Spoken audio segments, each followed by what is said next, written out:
Welcome everybody to 2017 LCK Spring. I am Valdez, with me is LS as always, and we have a couple of interesting matchups tonight. We're going to start off with GreenWings versus Samsung.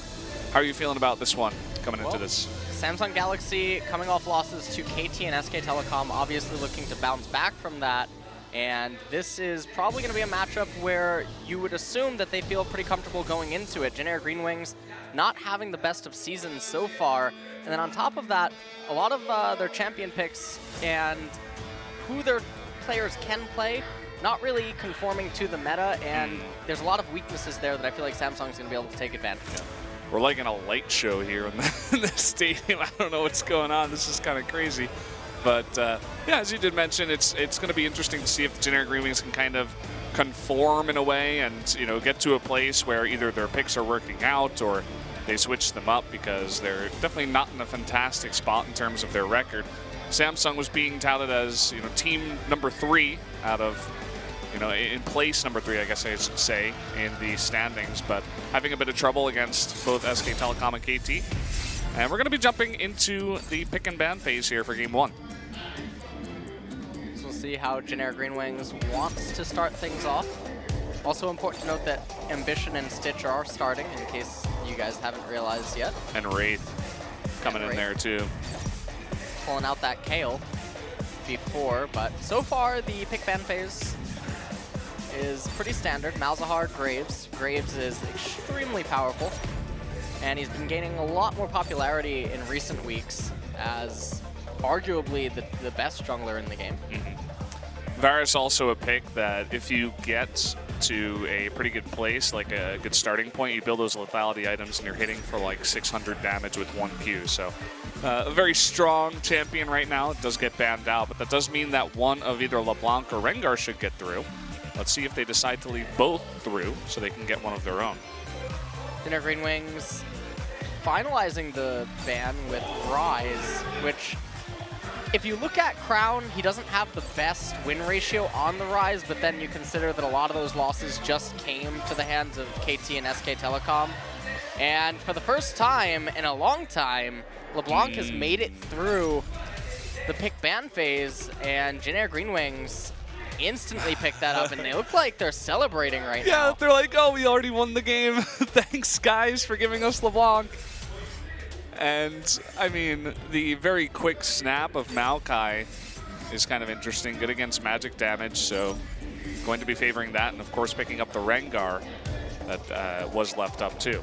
So with Kha'Zix taken off the table, it doesn't really leave a lot of junglers. You have Elise, Lee Sin remaining, and they're not giving too much away. The Maokai is also going to dissuade double magic composition, but still could go for it. There's the Shen hover. Shen quite good into Maokai. Also important to note that he's on the blue side, so he's going to have a lot of luxury in that sense from a defensive standpoint. We'll have to see how Samsung wants to finish out their drafts. Probably want to pick up an AD carry here. Don't need to really show the mid lane yet, especially not when you have the counter pick available. Make sure that Crown gets exactly what he wants. Very true. So the pick is going to be Jhin. There's still Ashe available, but we are going into the second round of bans. So after having picked that AD, we'll see if they ban some more ADs, and they are going to start with a Caitlyn ban. It's Crown's birthday on February 28th. So we're going to have a bit of a break here for LCK for IEM Katowice. So during that time, it will be Crown's birthday. And with the Caitlyn being banned away, you have to think that Samsung Galaxy might just wanting to be funneling Teddy onto a specific AD carry. Jhin, though, hovering Jace. That would obviously be targeting Crown, as Cuvée already has his Maokai selected, and Samsung Galaxy is going to follow up with another AD carry ban, and this basically limits what Teddy can play at this point. Now, Ezreal isn't so bad here. Jhin probably going to just ban away Corki or something of that nature if they opted to ban away the Jace, and that's primarily just because they can itemize into the Hexdrinker, make it out of the laning phase, and then they'd have the luxury of having that poke come out from the mid lane, because you can see that Jhin composition is already a little bit susceptible to poke, and they don't want to be pressured to have to get an insect to make something happen later on. Yeah, very good point. And we saw Soraka hover. That's not going to happen today, guys. But let's see what they do decide to go with here. Scion. No, okay. It's going to be Victor as the pick in the mid lane for Crown. Going to be interesting to see if Crown actually does the Victor versus LeBlanc special, which you delay taking Gravity Field in favor of just putting points into E and Q earlier on. Jin-Air GreenWings, though, hovering Ziggs. Don't think that would be a very wise choice. Not with the amount of magic damage they have already. I feel like it almost always has to be the Ezreal here. A little bit too difficult of a team composition for something like Sivir to come out.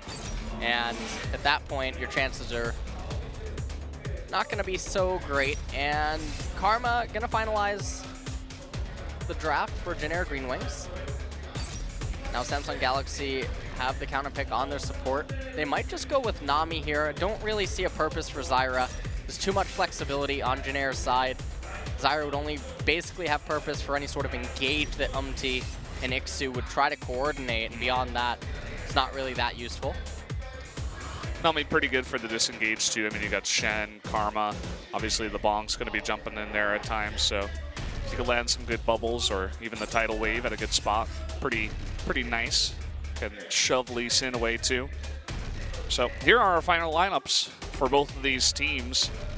Lots of poke in the bot lane for the Jin-Air GreenWings. It'll be interesting to see how they do against Jin and Nami. The thing that stands out most to me is the mid lane matchup is going to be extremely crucial to Jin-Air's ability to stabilize. And while they do have the blue side Shen up in top lane against QV's Maokai, it's still not comfortable enough from my point of view that it's going to be able to just smoothly transition from mid into late game in the later stages, primarily because Ambition has that Rengar available. So if Samsung can manage to stabilize and make it into the mid game, they're going to have a really easy time at closing this game out. Yeah, that's really the goal for them. I mean, you could see double exhaust right now. Obviously, Crown wanting to take that up against LeBlanc. And yeah, this is going to be interesting. The last time we saw LeBlanc, I don't think we've seen it since one of the first games here in LCK. Correct me if I'm wrong, but it went like 4-0 in 7 minutes and then just snowballed the game. It was something ridiculous. I think it was 10-0-1 at the very end.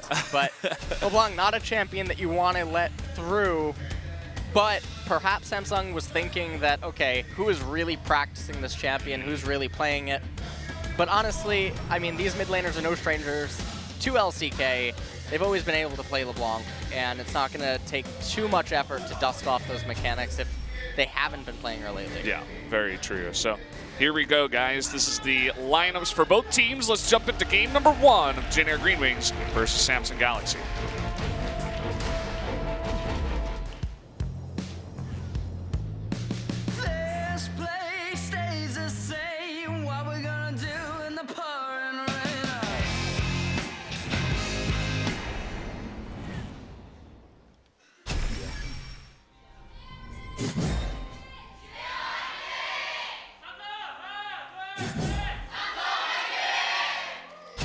Welcome to game number 1, guys. Big cheers from both teams. Samsung, they have their banners out here trying to channel some KT. We have actually, waiting in the brush here is Samsung, but oh, are they actually going to check in there? That's very, very close. Oh, a really big bubble there. Both Snowflower and Kuzan jumping on in. Wraith is very, very low. Ixu getting super low as well. Ambition forced to flash away here. Is anyone going to land a kill? Oh, the Karma Q was so close. QV getting very low. Can he go for the Q? No, he's not going to go for it. Just going to wait there. So lots of trading, and a bunch of summoners were blown. Yeah, tons of summoners were blown in that trade right there, but Jin-Air GreenWings coming out monstrously ahead. You can see that only Ixu actually had to expend his flash, and he's going to be fine with that up in the top lane there on the blue side Shen. And now everyone's going to return to laning phase as per usual, and Lee Sin's going to be starting blue. So possibly looking to cause some chaos maybe early on in mid lane, then transition into his red side jungle. Or perhaps just go into his red and then immediately go down to bottom lane. going to be important to follow what he's doing. Ambition, I don't think, has the luxury of being able to kite his camps here now. Yeah, and you can see with that level 1 fight, Maokai wasn't really able to help out, so Ambition going to be pretty low after doing the Raptors, and we'll see where he decides to go. And there was a ward spotting him as well, so they know that he didn't head to red, that he is going to the right side. So lots of good information for Jin so far. Things looking pretty good. I mean, also getting that LeBlanc on their side. We'll see if they can actually snowball this into a game win.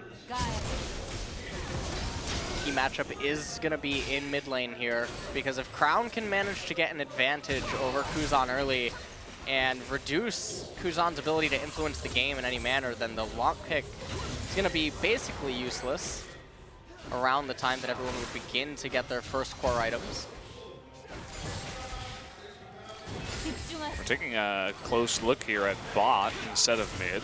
The crit going down onto Teddy, but he landed a couple of key Qs, but oh, really nice Deadly Flourish out of Stitch, really evening up that trade, and you can see that Teddy even getting pretty low on mana. So, pretty even trade so far. It's important to note that Teddy and Snowflower in bottom do still have their summoners up, so even with what might appear to be an advantageous trade for Samsung Galaxy, they still have to keep in mind that their opponents have their summoners available while they don't. Now we're finally getting a pretty close look at what's going on in mid. You can see that a big wave is pushing into Crown. His ability to farm under turret is going to be very crucial right now. But we're also taking a close look at MT now coming into the opponent's jungle. And uh-oh, Ambition could get caught out here. Oh, actually, MT throws the Sonic Wave up north. Isn't expecting to see Ambition at the red at this point. Nixu's actually coming around now. This can get very dangerous for Ambition. Manages to not really take too much damage. He's going to be able to eat his Wraith Camp now. Just chilling up there. It looks like Lee Sin was able to pick up that red, though, which is pretty nice. Coming in now and stealing away some of the Krugs. Just putting in a bit of damage. We saw in the mid lane that Crown was pretty low on mana after farming underneath the turret. But actually, LeBlanc with teleport here is kind of interesting. Not taking that Ignite, just hoping to have more map presence. Here comes Kive engaging onto Ixu. Ambition trying to get the jump from the brush, does not get that and is forced to back off. Very poor gank attempt there by Ambition. Gonna enable UMT to get further and further ahead of him, and so far the Rengar pick not really doing too much. Crown trying to stabilize into that Hex core. He's got about another minute and a half to go if he wants to get there. And you can see that Kuzan already has a CS advantage in mid lane. And interestingly, even went Darkseal. Here we go, though. A bit of a gank up top, forcing the flash out of Cube, but MT's going on in. He's got that red buff, too. Was able to land the Sonic Wave. Is not going to finish off Cube, though. At least does get that flash away. Pretty big pickup there in top lane, getting the flash away from Cube and the lane being advantageous for Ixu. Definitely a really great setup that they have up there. Ambition trying to make something happen. He's coming up short everywhere he goes right now. Gonna be able to pick up the Wraith Camp, but they know that he's there. Yeah, we'll see if Kuzan actually wants to come on down here. He knows he's going to be spotted now. He's going to run straight into Snowflower, taking away the blasting plant. Uh-oh, Ambition in a lot of trouble here. Look at the damage coming out. That's First Blood over to LeBlanc, and things could not have started better so far for the Jin GreenWings. Jin now at a huge advantage in mid lane. First Blood going on to basically the best champion you could hope for on their team comp. Now Kuzan's going to be able to extend this lead pretty far. They're going on into Crown too, forcing the flash out, but there is the root. And uh-oh, MT getting caught in the gravity field is going to be taken out. Bit of a mistake there, being that close to the turret, and a nice job by Crown. Crown says King Me in mid and manages to cast down the Chaos Storm, and he just really wanted to maximize his presence in the lane there, use the Chaos Storm to try to get as much farm as possible so that his recall is not inefficient, and he doesn't want to fall any further down in CS. So while Jin picked up the First Blood and they were looking in a great position, Crown has managed to bring it back a little bit, and the game is still pretty even now across the board. So you can take a quick look at this replay. Kuzan going in. Just a little bit late. Ended up getting locked up by the gravity field there, basically at max range. Yeah, also the minions blocking him just a right amount there, just the exact right amount to keep him within range. So kind of unfortunate for him. Now MT still looking to make a play. He's not level 6 yet, but the blue about to spawn. They even have a control ward down here, Samsung, so they are going to see him coming on in. See if they can do anything about it. Lots of pings going down, but now LeBlanc, Kuzan coming on over, gonna pick up the opponent's blue. Interestingly enough, Ambition, during all of this, has managed to actually get level 6 ahead of Umti, but the problem is that Ixu, with that stand united on Shen up in top lane, gonna be able to counter any gank attempts that Ambition would likely be trying to make right now. And the blue buff being taken away from Crown really puts a pretty big dent into mid lane, because now he doesn't have the luxury of just trying to shove Kuzan out with endless lasers. Yeah, it's definitely quite nice. And you can see MT now has finally hit 6, and he does have the red buff, so any gank that he goes for right now is going to be incredibly effective. We'll see where exactly he wants to head. Ambition clearing out the Scuttle Crab in the north side of the river, and also clearing out a control ward. Gets a nice bit of vision control for his team.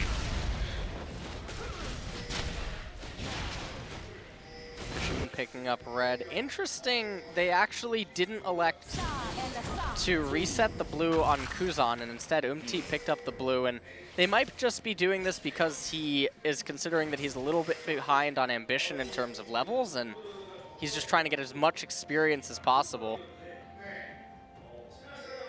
Now you can see that they are both level 7. Ambition coming up to top lane. And the way that he's pathing here, it makes me think that he predicts that Umti is coming up to top lane. Yeah, I mean, Umti was spotted on a ward and by the Scuttle Crab, where exactly he put his own ward, so definitely looking for some kind of counter gank opportunity, but you can see that Umti just goes home and doesn't head top. He's going to go down to the bottom side of his own jungle. Do have a Mountain Drake up here first. And you can see Snowflower now doing a good job clearing out a bunch of the wards around there. So maybe they want to make a play around the dragons sometime soon. Really good vision control here by GreenWings. You can just see the line of blue wards across and surrounding mid lane, really making it very difficult for Ambition to move around the map. Picking up the Scuttle Crab here, going to provide them with a little bit more utility inside of the river in case anything would end up breaking out.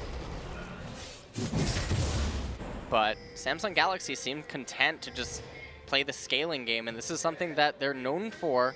They're fine with just sitting back, continuing to farm out the lanes.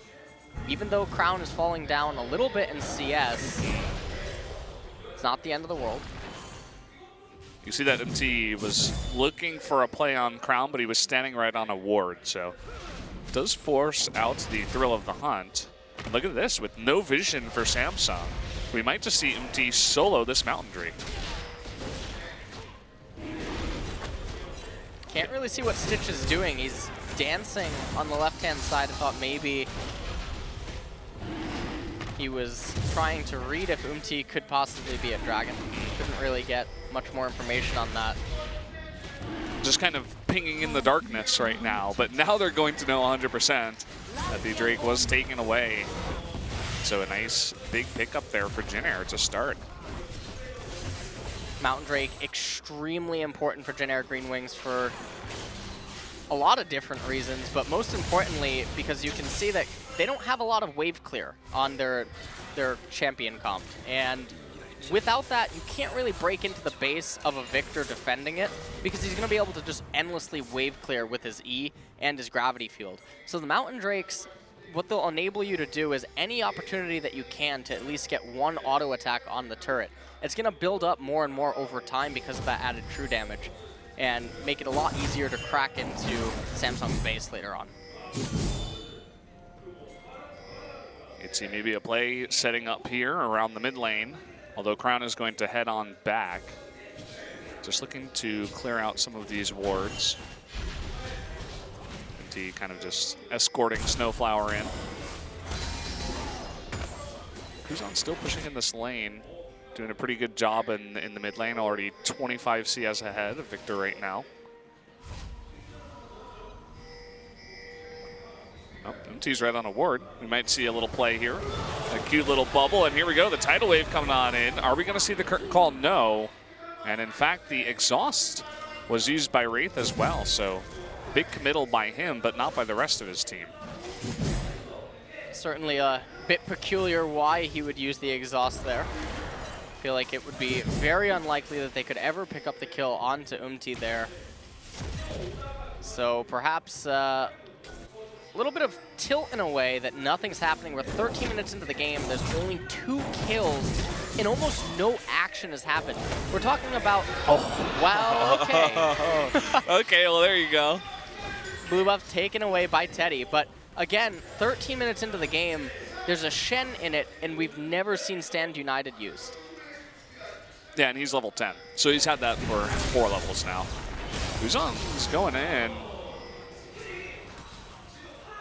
Not quite able to land everything, but still doing a nice bit of damage to Crown.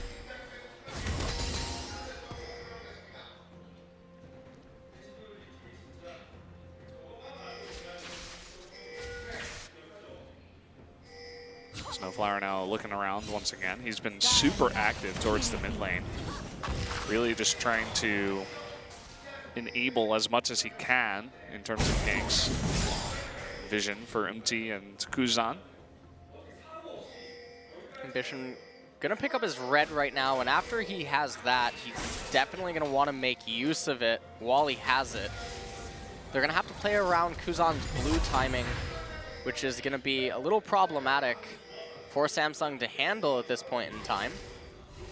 As you can see that Crown is already almost at a point where he needs to recall again. In fact, he's doing so right now, but what this is gonna mean is Kuzan can shove in the current wave, the next wave, and then begin to try to move anywhere, whether it be top or bottom.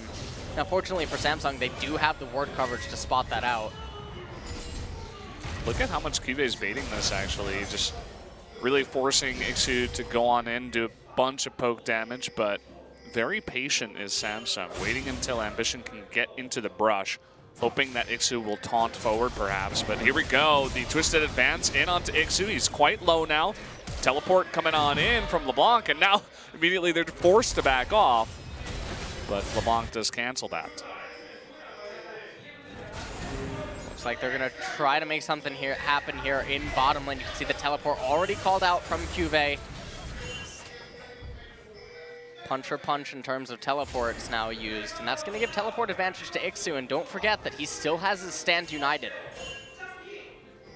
Yeah, they can really make something happen here in the bot lane, but that perfect ward by Wraith, in fact, is going to keep them safe, but that will be first split turret going over to Jin Air in the bot lane. Gonna give that all to Teddy. Nicely done. You can see Samsung up on top, forced to essentially take this trade in the turrets. Not going to get first blood turret, but will at least get the top one. Turret for turret there. Jin Air GreenWings coming out slightly ahead because of the first blood gold. And now, as it begins to transition into this phase of the game, Jin Air is going to be a little bit hard-pressed to make things happen. You can see that Stitch already has his Yumu's Ghostblade. Teddy still a little bit ways away from completing his Trinity Force. And right now, Ambition is definitely a lot scarier than Umti. And so a lot of pressure is on Kuzan to make something happen here in the mid-game, and Teddy to try to poke down the members of Samsung Galaxy. I don't think that they want to go into a scaling war, not against the Victor and the Jin, or even the Maokai for that matter, when you consider Jin Air GreenWings' team composition. Very true, so we'll see what Kuzan can do here. They're actually sending him into bot lane, switching up those lanes just a bit. And the next Drake we're going to have is Ocean, so not the biggest deal in the world right now. Getting that Mountain Drake was quite nice for Jin Air to start at least. You can see 3 members of Samsung down here in the bot lane looking for something onto Kuzan, but no can do. Not going to be able to find anything there.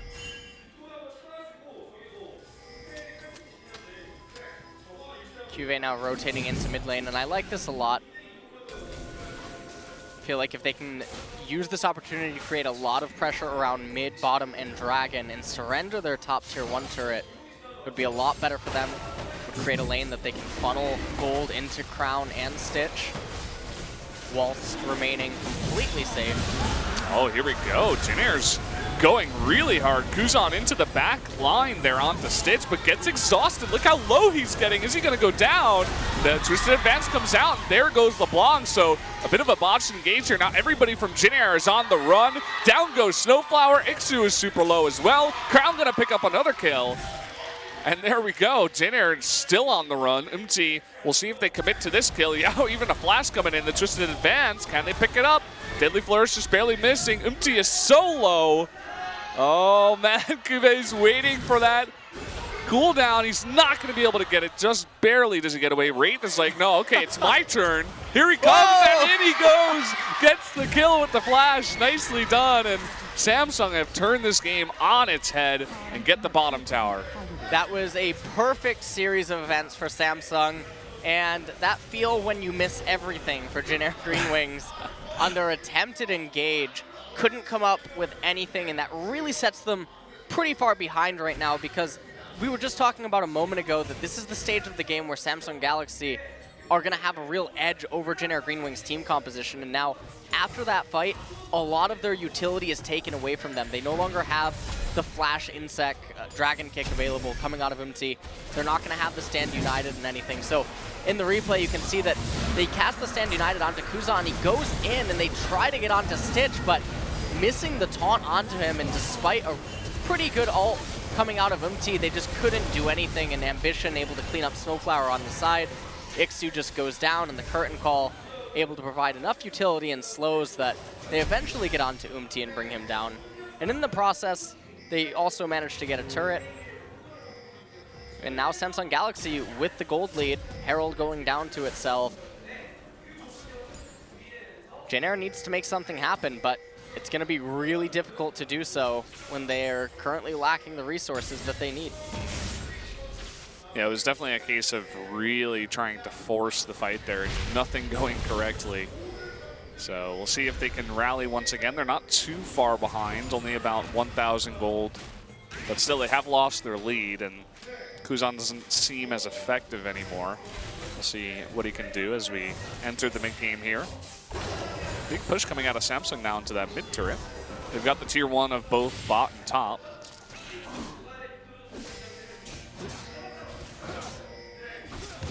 Jinair going to be able to potentially pick up top tier 1 turret. Although it looks like QV has the intentions of at least defending it for now. And now Samsung doing what they do a lot when Crown's on that Victor. He just starts going into side lanes, eating the jungle. He's going to have to be careful here. Kuzan and MT.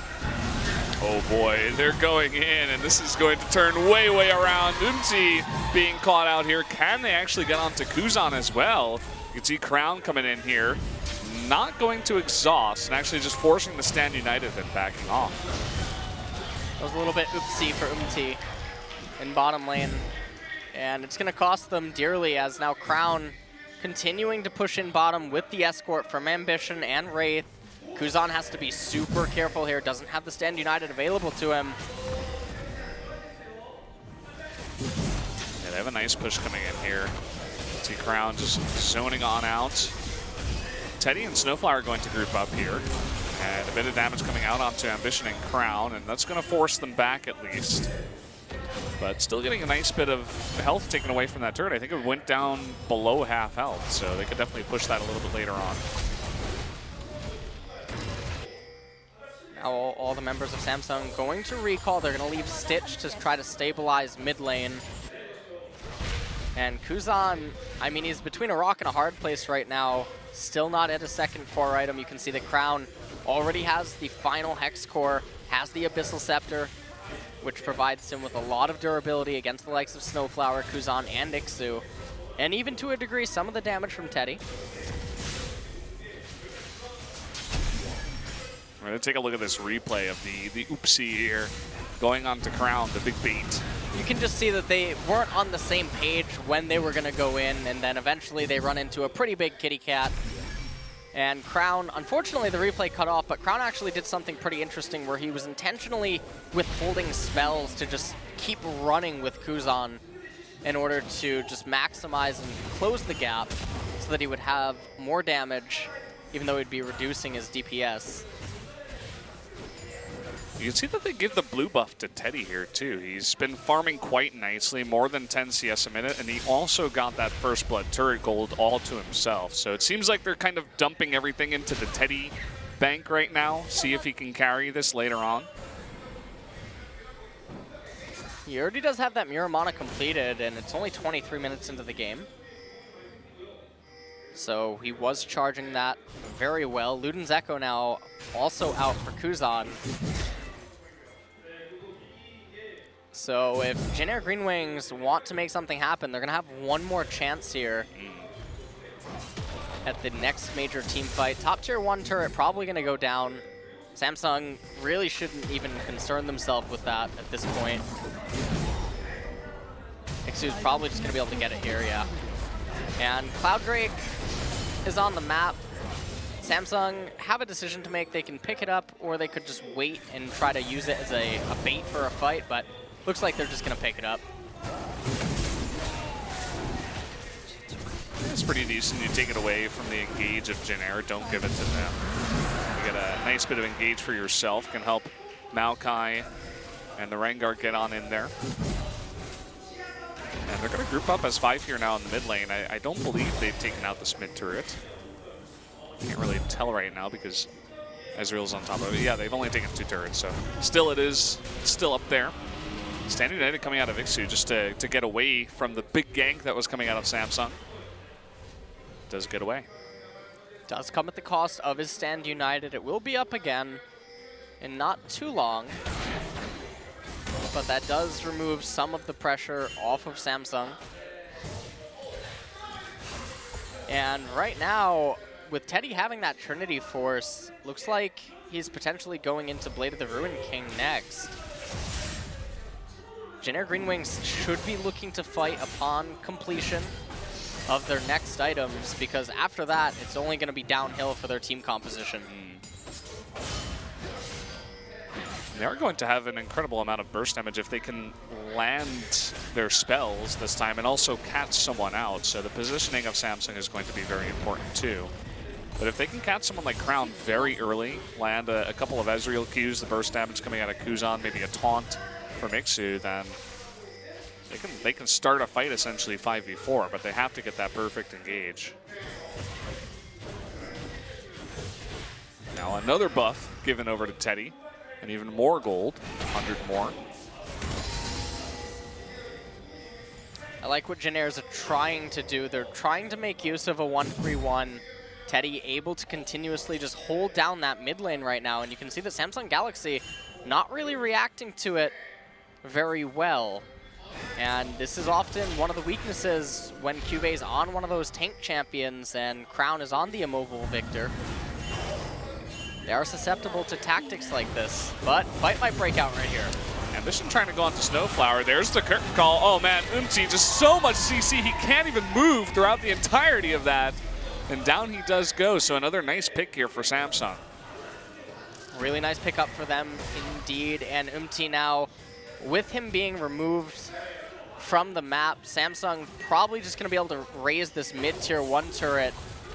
Ixu's going to try to shove the wave in bottom, but don't think he quite has the damage to really threaten bottom tier 2 turret. You can see Ambition's completely neglecting it, just moving up to top lane to eat up that farm. Now the ping's going down onto bottom tier 2. He does have that Mountain Drake though. And you can see he's already doing a nice bit of damage, but forced to run away at this point. You can see not even teleport used by Kive. He's just going to walk on over there. Not really scared about the tower going down at this point.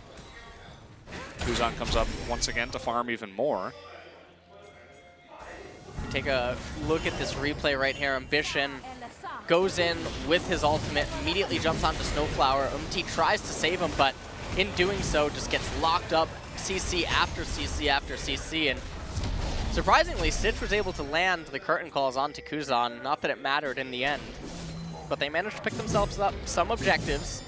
Interesting, though, that despite the 7 kills, how they all came in always meant that Samsung couldn't get too much. They always did get a little bit chipped away at generic GreenWings objectives or the turrets or the lanes, but still at 27 minutes, about to be 28, it's only a little bit over a 2,000 gold lead here.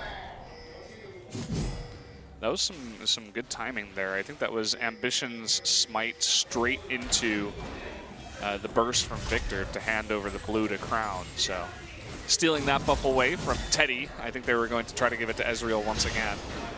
Now a bit of a push down here. Bot stun going down. Actually, the Twisted Advance comes in. Qze goes really deep. Qve rather. Tidal Wave comes out, and everybody's very safe. Qve doesn't even take much damage at all.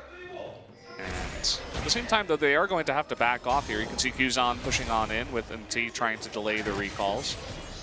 Ixu still down here in bot. And it almost feels like Samsung Galaxy is actually panicking against the 131 gear that generic GreenWings can actually turn on. They're going to lose this turret here for sure.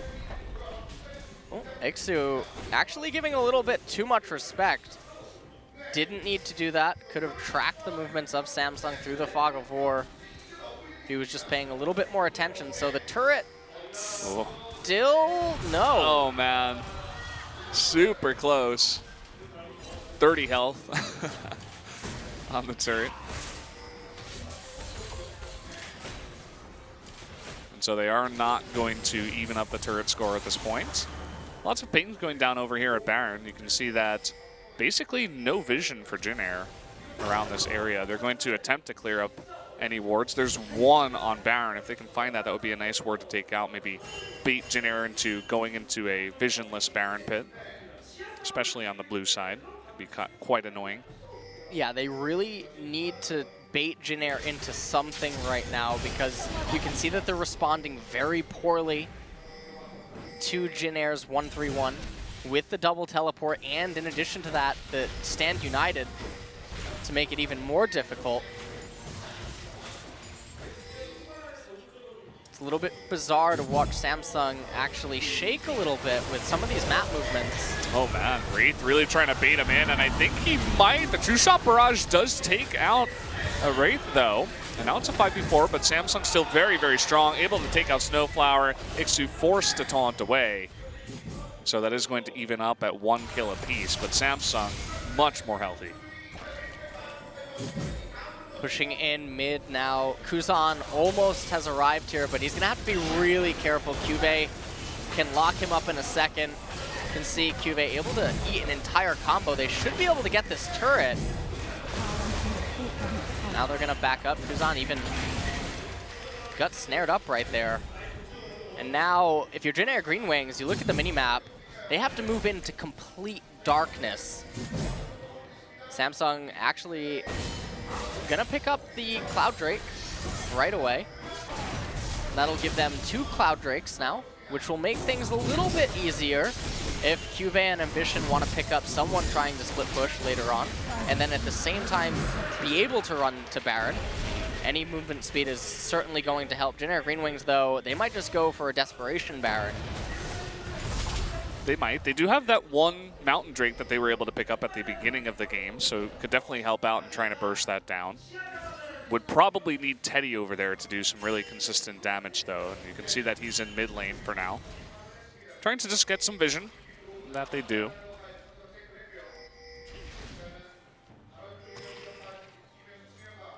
Right now, with Samsung actually grouping up in top lane, and I really like how they're holding their position, staying grouped as a team, moving as a unit, so that they don't get picked off by any sort of smoke and mirrors from the LeBlanc and Shen. As Jin Air, they really need to pick if they want to stay in this game. They can't take a straight up team fight, and Samsung Galaxy knows that. Now they're gonna just have the team fight at top tier 2 turret. And you can notice that Qve, despite even having teleport, he has no interest in going bottom. Yeah, he hasn't done it once. He hasn't teleported bot just even one time in this game. And they group up again. They're looking for picks, but they can't do anything. I mean, you were talking about the wave clear for Samsung. They essentially have that true shot barrage, but it's always enough. They just clear one wave, and then Samsung's like, oh, we can't stay here anymore. And so, you know, just barely enough wave clear, and Samsung goes back to kind of just farming once again. And as you said earlier on, they're kind of okay to do this as well. Their late game composition is quite strong. They're known as a team that's strong in the late game too. Now we can see finally QV responding to the bottom lane push. Will be down there.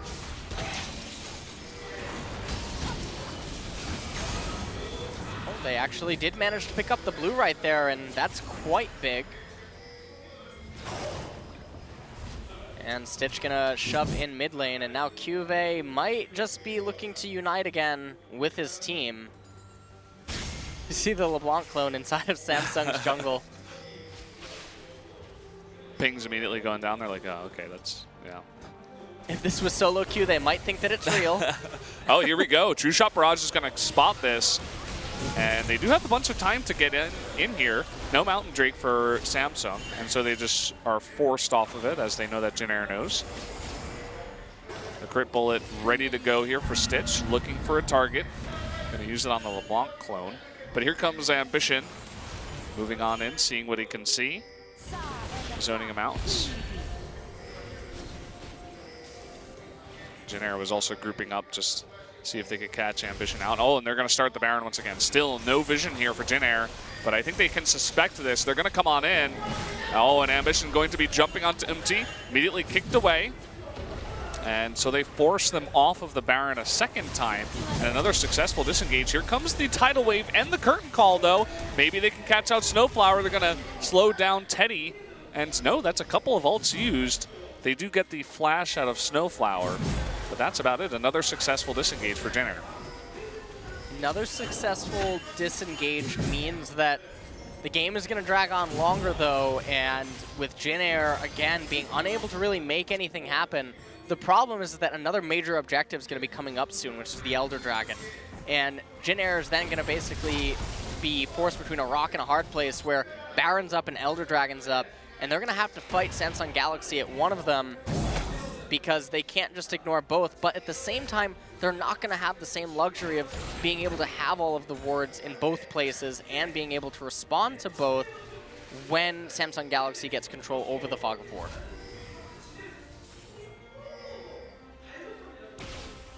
You can see once again, this time Samsung doesn't really have much vision around Baron. I'm just going to check it out. You can see the Jin Air isn't going for it. And they're just going to go right back to what they were doing. That kind of 1-3-1 style. Shen is down bot again. LeBlanc heading up top.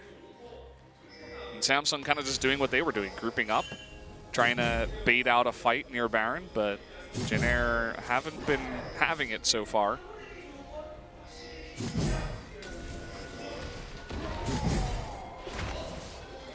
Trying to get the Scuttle Crab so that they have the vision. Stitch, though. We'll be healed up. Redemption, nice item.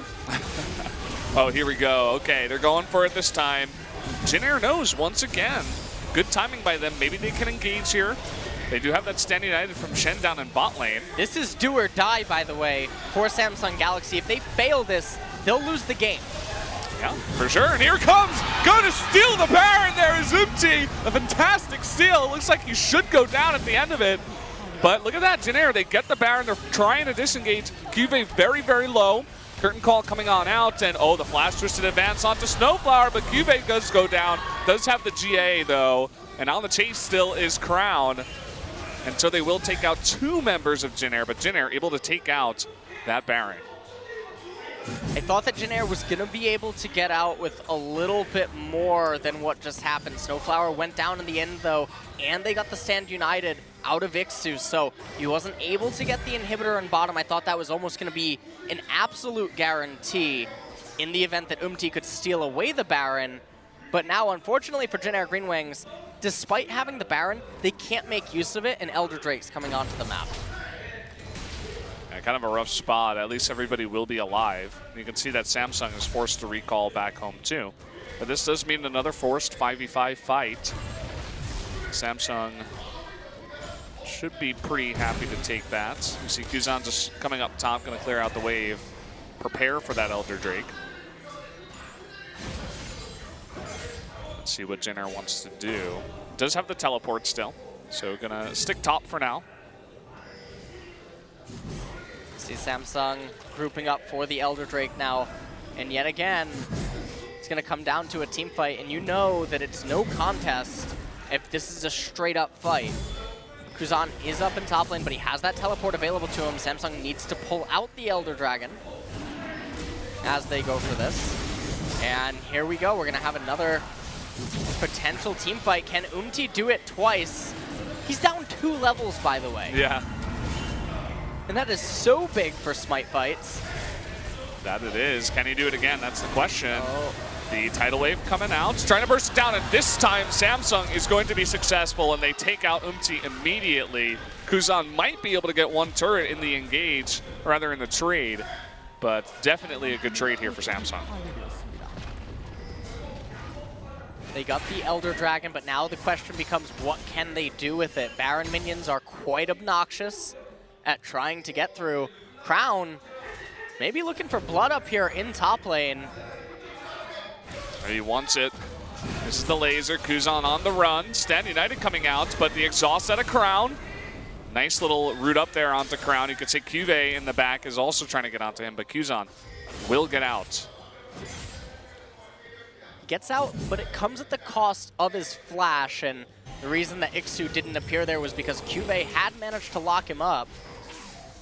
And that's a very big victory for Samsung Galaxy now. Kuzan not going to be as mobile in the upcoming team fight. Now Ixu with the push here with the Baron minions. What is going to be the response?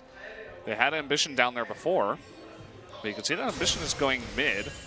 Still no one. It looks like Cuvée is going to recall and be the one that does go bot.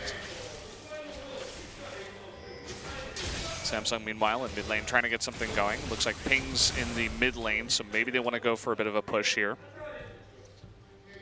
Baron 5 seconds away from fading. Still a minute left on that Elder Drake. If you're Jenner GreenWings, you want to stick to your guns right now. Use the double teleport. I really like what they're doing right now. They're bringing over Kuzan to help with Ixu. And as long as Teddy, Snowflower, and Umti can stabilize this top push, they'll be in a really great spot. Yeah, here we go. Now let's see how Cuvée responds to this. Taking a huge amount of damage, trying to 1v2 right now. And it looks like Cuvée is going to go down there, and they should be able to get this inhibitor too. Recalls coming out of Samsung, as they were only able to push 1 turret, but Jenner will take that trade all day at killing an inhibitor for just a tier 2 turret taken away. Although Ambition, he wants blood, is going to come onto Ixu. He has to be really careful. Ooh, a nice route there, and it looks like Ixu will go down, so they will at least pick up one of the Jenner members on his way out. Now Kuzan running all the way back before he's going to recall. They do get the inhibitor as a trade for the top tier 2 turret. And you look at the gold score up in top, and Samsung Galaxy 9 more kills than Jenner GreenWings, but Jenner have just been so much more effective on the map playing this tug of war style, and you can see that Samsung looking a bit more vulnerable to it than one might expect. Haven't really utilized Cuvé's teleport that well this game, and they just keep trying to have a straight up fight against Jenner. They might force it right here. Looks like it. Teleport onto that minion that's being hit by the turret. Gonna use that to burst it down here. And this is where Maokai can get pretty obnoxious too. Can just be in the front and zone everybody out. Isn't even gonna do so. You can see how scared Jenner is to take that fight, and they're just gonna give their inhibitor away. With Ixu not up at time, so they can't really fight their 4v5. Ambition gonna come down bot and also pick up another turret. So nicely done by him. All of a sudden, the gold lead jumps to about 4.5K, but at this point in the game, that doesn't really matter. You look at the champions, look at all the items that they have, and for the most part, they've been the same way. The only exception is for Samsung, Victor and Jin, once they hit their 6-item mark, that is going to be very difficult for Jenner to do anything with. And with bottom inhibitor already being destroyed, they're reduced to trying to make something happen up in top lane or mid lane, but now they've lost their mid lane inhibitor. Makes it very difficult to get a minion wave that they can do something with. But then on top of that, top lane is in close proximity to Baron, and that's the next major objective of spawning.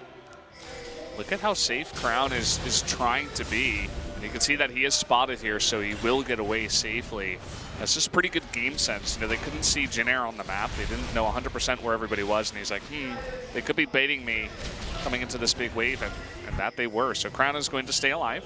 Could see a bit of a counter engage here from Samsung. Here comes Ambition.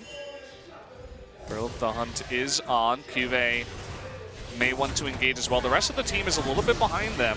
But if Wraith can land this tidal wave, it's going to be quite nice. Look at that tidal wave. All 5 members are going to be hit there. Very nicely positioned. Stitch in the back with the big curtain call. Cuvée, though, getting pretty low. Are they going to be able to burst him down? A huge amount of AoE damage coming out of Kuzan. But still, Ixu very low here. All of the deadly flourish just barely misses Teddy. And nobody is going to die in that big fight. Jin Air managed to get away, but the problem is now the Baron. Samsung turn their attention to it. Look at the minion wave in mid lane. Jin Air needs someone to respond to that, but teleport. They're electing to teleport in. Yep. Look at that wave. Oh man, MT so close to going down. Kuzan is going in. He gets Stitch in the back line. And now Cuvée is on top of him, but look at Samsung. Everybody's on the run. Snowflower trying to get on in there. So is Ixu. But you can see Ambition able to get that MT down, but look at that, the Baron going to go over to Jin Air as well, as Samsung not able to really take anyone out, and they were forced to give that up. But look at this mid lane, they'll eventually come back and clean this all up. They do come back and clean it up, but it comes at the cost of one of the Nexus turrets, almost to Samsung Galaxy managed to recall just in time, save their Nexus turret. Their inhibitor is going to be coming up soon. Elder Dragon still ways away, and Jin Air need to make something happen. Now, unfortunately for Jin Air, GreenWings right there, they committed both of their teleports, and so they couldn't have someone immediately teleport into bottom lane with the Baron enhanced minions and ride that straight into the Nexus turrets, and then have the remaining members just try to deny recalls. So Samsung Galaxy going to get another chance in a few minutes here at the Elder Dragon. That they will, but here comes the push. Looks like they're going to give up their tier 1 in mid. Funny that this is still up at 45 minutes into the game. And the push looks like they're going to put it on hold for now. Not willing to engage just yet. Blue will go over to Kuzan, able to pick up a cheeky buff on his way out. And it looks like they might want to push into that inhibitor that's no doubt going to be, spawning soon. But let's take a look at this replay. So what's happening here is the teleport coming in from Kuzan in the backline. You can see Ambition and Stitch were already so low. Wraith couldn't really do anything there, and Ambition running away on the right-hand side, comes back in to get Umti's Guardian Angel and then barely escapes. Cuvée, Wraith, and Ambition able to recall at the end there. And Jin Air, again, without those teleports available, couldn't get into bottom lane quick enough. And now coming back into live, we see that the inhibitor's back up. That Nexus turret healing away. Kuzan was waiting for an ambush there on Ambition, but decides to back off. See that Ambition not 100% sure where he is as well, so not going to clear out that wave just yet. Interestingly enough, despite earlier on how we talked about the 6-item Maokai, the 6-item Victor, the 6-item Jin, something that we didn't bring up really is Kuzan almost 100 to 0s people now at this point in the game. And so while a straight up 5v5 is always going to be beneficial for Samsung Galaxy, it's that much easier now for Kuzan to just delete someone if they misstep even by an inch. Look at what he's doing too, just as you're saying that, he's literally just sitting by the bot wave. Finally he goes in, but he was standing there for like 30 seconds just waiting for one member, anyone, to take the bait. Eventually does push that in, so he knows where his strength lies. He knows essentially what his role on this team is as well. Looks like he'll back up for now. His teleport is not yet up. I just have to point out that I've never seen a 0-6-0 Lee Sin actually be so valuable. Yeah, it would be funny if he steals another Baron and he gets MVP, and it's you look at his score, it's like 0-8-0. Somehow he's MVP. Can't get 1 assist. Hey, I mean, they've only had 4 kills, so He's not half really his able. team's deaths. Yeah, that's unbelievable, actually. So, the red buff is given to Teddy. We did see that Stitch almost did take that. But we might have a fight here in just a sec. Nice true shot barrage, but we'll be healed up. As the Elder Drake is about to spawn. We got 25 seconds. Those teleports should be up and ready by the time they're all geared up to fight there at the Elder Drake. So, Jin Air are definitely going to have some nice global presence at this time. See that Samsung Galaxy now are the ones looking to potentially make a pick, and Cuvee does just have the luxury of being able to bounce between top and mid. As we already talked about earlier, how Jin Air can't really do much with those 2 lanes. Thrill of the Hunt is on. Ambition is closing in. Really just getting that vision. The 4 members of Samsung outside of Cuvee are here in mid. And that inhibitor is open right now, so we could see Samsung attempt to push in there. It looks like they will back off for now.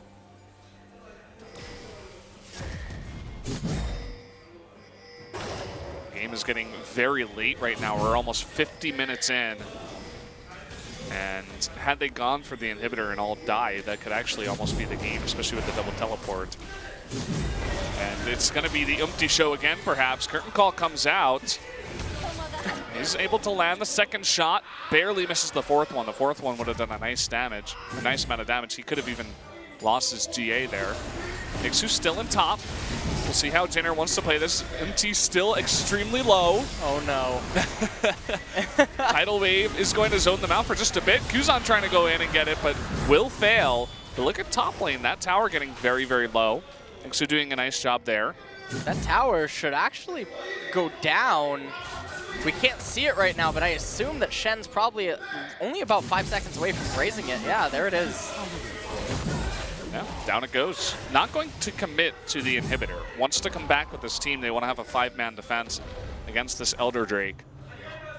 But it's still going to be quite hard. Cuvee, you can see he's forced to go into top lane with a massive wave. So for now, it's 4v5, but he does have that teleport.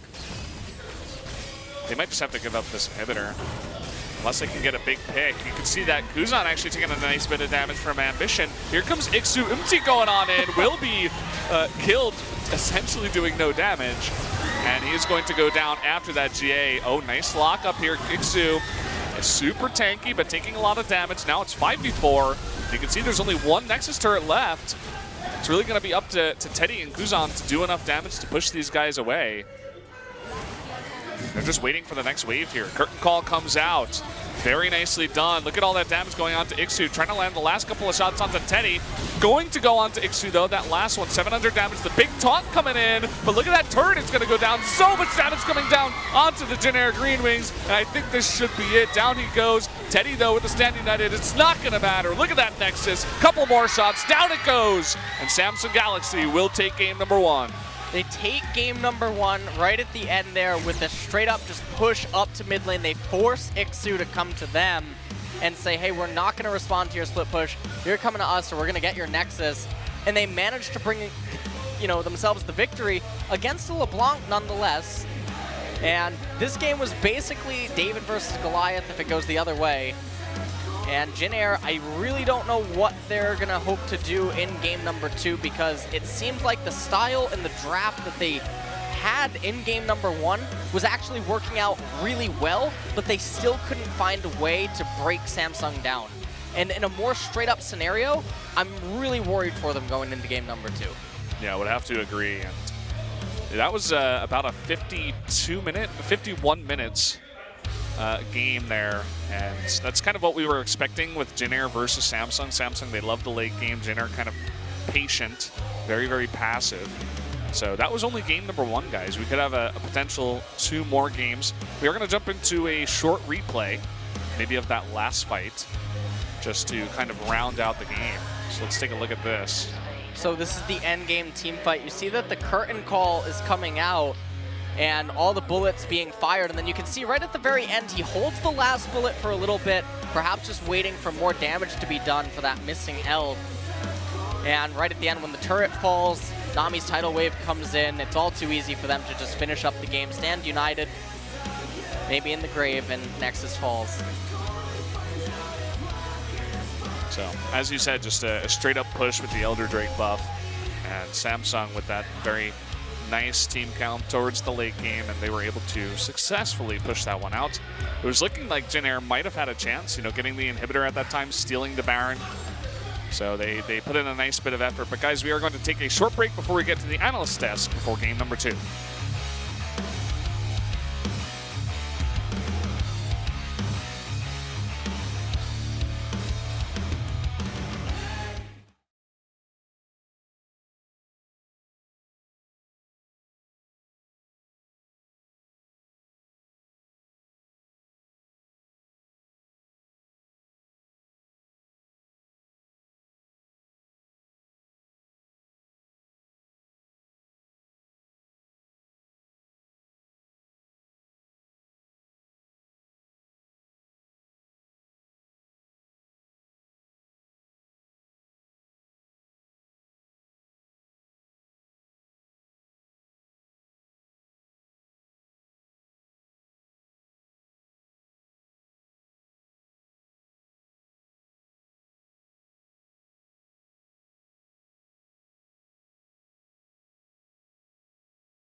Welcome to the analyst desk. I am Valdez, joined by Binu to help out with the translation.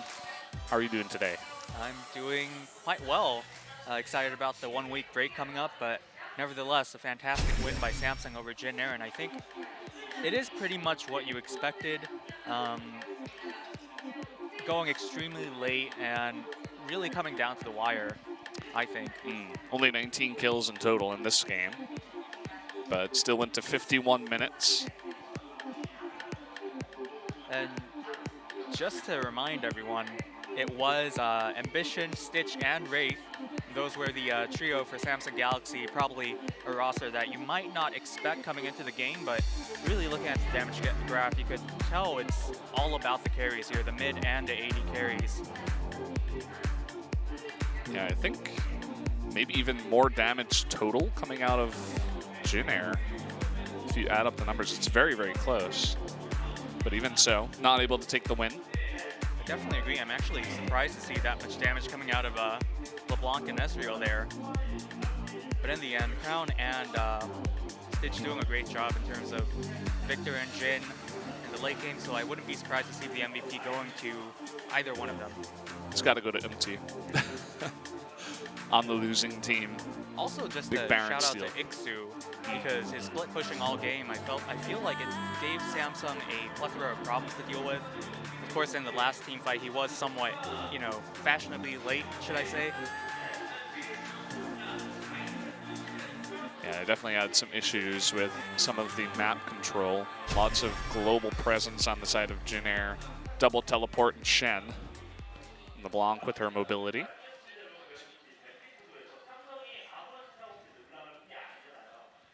So just jumping straight into it today, we do have Captain Jack on the desk, and we're talking about Samsung's decision to leave the LeBlanc open for Kuzan to take.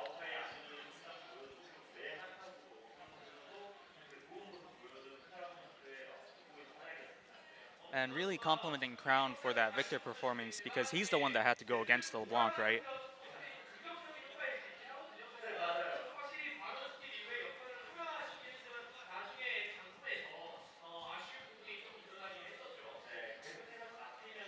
And speaking of Umpty, he did have that great Baron steal, but in the end, getting picked off maybe a little bit too much.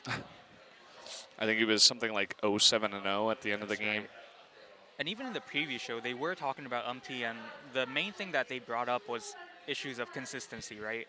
I think the last time he was here going against the MVP team, I believe, he had a fantastic set 1, but then maybe fell off in the later sets. So, taking a look at some of the plays made in this game. Incredible gravity field from Crown. Essentially perfect timing. Locking up Lee Sin. Able to pick up a kill early on in the game and turn that gank on its head. This is where Jin tries to engage and it just all goes wrong. I'm looking at this team fight, and this whole time I'm like, where's Teddy? You know, he's walking down for the duration of basically all the action, and then once he's there, well, it's pretty much decided. I have a feeling this might be a Stitch MVP. That's a good point. Stitch or Crown, I wouldn't be surprised to see. Yeah, it could be Crown too. And speaking of Stitch, Samsung, one of the teams that are slightly more likely to make subs than others, I think, at least for this season. So I wouldn't be surprised to see maybe Core JJ or Ruler or Haru coming in for this next set, even though they did win the first one. Yeah, it's funny that Ambition is kind of the second, you know, the sub-jungler at this point to Haru with his performance so far in 2017. But they were able to do quite well even with their second, you know, secondary lineup, their sub lineup, whatever you want to call it. Let's take a look at the MVP here. There it is. And it is Crown on the Victor. 6-0-3. Had a couple of, you know, as you were saying, did very nicely in the lane against LeBlanc and a very hard matchup, and was just able to sustain, even picked up a kill very early on. So great to see Crown's Victor getting props as well, because it definitely is one of these first champions that you think of when you hear the name Crown. Had a fantastic World Championship performance tonight. Would love to see him back there again playing that same Victor.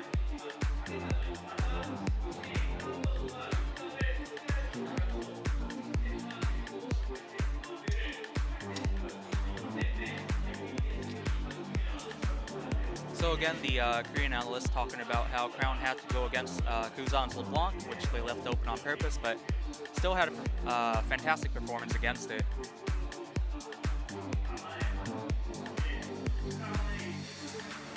So, with the way that Samsung was able to take this game, even though it was a long one, it was pretty decisive. We'll see if they want to make any switches, and they do. They switch out everybody, in fact. So they're going to bring back Haru, Ruler, and Core JJ. They're saying, okay, we took the first win. Let's go home with a 2-0. You know, get those indicator points, essentially.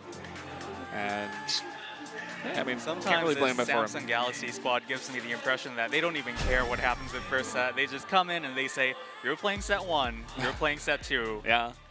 I don't care what happens. You guys are playing these different sets. And of course, always fun to see, right? As long as you're winning. Yeah, you get to see a plethora of different players, you know, 8 players in total, essentially, whenever Samsung plays. You know, not every time, but pretty often.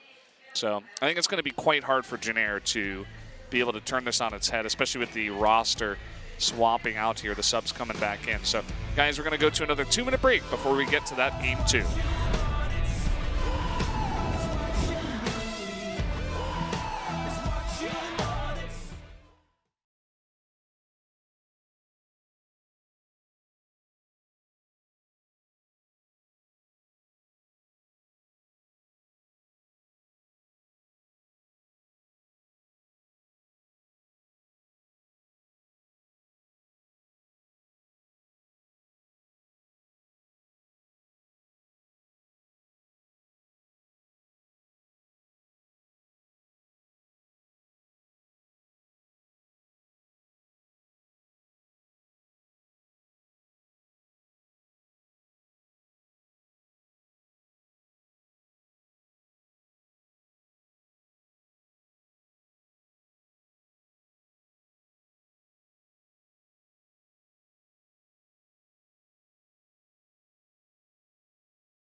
We are back at the Nexon Arena for game number 2 of the Jin Air GreenWings versus Samsung Galaxy. And even though Jin Air was able to get that LeBlanc, they still could not eke out a win in game 1, and Samsung looking stronger than ever. And indeed they are. And going into game number 2, we're having 3 sub-outs. So Ambition subbed out for Haru, Stitch subbed out for Ruler, and then Wraith subbed out for Core JJ. And so with this lineup, it's going to be a little bit different now. And as I was mentioning at the end of last game, Jin Air GreenWings, it looked like they had drafted the perfect answer to the weaknesses that Samsung currently have, or at least that they're having in tonight's series, where Jin Air was able to make a lot of plays around the map, able to basically pick and pull at them in top lane and bottom lane using the dual teleport, the global from the Stam United. And in the end, it just wasn't worth it as Samsung just bulldozed through them. Yeah, and I feel like once you change up the lineup too, I think you just bulldoze even harder. I wouldn't be surprised if Samsung gets an even bigger lead earlier on with the aggressive jungling of Haru. And especially MT, his first game, he was something like 0-7-0 or 0-8-0. It was really, really bad. And outside of the Baron steal, he wasn't really that effective on the Lee Sin. I don't want to see him on the Lee Sin again. And I think he's going to have an even harder time against Haru, as I was saying before. Much harder time this time around, as Haru, as you just mentioned, coming into the game, gonna probably put a lot of pressure on in mid lane. And as we mentioned in the previous game, Kuzan was one of the pillars of Jin Air GreenWings, or at least their hopes moving into the game. He ended up coming up short. Ixu couldn't really do much against Cuvee up in top lane. And this time around, bottom lane with Ruler and Core JJ, certainly gonna be very different. But the most curious thing for me is what happens now. What champion is Crown going to pull out? Is he just going to pull out the Victor yet again? Because it didn't seem like Jin Air GreenWings really had a way of stopping that. And he could just go into his groove, constantly keep farming out the side lanes, his jungle, waves that came into him. And Crown's Victor is still Crown's Victor once it gets to 6 items. Really highlighting the amount of Samsung Galaxy fans here as we take a look at MT, funnily enough. But lots of Samsung Galaxy banners were handed out, and the cheers were a bit louder from Samsung's side. Generally see that with the bigger, better teams, I suppose you could say. Bigger fan bases. And as I was saying during the break, it's always interesting when you watch Samsung, and just being a Samsung fan, because you essentially get to watch 8 different players play every time they come out. I mean, almost every time they come out, because they do so much subbing in, subbing out. But either way, guys, we are going to jump to the pick and ban phase of game 2. Samsung might just start this off with Malzahar ban. That has been a popular trend in LCK, and it was in game number 1, Malzahar being highlighted right now. We'll see if they ban it away.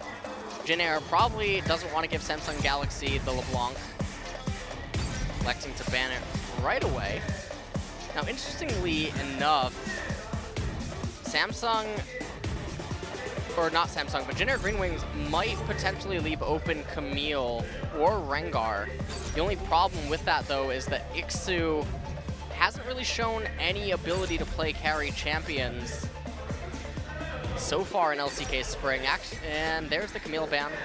Jace has been banned away by Samsung Galaxy, and that's a little bit surprising given that Kuzan only seems to really like Corki. And yes, Jin Air GreenWings is on red side. They would be able to counterpick that or pick it in second rotation. But I feel like that would be a more worthwhile ban for Samsung than, say, the Jace. Ooh. Jin Air here, they're going to ban the Kazakhs, so we might see a Rengar first pick come out, and there it is. And this will be responded to immediately by Graves. And this is intentional. This is one of the changes that has begun to happen, not just in LCK, but also across the world. The Rengar handoff in exchange for Graves. And honestly, I'm of the belief that it does favor the Graves more than it does the Rengar, but this is 7.2, it's not 7.3 yet. Rengar still does have that immunity lasting a little bit longer. So Graves not quite as good in the matchup yet.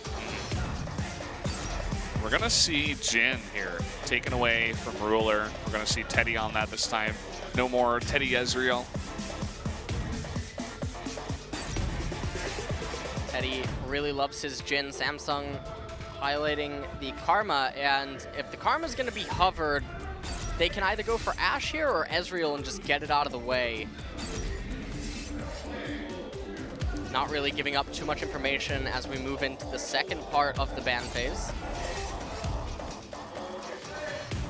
Interesting that we see that Ezreal coming out here. You know, with a lot of other picks still available. You have Ashe on the board. I mean, I suppose it does work pretty well with the Karma. What do you think about it? It's not so bad. It gives you a lot of flexibility, and with them concealing their top and mid laner so far, they can go into any sort of team composition with it. They can use hard engage, or they can use it as a peel, but it is just one of the best supports, and with Malzahar having already been taken off the table, it really limits the options to being Zyra or Misfortune. But Samsung have yet to really give anything away, and now moving into the second ban phase, generic GreenWings banning away the Shen. Samsung Galaxy, interestingly enough, actually hovering the Syndra, and I almost feel like that's just a throwaway ban.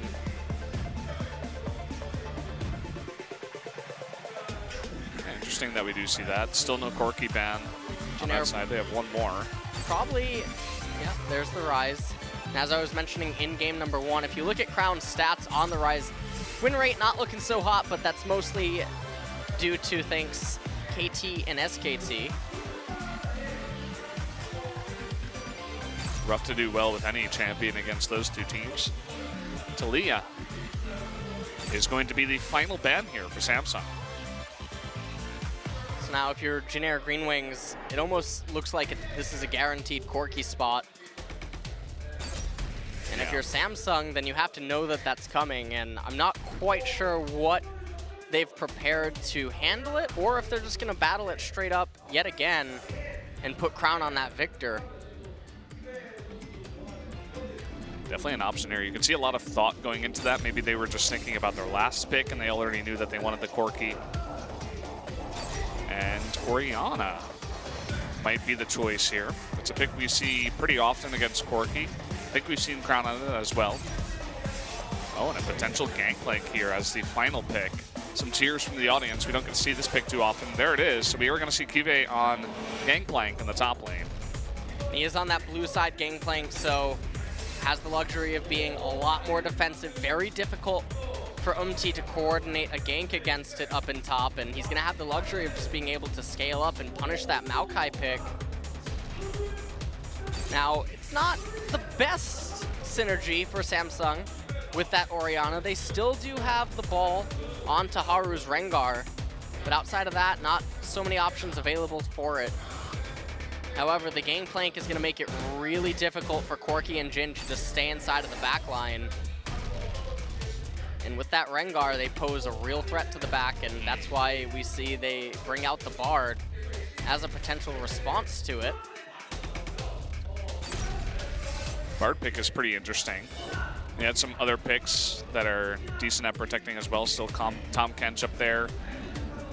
You know, lots of different support picks that were available. We don't get to see Bard picked all too often. We're going to see Kuzan on the Corki once again. This guy is fantastic on this pick. Very excited to see how he can do against the Orianna. I think that's going to be a fun lane to watch early on. But again, another interesting matchup is the Haru versus MT matchup this time. We'll see if Haru on that Rengar can face up to the graves of MT, if MT can have a bit of a better game this time. Level 6 is going to be extremely chaotic in mid or bottom lane via that Gangplank ultimate, and now Samsung Galaxy are the ones that are going to have the split push tools available to them, and the globals that are going to be constantly applying pressure to Jin Air GreenWings. And Jin Air now with the team composition that they really need to take a fight head on. Yes, they're going to do it via poke and trying to whittle down the opponent, but I'm not sure if that's the right course of action here against Samsung moving into game number 2. Yeah, we finally get the right cameras there. But here we go. Okay, there's Jin Air. You get to see their lineup too. Very excited to see the Corki, maybe some cool Bard plays as well. And that's going to be it for the pick and ban here for game number 2. So let's jump into it right now, guys. JAG GreenWings versus Samsung Galaxy, game number 2.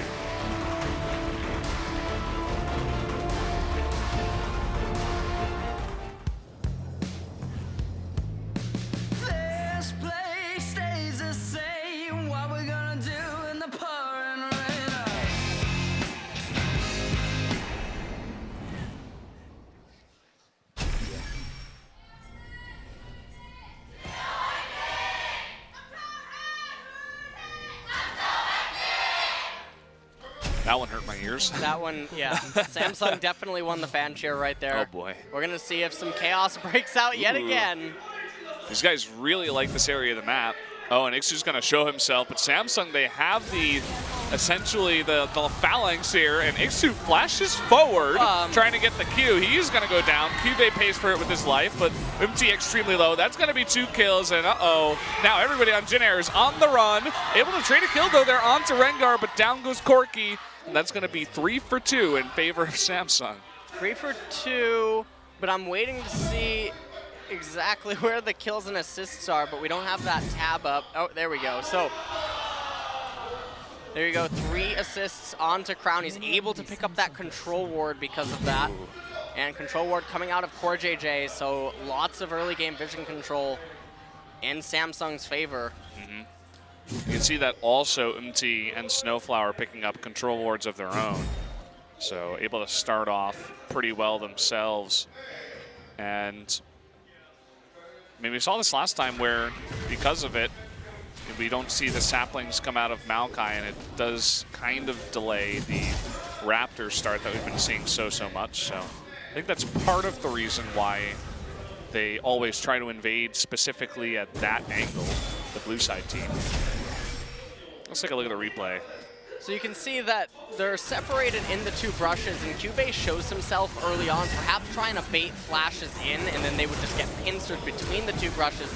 Jin Air didn't quite bite fully, but you can see that they were kiting back to the best of their ability. Teddy able to get the crit off with that final shot, but Kuzan went down in the end there. And also, interestingly to note, actually agreed that, you know, I'm going to be behind, I'm not going to make anything happen. And meanwhile... Boy. Oh, that's so unfortunate, that timing. Looks like he wanted to get down a ward, but was not able to get it. And with no flash, that is a fantastic gank out of Haru.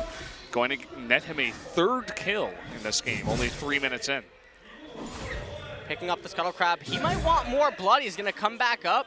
And this is something that Bengi was really popular for years ago. Gank someone and then immediately gank them after they teleport. Oh, that is unbelievable. Oh, and he lands the bolus here. Kibe coming on in, wanting the kill, and down he will go. And this is just getting out of control now. Samsung so far ahead, already 1.5K at 3 minutes. Probably the worst situation that you could be in if you're Jin Air GreenWings right now. Your Maokai is light years behind Cube's Gangplank. Cube has yet to recall, well, now he has touch base, actually opting for the Sheen. Surprised that he hasn't gone for a cull to just try to add a little bit more salt to the wound. But he has the luxury of being able to walk back to the turret. You look at the top minion wave, even though it's not on the screen right now, you can see that on your mini-map. And the wave went into Ixu's turret, and now it's coming back into Cube, and he was able to conserve his teleport, so he's going to have that available for his teammates, but also he's going to have it available for a pretty strong recall around the time he hits level 6. Nicely done by MT to at least get in there and take out the control ward that was on the side of Samsung. Probably placed by Crown, I would assume. And now with that pushing into Cube, you can see this mid matchup. Crown getting pretty low on mana, but able to zone out Kuzan for now.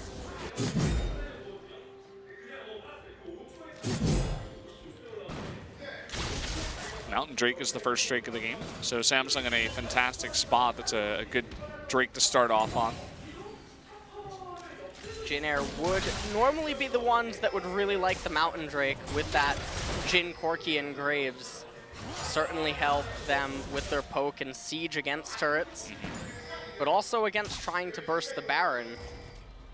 UMT potentially going for a little bit of a creative, all right. not entirely sure what just happened. And it seemed like Samsung was aware of it too, so it was not effective at all. Essentially just wasting time to just hitting level 5. Do you remember Humpty Dumpty? Yeah, Fell of course. off the wall? Yeah, that's what just happened right there, Brendan. With UMT? Yeah. Fell off the wall. Was doing something on that wall at least. And look at how much damage is coming out here. Kive actually being locked up though. He's gonna be able to get the kill. Will he live? That's the question. Oh, just barely. And I mean, with the read there as well. Oh, hold that. Oh, look at the damage, unbelievable. Down goes UMT as if he never even existed, and Haru picks up a 4th kill with 6 minutes into the game. This game is just absolutely out of control. And top lane is basically over. It's a 2-level difference, jungler 1-level difference, and if you're Kuzan or bottom lane for Jin Air GreenWings, you have to be feeling terrible right now. Cube still has his ultimate, so you can see he baits out the twisted advance. Card to the Colossus not quite able to save him. I wish the replay showed us what Cube's HP was. That way we could tell if the flash away from the minion projectile was worth it. But in the end, Haru, you can see just the damage coming out from him here. Slice and dice. Couldn't do anything to live. And if you're Crown right now, if you're Ruler, Core JJ, you're basically smiling. You can just say, okay, we can farm this out. We can fall behind a little bit in CS because you guys are doomed. As long as you don't die, as long as you don't feed, you're going to be in such a good spot. I mean, Haru's... I mean, this is what we were talking about. This guy, he gets ahead and he knows how to use that advantage. You know, he's super aggressive. The double gank into the dive under turret, hitting 6 before UMT. Now he's 7 as UMT just hit 6. And he's taking everything. He's taking the red, taking the raptors because he can. Not much that Jin Air can do about it. Ixu's still level 5 to the level 7 of Cube.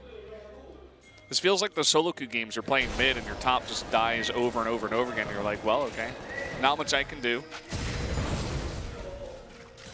Haru taking absolutely everything away from UMT. And it looks like they're trying to establish some sort of vision control now inside of the river. Possibly look for some sort of a cheese pick onto Crown, but Crown just content to play it safe. And look at top lane right now. So the CS deficit isn't the only problem. There's also the fact that Gangplank gets the gold from Parley, and you can see the Bandit gold. And that's a statistic that we can't really show until the gold difference is shown, but the gold gap in top lane is absolutely enormous. And with Ixu having the double Doran's ring and only a cloth armor, he's not in a position to do anything. Cube has his ultimate and teleport still. Yeah, it's pretty unreal, and oh, look at that. The control ward is actually denying the vision of that ward, and they don't even clear it, because that would obviously give away the position of Haru. They want to dive here on Kuzan. They might be able to, but nope, not quite. Just going to zone him out and actually go up top and just steal the big Krug. Just a day in the life of Haru. I wouldn't want to jungle against this guy. Wouldn't want to play against this guy.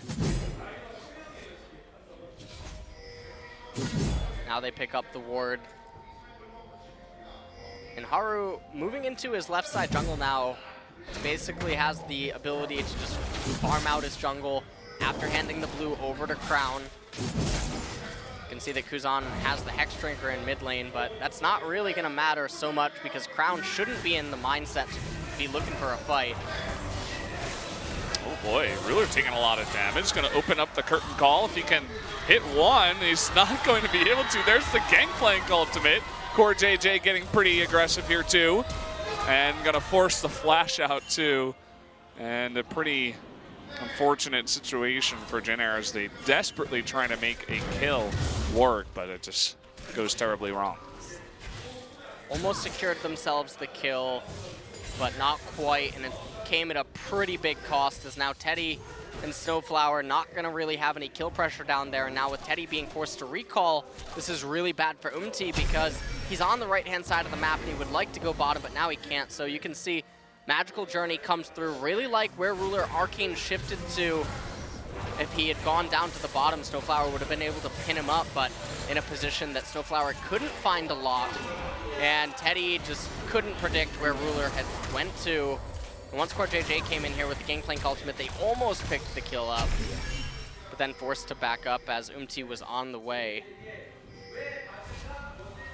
Now Haru's bot. You see Jin Air has to be extremely careful, but they don't know. Well, some back pings going on, but they're gonna take a ton of damage either way, and this might just be a bait actually onto Haru. He's gonna flash on in and he gets the kill. He will go down, but you can see there were 4 members of Jin Air down bottom, and he's able to trade 1 for 1. Does lose his flash for it, but at least does get the kill. It almost looked like they were just gonna bring him down and that he had made a mistake with the CC immunity, but then that was one angry kitty cat. He jumped right out of the brush, brought Snowflower down, and ultimately goes 1 for 1. In the lane right now in favor of Samsung. I'm a little curious why they're actually pushing it. They had the option to just freeze it there. You know that Teddy doesn't have any summoners. He wouldn't be in a position to break that. No way is he gonna come to him. So in the replay here, you can see that Haru goes back into the brush, flashes out, gets onto Snowflower, and then goes down. Still a 1 for 1 trade. But the whole problem with that was once Snowflower went down and the way that the lane was at that point in time, Ruler and CoreJJ had the option to just lock it and freeze it, but instead shoved it into their turrets. So not looking to try to bleed Jin Air, and instead just continuously trying to look to ram their advantage down Jin Air's throat. And they're doing a pretty good job of it. You can see that they have all this vision in their opponent's jungle. Haru's just taking everything. Both sides of the jungle at this point is Haru's basically. It's just, can pick up enough of the scraps to feed himself? And we don't really have too much vision around that dragon here for Jin Air. They do have 1 ward nearby. That's about it. Haru's looking for it. There's nothing really to farm on the side of the map, so still just looking for a kill. He is going to be spotted, but here comes Thrill the Hunt. Backing on out. Nice Magical Journey using that wall. Snowflower able to get out. Nice bit of damage coming out from Crown. Just trying to force Kuzan away. Here we go. The lockdown from Bard. Haru taking a bit of damage. Nice stun. Gonna eat all of the damage from that Jin, and does pick up the kill, but here comes Crown. The Gangplank ultimate is able to take out Graves. And now just on the run here. Here is the twisted advance out of Ixu, but nobody really able to follow up here.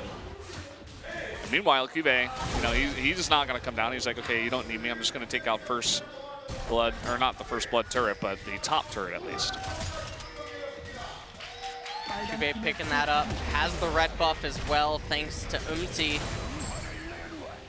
And now he's going to even counter jungle, or he's going to look to anyway, going to find nothing. But we're going to take a quick look at that replay. So right here, they locked up Haru. I was a little bit surprised that the Gangplank ultimate didn't come down a little bit sooner. You can see Ruler focusing all his attention on that turret as he knew that the minions were about to go down. Teleport was channeled, but wasn't really going to mean anything. And even though Ixu was able to get onto Ruler, they just couldn't quite do anything with it. And the teleport was ultimately in vain as Cuvée took the top tier 1 turret. And right now, we're almost at 15 minutes, and Jin Air GreenWings at a 5K gold deficit against Samsung, who everyone knows is going to be better the longer that the game goes on. Yeah, an extremely rough spot. They definitely need a couple of miracles to go their way in order to pull this game back. You can just see how relentless, as you were saying, just shoving it down their throat, trying to take away literally everything. But he's able to find something as he's being counter jungle in his own jungle, going to steal the opponent's blue, but this will give over the Drake. Not really sure that Jin Air could counter it over there, but trying to go for a gank now onto Cuvée, gonna force the flash out. That's about it. He does get away, and 3 members committing to a gank that just does not pan out. Now, Kuzan, he does have the package, so relatively safe here.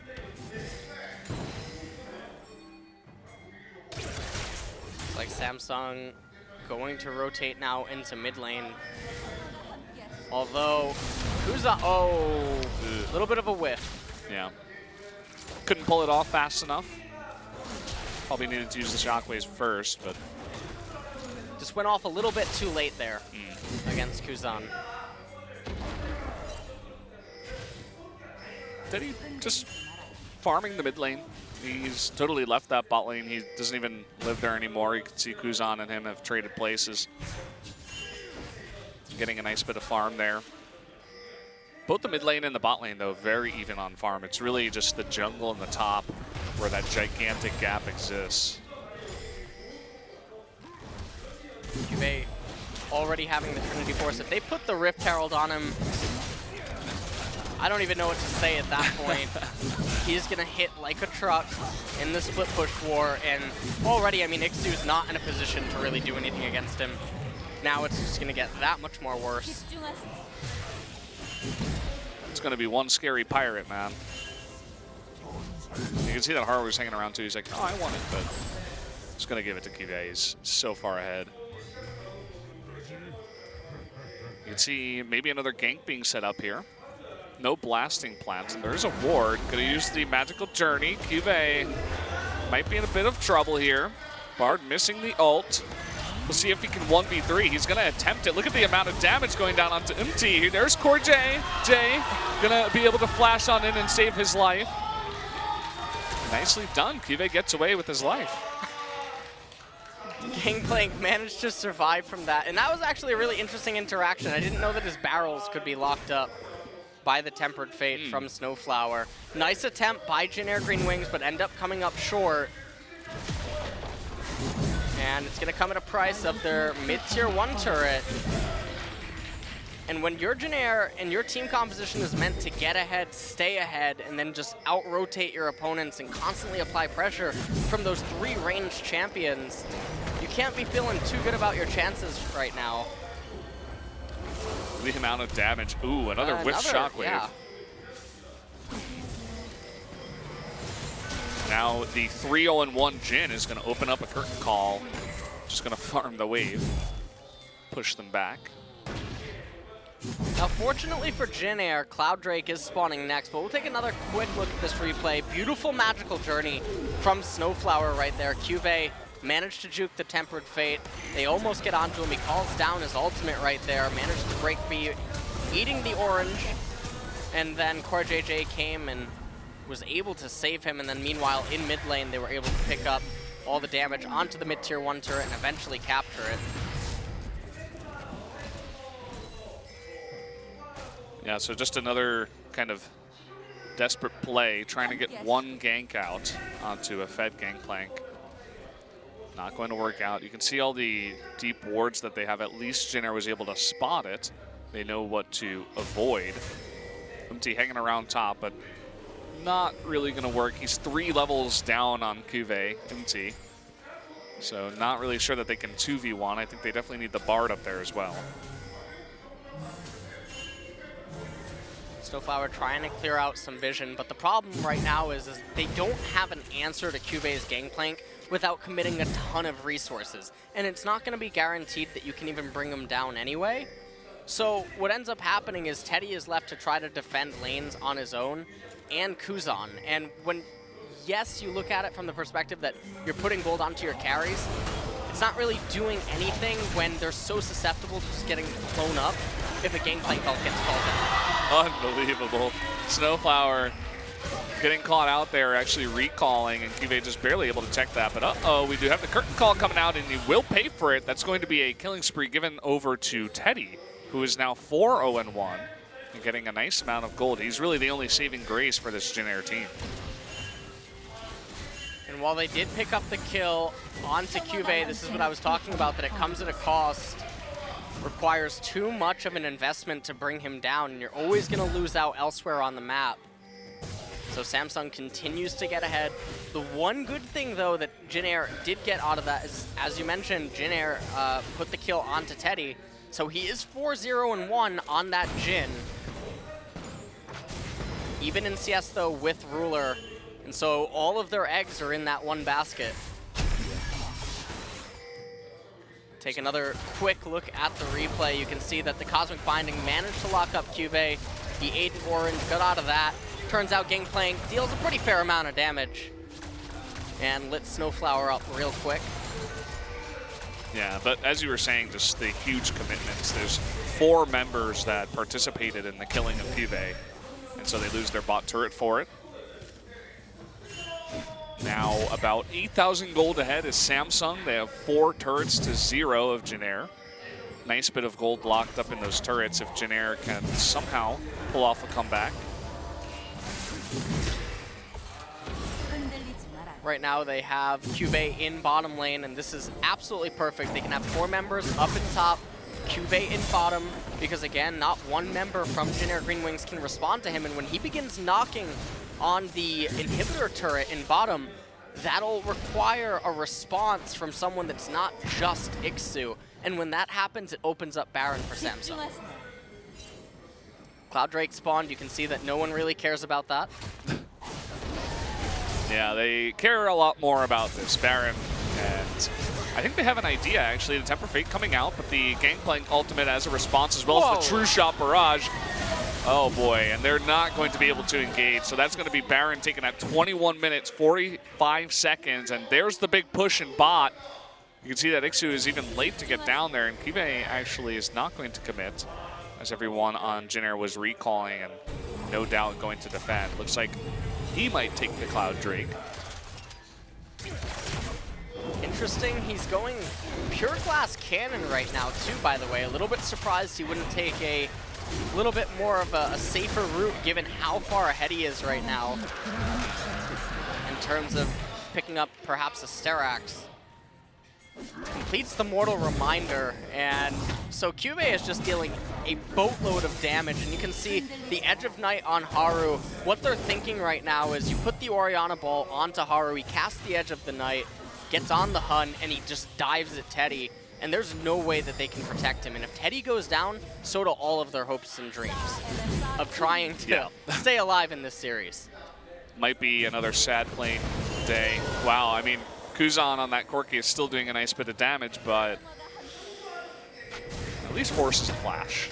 So he's getting something, but there that is. The ball coming on down. Another missed Shockwave once again, and they're able to turn that around. Down goes Bard, though. They're going up to Crown here. Will be killed. So that's traded 2 for 2. And yeah, I mean, at the same time, though. Meanwhile, up in, or down in bottom lane. No response. I mean, Ixu's going to come over here and throw a sapling and be like, oh yeah, I can't do anything. Doesn't even go on him. Yeah, he's just picking up the farm. He can't come near him. Dodges the barrel, at least. Now Cuvée gonna pick up whatever he can inside of Umti's jungle. Ruler and CoreJJ gonna be able to put down a lot of damage onto that turret. They might actually just be able to get it with that red buff. And the Mountain Drake plus the Baron minions. It's very close. And they do not commit to it. Nice bit of poke damage. And as we saw in the last fight again, I'm not sure if we're going to get a replay, but Crown, he's missed 3 shockwaves now. And he's going to be thanking his team for the bus that they're giving to him right now. That's what the Koreans say on the ladder. They're just like, thanks for the bus, thanks for the carry, essentially. And he did get MVP in game 1. So I suppose he's like, okay, now I can relax. I'm just going to take a game off here. Have Haru and Cuvée carry me. No response from Janair. They just let the turret go. Ixu just chilling in the brush. Will be spotted. Nice bit of damage being poked onto him. Nobody's going near Cuvée. They're like, okay, we just cannot touch him. Now Pirate no one wants to deal with. Yeah, about 13.5 gold ahead. 13,500 gold ahead, I should say. A lot more than 13.5. As Janair just look crippled, defeated. No real response. They can't push up against these Baron minions. A mistempered fate. And all of their answers just being shut down. Samsung turn their attention up to top. Don't really know exactly what Janair can do. Oh man, the barrel and the dissonance is just too much. as they shut down MT as if he never existed. That's going to be the second inhibitor, and it looks like they're going to go for the Nexus. Will Crown hit a shockwave? That's the real question that we have to ask ourselves. Oh, he dies! Never mind, he doesn't get the chance. Oh, man. Corey JJ might die, too. It looks like he will. Samsung's like, okay, we're just going to kill the turret anyway. They have to be careful, though. Just get the all right. Oh, man, the blasting plants and Cuve's in the back. To be honest, I just feel like that's a little bit, even if Cuve were to go down here to get the turret, it would be more worthwhile. I mean, Exhaust, and he gets the kill anyway. One swipe of the blade, and Teddy loses half his health. Meanwhile, actually, the Nexus turret might even go down. being forced to smite that. Minions not quite able to. Super close. Feel like if Cuve is gonna commit to making a choice like that, he should have just committed to the turret and brought that down. Yeah. But he's feeling generous. Yeah, you know, gotta give some back. Yeah. Cloud Drake is next, and Samsung, it doesn't look like they really care about that. I think at this point they could essentially just push down mid, especially if they could see the numbers of how far they are ahead, but I'm sure they feel it anyway. Especially because that turret is just one hit away. Some pings going down. It looks like Haru wants to come from the side. Maybe zone them out with the Thrill of the Hunt and go for it. Maybe look for a kill of his own. Teleport coming down, and here comes the push. Should be the final push of the game. Haru off on the right, having to ulti in order to get away, break down the turret, just one auto, it's okay. Look at Bard's face, that's probably Snowflower's face right now in the booth. Oh boy. Yeah, the Bard pick not really panning out this game. One time. Can you get it? Oh. Can he get it? Come on. He's not even Doesn't even have to be a good one. This has to be one. He's got some performance anxiety. He's running out of opponents as Ruler's just taking out anybody on the team. There it is! He lands it! He hit the shockwave! GG! And a triple kill for Ruler to end out the game. There you go, guys. A quick 2-0. At least a quick game 2 from Samsung as they are able to sweep up one of the weaker teams here in LCK in pretty quick fashion. I don't even know who you give the MVP to. Do you give it to Cuve or do you give it to Haru? Because Haru was the one that coordinated the two ganks that got the ball rolling. He's the one that went into MT's jungle and kept the pressure on and basically kept giving his team favorable trades. But Cuve did so much in terms of objective control and just running around the map with that Gangplank ultimate. I feel like it's really tough to say. Honorable mention though, Crown's ball. And a very sad scene as it looks like Ixu's taking this loss pretty hard. I mean, what are you going to do? You just kind of got outplayed by Haru in the top lane, and from there you were so far behind that there's nothing you could do. I feel like the gank, when he immediately teleported back to lane, it's a very common strategy that you can do as a jungler. I've always called it for about the past 2 years the Bengi, because Bengi was so popular at doing it. He would gank you, wait for you to teleport, stay inside of the brush, gank you one more time, and that would just end your lane.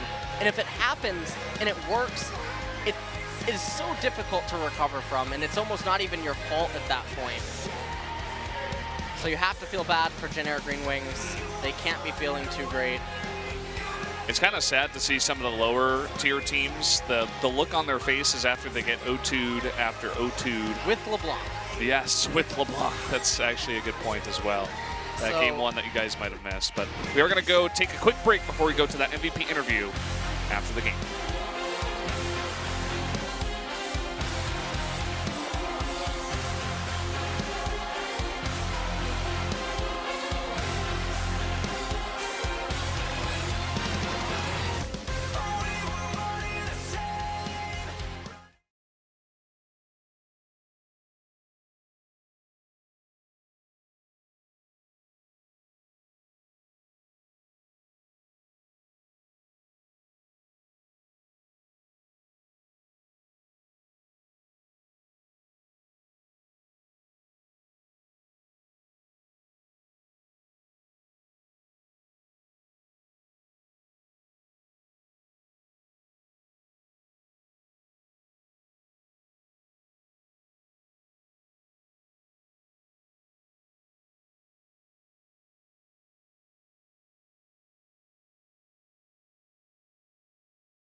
Welcome back, guys, here at the analyst desk after a quick 2-0 by Samsung, especially in game number 2. So curious to see who the MVP is going to be of game 2.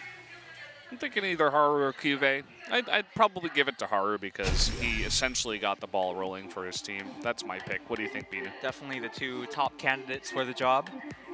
But let's take a look at the match result. No questions here, right? Very straightforward game from Samsung, starting with a very early advantage and taking it all the way to the end.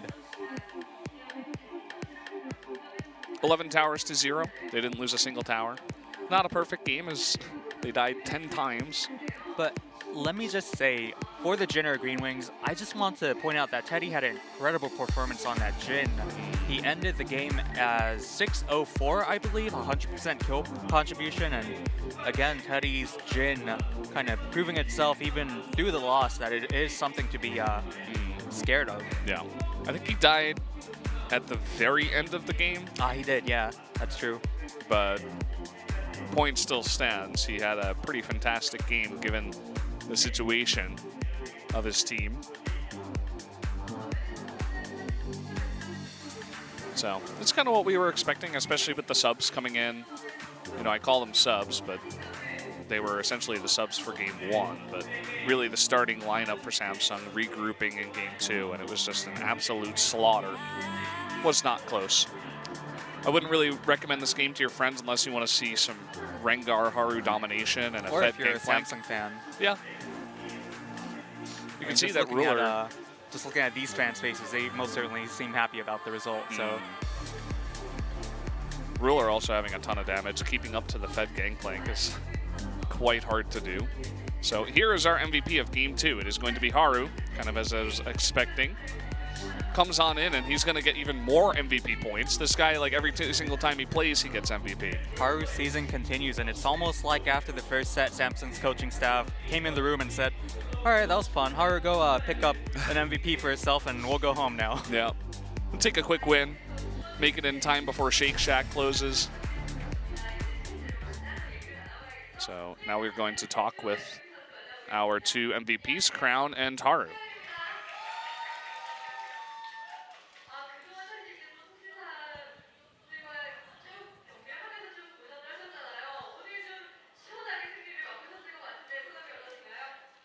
So maybe a little bit of back and forth and leading up to today. You had a very clean 2-0 victory today. How do you feel?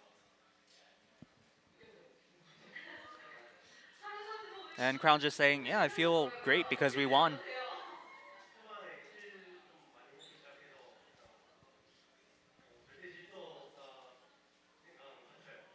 And Haru saying, we started out with a lot of kills in the early game, so I thought, well, there's no way we could lose now.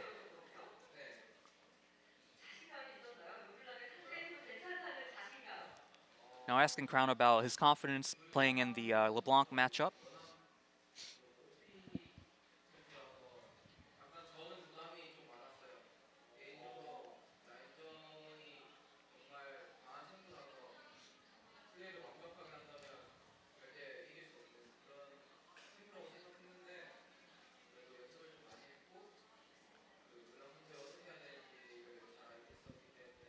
And Crown says, actually there was a lot of pressure because LeBlanc is such a strong champion, and when played correctly, her laning phase is enormous, but I had a lot of practice and I was confident playing against the LeBlanc.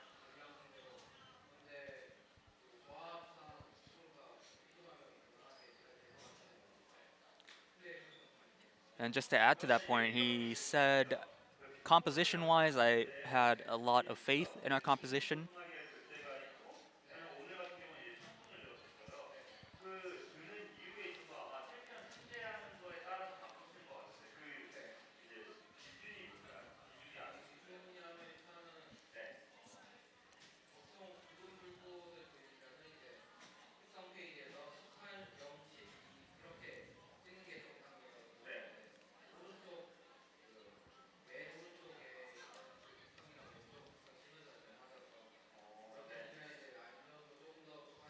So Crown being asked about Keystone Mastery selection, Deathfire Touch versus Thunderlords, and Crown just generally saying Deathfire Touch makes for a very easy laning phase if you go for 18, 0, and 12 in terms of, mastery distribution.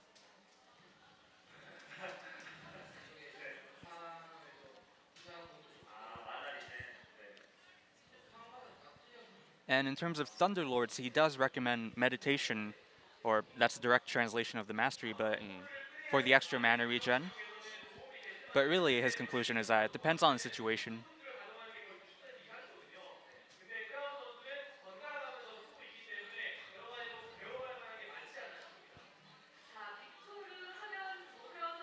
So Kanata just summarizes that point saying, yeah, Crown definitely alternates in terms of Keystone Masteries when he's playing Victor. So there's a lot to learn if you're a Victor player or a Crown fan.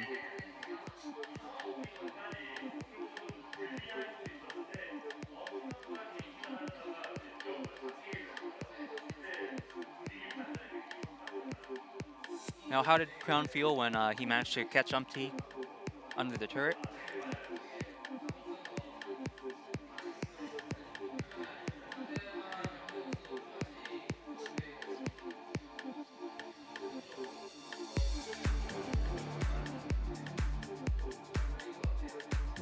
And Crown says, well, pretty straightforwardly saying that it was a pretty big mistake from the opponent's point of view, but it worked out in their favor, so definitely no complaints there.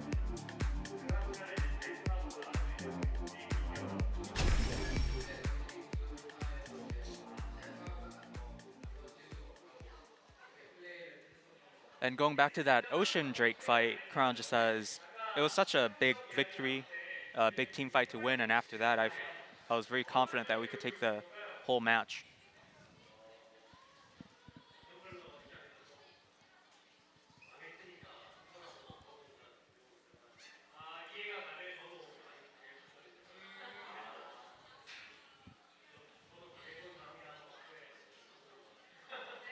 So I believe they asked Haru about how he felt about Umpty's, failed gank, and Haru just answered, well, as a jungler, I kind of feel for him. I've been in there a couple of times. I've been in that situation a couple of times.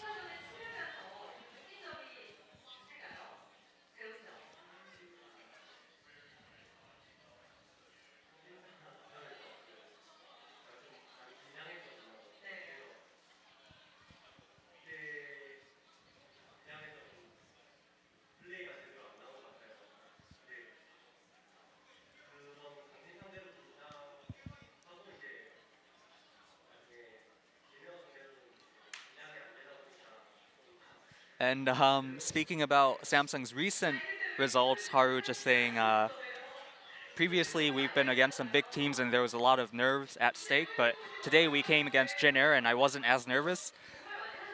Maybe an unintentional jab at Jin Air, but I'm sure his intentions were good. But basically saying he wasn't as nervous against Jin Air today.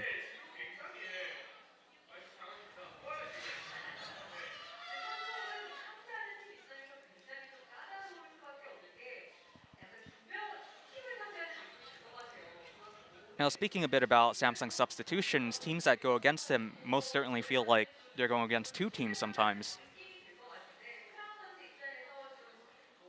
So what does Crown think about Samsung's rotations, lineup-wise?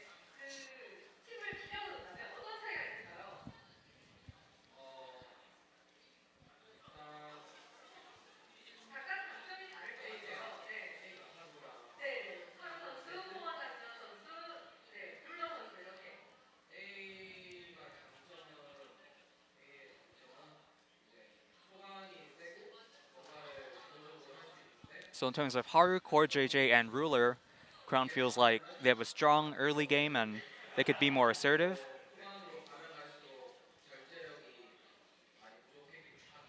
But the more we go to the late game, I feel like we're not as disciplined. We're not as good as, kind of controlling ourselves, inhibiting ourselves.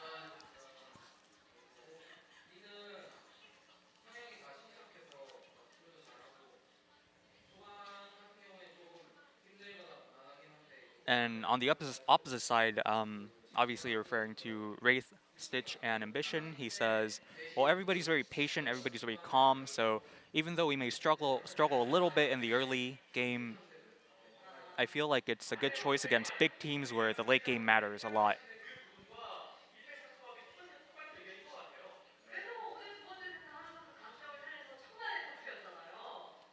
Speaking of which, Haru definitely bringing that early game in set 2. What does Haru think about Crown's responses?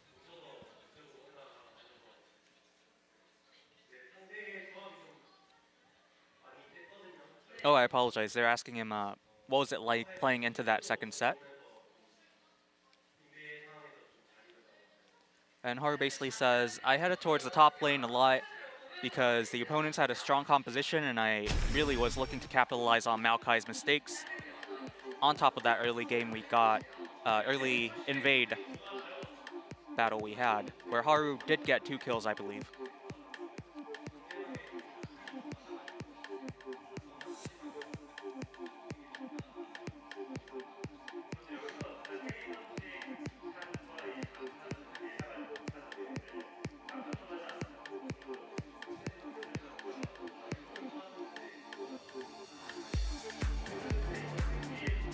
So Haru just says he definitely didn't expect Teddy's, 4th auto attack during the level 1 fight.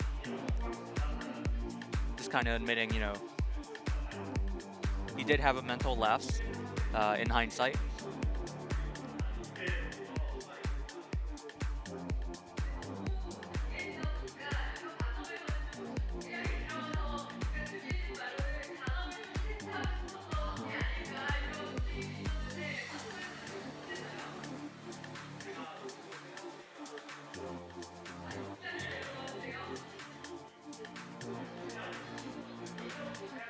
So the next question for Haru, what is the thought process or what was the context in terms of making all these dives over and over again? Because the Korean casters were kind of joking, are you testing yourself, Haru? Do you want to see how strong you could be?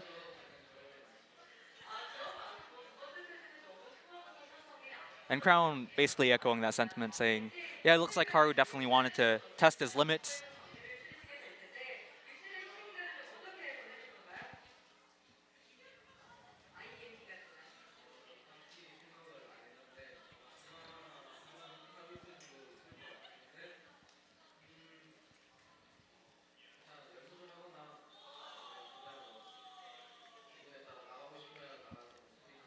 So, as everybody knows, we do have a 1-week break coming up, so how's Crown going to be spending that time? And Crown says, I'm either going to practice or I guess if I want to go out, I'll go out.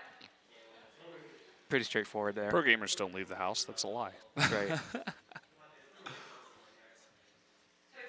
And Haru basically says, yeah, I think I'll, keep it on the down low, just practice at home.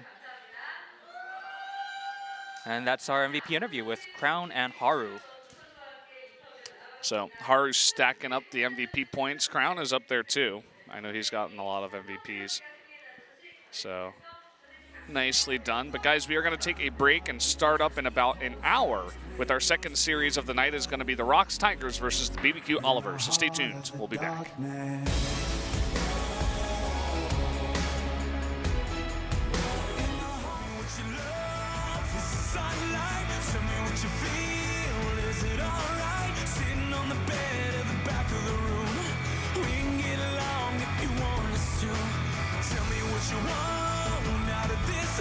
Tell me what you say when the mood's right. Sitting on the bed in the back of a room.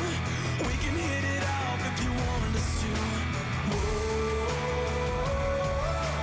whoa, I learned to cover you.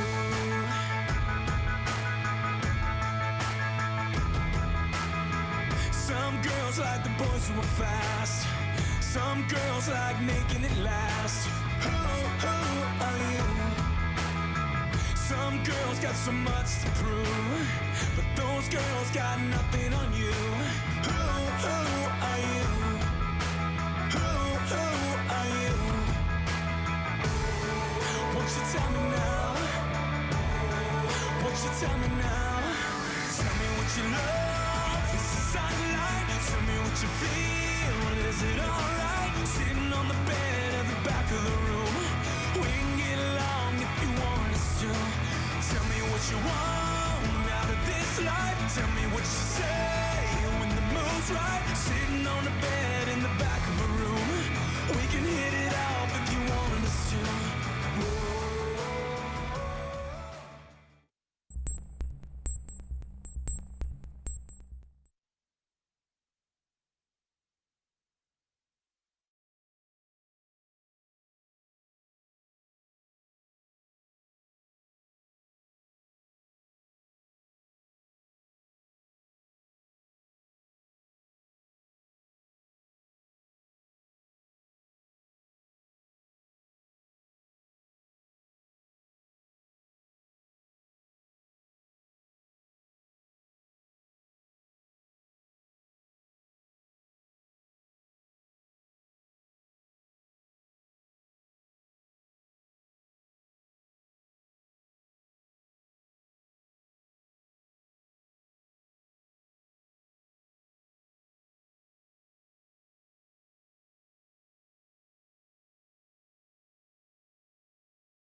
Welcome to LCK Spring 2017. I am Valdez, with me as LS. We're going to jump into the second series of the night. It's going to be the ROX Tigers versus BBQ Olivers.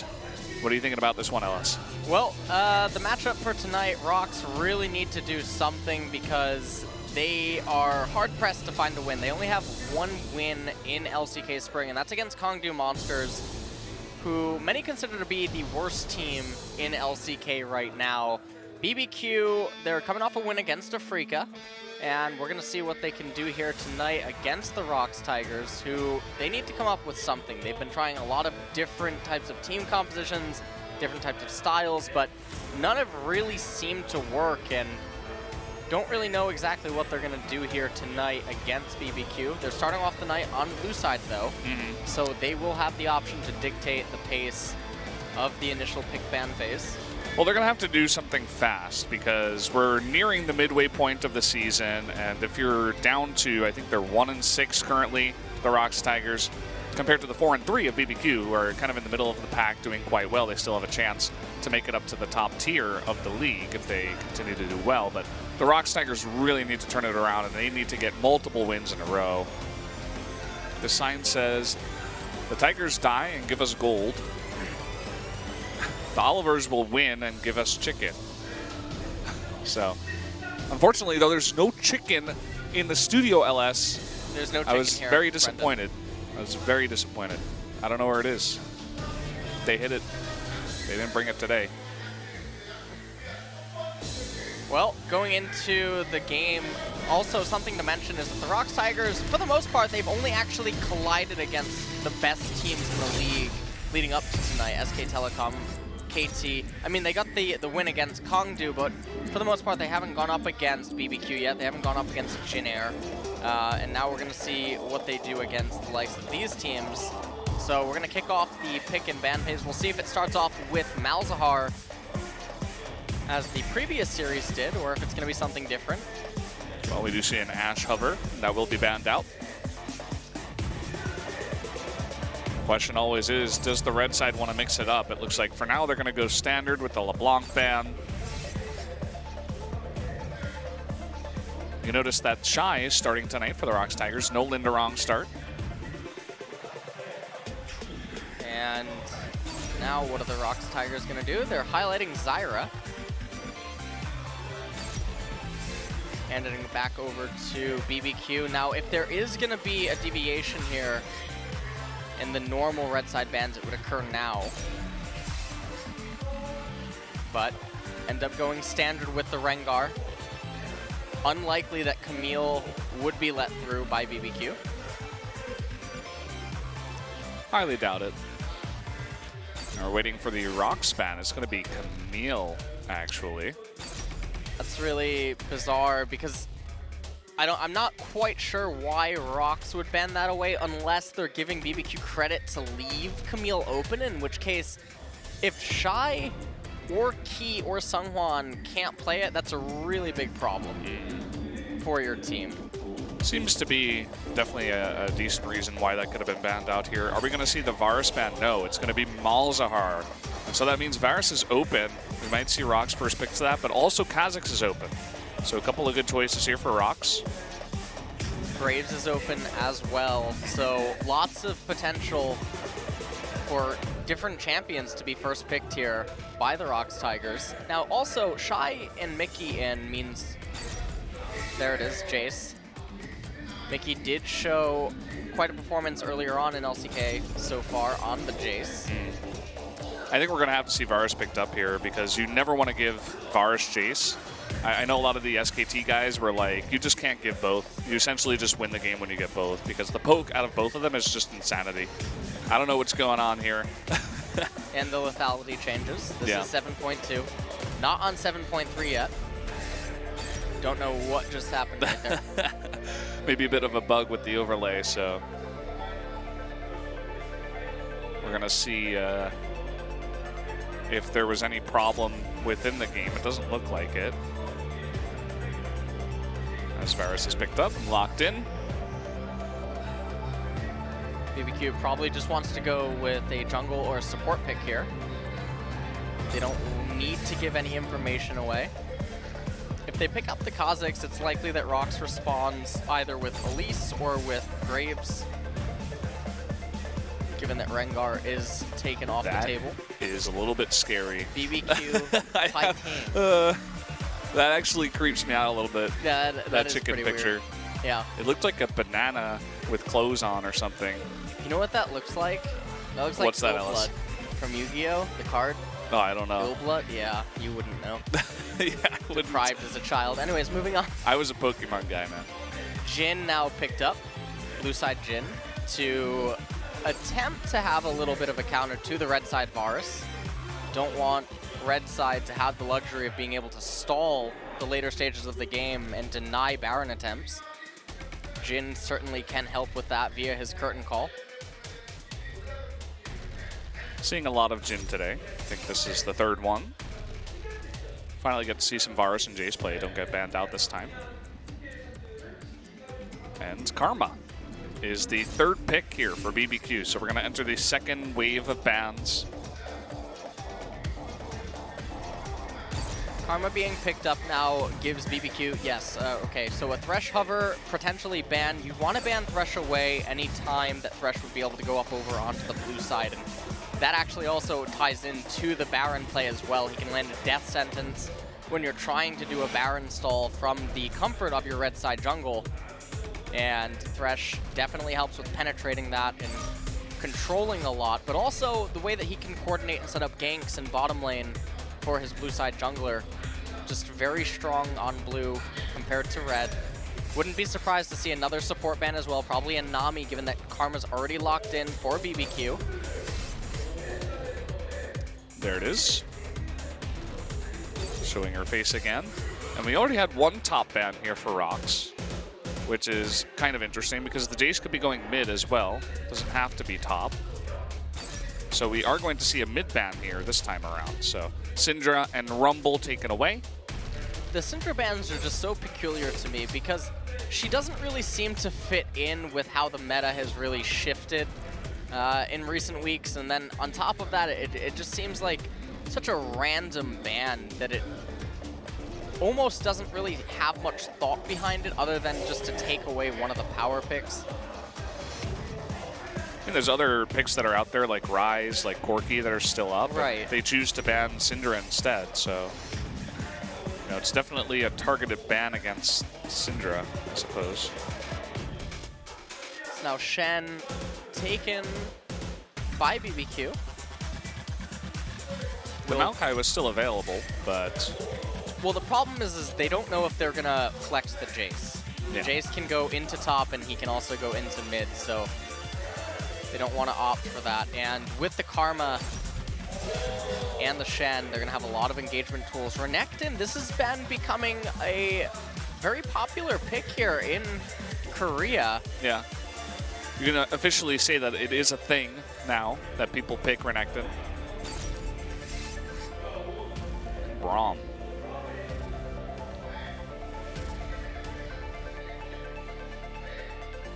Well, looks like it's going to be locked in. does look like it will be. Oh. Lulu? That was a last-second swap there. That was it. Very last-second swap. Lots of synergy, though, with the Elise, Jace, and the Renekton. Gonna have to see how Lulu does here against Karma. This is something that was trying to be brought into the meta mostly as a response to the Zyra Malzahar MF cycle, and BBQ now gonna respond with the Corki. Or looks like they were watching last night.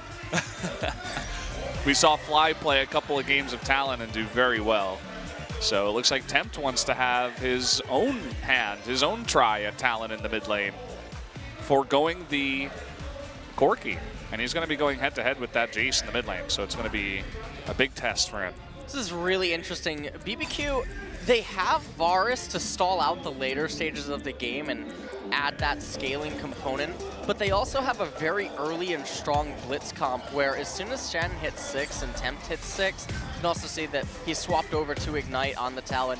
They have a lot of chaos potential in a way where they can just blitz over the ROX Tigers, and ROX is going to have to stabilize, but ROX, if they get a lead, it's going to be almost impossible for BBQ to recover from it with just who their champions are. Yeah, Varus is going to have to do a lot of work in the back line if they do get behind. And, you know, if he does get behind, he's not going to be doing as much work. So if they can land something like a Shen taunt, they're going to be blowing up people real fast. Yeah. And, I mean, a lot of the action early on is going to be coming out of BBQ as we move into game number 2 here. Remember, their composition needs to get ahead. They do have the luxury of the Varus again to stall later stages, but for the most part, this is going to be Cox on rocks as we go into game number 1 here. Looks like it. And you guys are taking a last look at both of the compositions that we do have here. Another Talon game is coming to you guys. And looks like Star Guardian Lulu as well. I know you're a big fan of that, LS. But let's jump into game number 1 right now. It's going to be the ROX Tigers versus the BBQ Olivers on the big stage going into the Rift right now.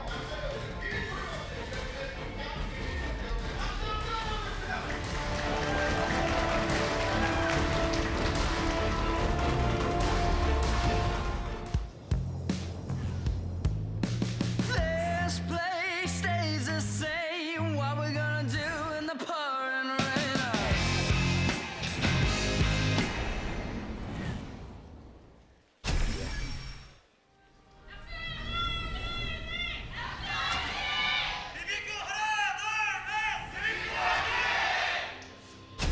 Whoa. We got the big fan here, hashtag big fan, in the front row, giving us a big cheer for BBQ. Now, we're not going to see any big level 1 fights just yet, although BBQ is kind of over in their red side jungle. But a big spread from the Tigers. Very big spread indeed. And what they're just trying to do is play it safe. They don't want to get caught out by Crazy early on and then have Tempt with his potential parkour just chase them down. Key having a little bit of a spasm in the bottom brush there. Talking to Pix a little bit too long. Going to be seeing purple by the end of this night. And, I mean, you know, you got to warm up. It's your first game of the night. No doubt they were practicing before they did come, but on the computer here in the booth. Interesting start, by the way, for Shy. He has the call as his first item. Well, you got to call the weak. That's what Renekton does. Call the meek. I think it's called the meek. Call the meek. And a Raptor start for Seonghwan. We'll have to see if he does anything creative with this. The way that we have to look at this is that the real pressure is on the junglers early on. They have to make something happen for their laners, but Seonghwan has a little bit more to work with up in top lane and mid lane than Bless does on his Kha'Zix. And also in bottom lane with Ghost and Totoro having shoved in so early, if they keep the lane shoved in, it's also going to create a lot of difficulty for Bless to make something happen. Level 2 hit here. Ghost laying down the damage. Ooh. Gets key. And this is the matchup that I was interested about. Mid lane. See how Talon does early against that Jace. You can see that he's having a little bit of trouble. Down 4 CS early on.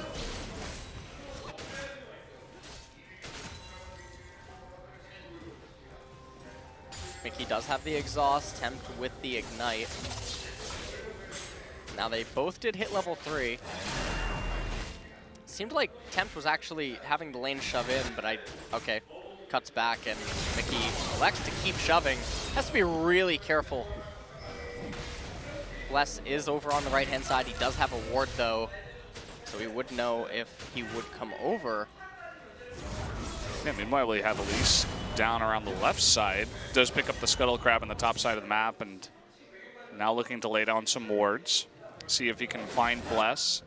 Where is he going to go? Is he going to head top? Maybe just go for the Krugs. There is a ward there that will spot him. Seonghwan probably just going to take the Golem camp. It's going to be extremely unlikely that they can get a gank off onto Crazy in top lane there. Oh, look at this. The exhaust coming out. So much damage going on to Tempt. but also onto Mickey. And here's Bless. He's coming behind, and look at Mickey's positioning. He's going to have to run towards Elise. He does want to live. Here comes Bless. Ping's going down. Oh, I really like what they're doing right here.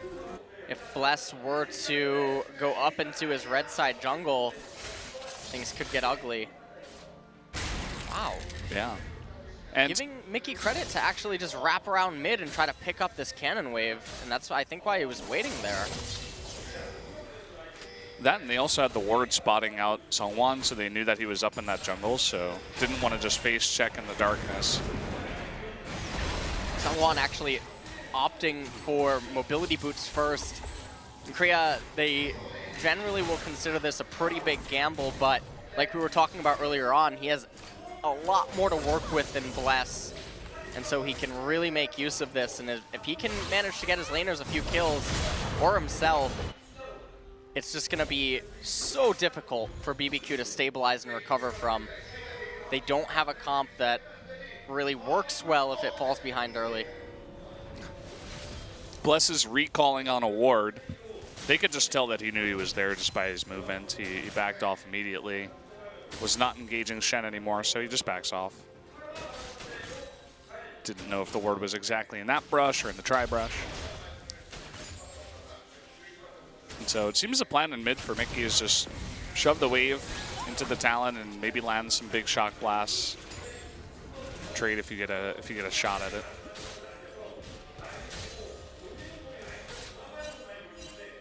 Mickey having to recall yet again. Gonna definitely give Tempt the experience advantage. Meanwhile, though, Bless is actually down quite a bit in experience. He comes in here, he gets a ward on the Wraiths, but it doesn't really matter. I love those pings that immediately came out. You can see that Bless basically has a complete lock on Sungwon. Even though he's behind right now in terms of levels and recovering on camps, he's able to tell his teammates exactly where Sungwon is. Yeah, you were talking about being behind. Well, it's 41 CS out of Elise. I don't even know how he's even with his mid laner and his AD at this point. But you can see that Bless is struggling a bit with the farm down at 22. Serrated Dirk now completed for Tempt Ignite. Not quite up yet, but definitely a pretty big advantage here in mid lane in terms of items. Ooh, it looks like someone's looking for him. Bless is up there. He's heading top. It looks like someone's going to find him. Oh, does land the cocoon, though, but Bless leaps away. Oh, using the brush, actually going to force out the Stand United. Can someone get away? No, the taunt comes out before he can hop the wall. And is he going to be able to? Oh, wow, he does, and he flashes away. And it looks like he should live. Shy is going in now alone. Does have the backup, is going really hard onto Blast, and there it is, the shock blast out of Mickey, and first blood will go to Shy. Oh, it's not over yet, though. Yeah, crazy on the run. Taking a bit of damage. It looks like they can't quite fix the kill, but they will come in here into the red. Come into the red, they're gonna take this, and it's gonna put Bless even further behind, so that was a situation that started out really ugly, but Sungwon managed to get away by the skin of his teeth. And then they turned that around, and now Bless is really far behind. However, in mid lane, we take a look. There's almost a 20 CS gap in what should have been an advantageous matchup for Mickey. Yeah, it's kind of interesting because of the fight and how low he got. He was forced to go back, so Talon was able to shove a big wave in. Here we go, a bit of a gank now onto Crazy. It looks like Shy's going to take the aggro, missed Cocoon as well. Someone's still going in, is going to repel in, and does pick up the kill. Nicely done. Crazy's now also going to miss the wave. He doesn't have teleport available. Bless moving up here. He has hit 6. He's going to have to pick the wave. Yeah, he needs to absorb the experience from the wave, but instead it looks like he has his eyes set on trying to get a kill here.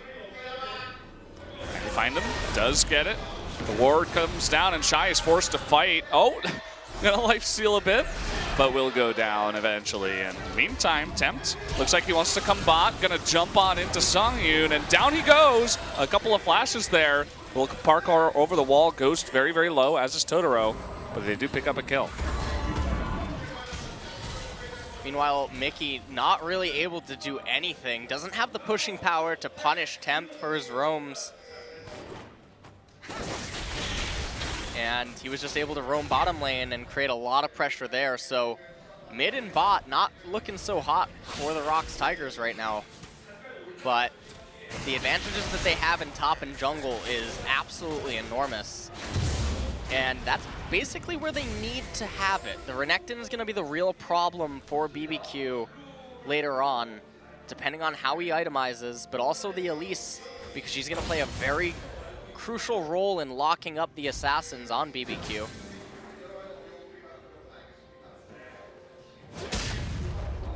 See Crazy just going in there using the scrying plant.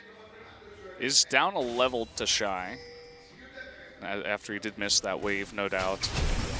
And we're going to take a look at the replay of Tempt coming bot. So he was able to just run here basically unseen. You can see he got off his ultimate and the ignite before Songyun was able to flash away. Parkour's over the wall, said, "You guys don't need me." Runs his way back up to mid lane. And Mickey, in the meanwhile, wasn't able to really do anything. Did catch up in CS, though.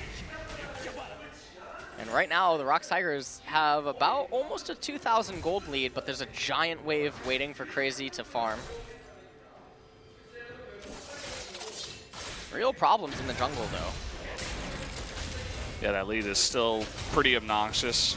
About 25 CS ahead. You can see this is where, you know, Mickey, he gets the serrated Dirk, and now his poke is beginning to get out of control. If he lands a couple of shock blasts, it's very hard for Temp to stick around at mid lane. So you see he's forced to recall, and Mickey gonna push this one pretty fast. What he's looking to do right here is pressure mid lane turret, and what it does is it forces Bless to come out of the fog of war. And once Bless shows himself, they're going to be able to keep tabs on exactly what camps he's cleared, what camps he hasn't cleared, because they know that he hasn't really taken any farm from any of the laners. So it becomes very easy to predict what camps what camps are still available for him to eat. You can see how the Lulu's faring down in bot. The shield definitely helps offset the amount of poke damage that Piercing Arrow can do. So every time Varus loads one up, you just drop a shield onto Jhin. Or yourself, depending on the positioning. But even so, Ghost is still pretty far ahead, about 35 CS. Or they're 25. Still a pretty sizable lead this early on.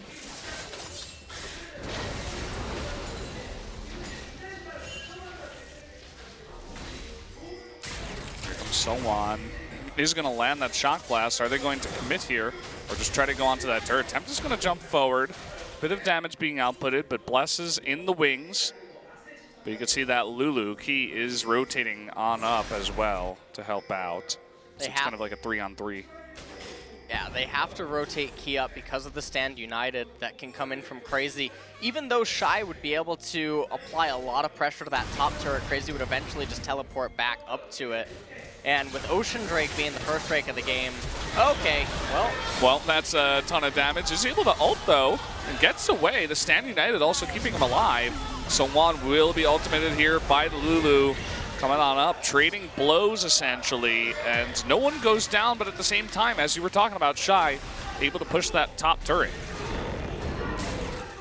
Pushing the top turret. He's going to actually get first blood turret of the game.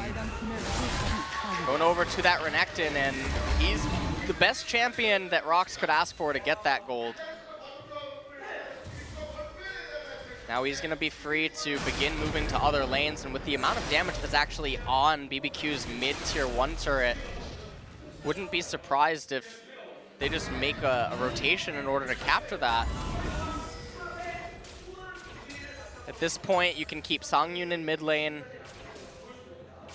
and you can have Mickey go to bottom lane, and then just have Shy rotate up and then look for a Herald opportunity, as you'll have the coverage from Songyun's curtain call.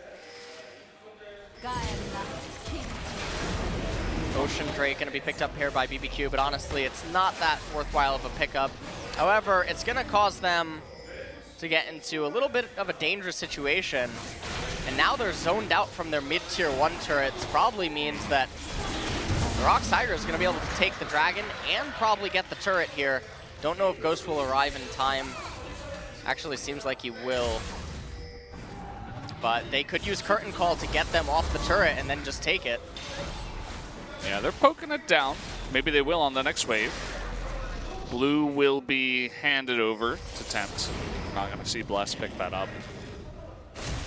And it was a nice move, you know, using that teleport to zone them off the Ocean Drake, pick it up yourself, and potentially get that mid tier 1, but not quite able to pick up the turret. Renekton then just rotates back top. We'll see what their next move will be. It looks like the next Dragon is also an Ocean Drake. Really unfortunate Dragon RNG here tonight for ROX versus BBQ Game 1. Although, if it's going to benefit anyone, it probably would benefit the ROX Tigers a little bit more than it would BBQ. So they can sustain against the Varus poke, but also they have the ammo to keep sieging with that Jace and with that Jhin. Oof. Yeah, look at that poke. Now imagine if you had 2 of those, essentially. Both Ghost and Jace. Or they're Varus and Jace, I should say. Do an intense amount of poke damage. Mickey with the blue is going to be pretty obnoxious. Oh, just barely missing that one. Will this be enough to take out the turret? Yes, it will be. Oh, okay. Even with the poke going down to Sangyun, it doesn't matter. They pick up the second turret of the game.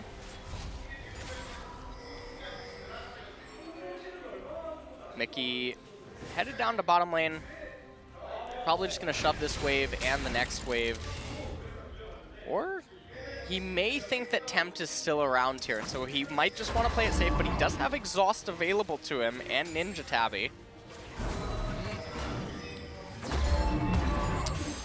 Oh, man. Sangyun struggling to stick around mid with the amount of piercing arrows that Ghost is laying down. Pretty accurate with those so far. Finally, Tempt has combat.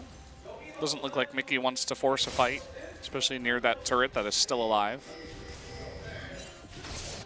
Gonna need about 1 more Shock Blast if he wants to do an all-in on Tempt. There's no reason to really force it right now. He has the luxury of knowing that his team is in a much better position right now. You can see the gold lead for the ROX Tigers, and we talked about how if BBQ is behind, it's really a lot worse than it actually appears right now. They're way more behind than what the gold lead is suggesting. Can't really make use of Crazy. Tempt not in a position yet where he can really threaten any sort of assassinations. And Bless has been crippled this entire game.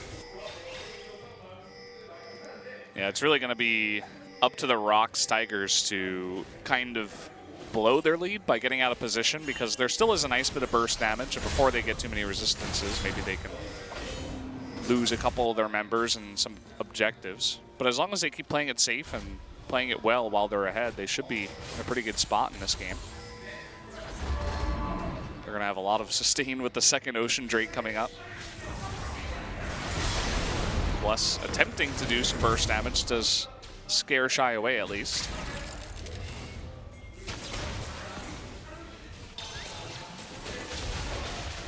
Looks like now they're gonna push onto this bottom turret. Actually, Sungwon around there in the brush, nicely dodging that piercing arrow. Just gonna rappel up into the sky, and there comes the Chain of Corruption to doing a lot of damage to someone, trying to burst him down. There comes the Talon ultimate, but the exhaust comes out. But everybody on the ROX Tigers is on the run still, as Sungwon is very, very low. Finally able to pick up that kill, although Tempt does go low. It's 1-for-1. Can Crazy land a big stun here? No, he's not, but it's not going to matter. Enough damage coming out, but here's the big turnaround. Look at that damage out of both Jhin and Mickey. This is unbelievable. Now trying to land that 4th shot, just barely missing Totoro, but he is doomed. Trying to give this over to Sangyun, and they will. That is one angry dinosaur. Oh, man. Well, Shy arrived to the fight. He came with a boatload of damage, and you can look at the items that he has. The Black Cleaver, the Tiamat. Call already I think, yeah, the call already completed itself. We can take a quick look at this replay. So Sungwon got caught out a little bit by Totoro, but able to repel away. Then he got locked up one more time. Key tried to save him there with the wild growth, but Temp's damage just a little bit too much, and it looked like an okay fight. Sungwon actually managed to land that cocoon on Ghost, and that was really crucial to this turnaround here, as Crazy and Bless now have to extend a little bit too far forward. They get Key, but it's not really the best scenario, as once Shy arrives, that AoE damage just a little bit too much. Tempt lucky that he was able to live here. Yeah. And Shock Blast too did a crazy amount of AoE damage. Shy could have maybe turned his attention actually onto Crazy, knowing that Mickey and Songyun could have cleaned up. Perhaps they would have been able to get at least one more kill in that, but nonetheless, they're almost at a 6K gold lead, 5.1 right now. So now it looks like ROX mobilizing for the second Ocean Drake. Looks like they actually care about getting Bless more so. And they did not get the Rift Herald, by the way. It did eat itself, go into the ground, disappear. We got Ghost around here up top, and he has red. So ROX just gonna take out this Ocean Drake. Looks like Elise alone will do that. Second Ocean Drake of the game. We'll have to see what the third dragon spawned is. If it's another Ocean Drake, that would actually cause a lot of problems for BBQ. It's going to be a Cloud Drake, so BBQ could not have RNG'd any better. Yeah, that's pretty ridiculous. Well, here comes Bless onto Shy. He's forced to pop that ult, but he's 1v3 now, and highly doubt he's going to get out of this one, although he is trying. Bless taking a lot of damage, and the last turret shot would have killed him, but he flashes away. So they're finally able to take out Shy in the top lane, at least. Pickup on Shy is pretty big, but you can see that they don't have the ability to press on and get a turret or an objective from that. So in the end, they use their flash, they get the kill onto him, but in the team fight that's going to come in a few moments, Bless is going to be missing that flash, which is going to be really big to his ability to get in and out. Very true. You can see that Tempt also doesn't have his flash. So those are the couple of guys that really want to get in there. Crazy will have his for the next big fight. Very, very close to getting that cooldown back. And you can see a bit of a vision war around Baron. Seems like the Tigers really want to clean that up. Tempt able to finally push and get their first turret of the game for the BBQ Olivers. Really? Might open up the second turret in the mid lane. Really like the itemization coming out from Shy here. The Titanic Hydra has the Ninja Tabby, another Chain Vest, because really the physical damage coming out from BBQ's team composition is just a little bit too much. Shen does offer some magic as well as Totoro, but not really enough, so as long as you just itemize HP, it's going to be fine. This is going to enable Shy to go into some very tanky stats if he wants in terms of armor, and that'll become a very big problem for BBQ. Still just a 5K gold lead, though, for the ROX Tigers. It seems like they're trying to push their advantage. You can see they're really trying to get these turrets down, the tier 2 ones, really just deny more vision in both top and mid.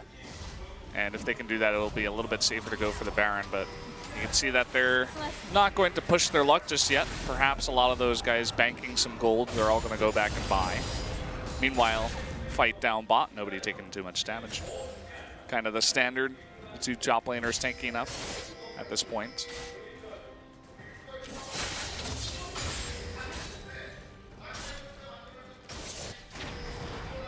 I feel like right now that if Shy just goes Guardian Angel as his next item, then the ROX Tigers can look to force a team fight and force Crazy to come to them.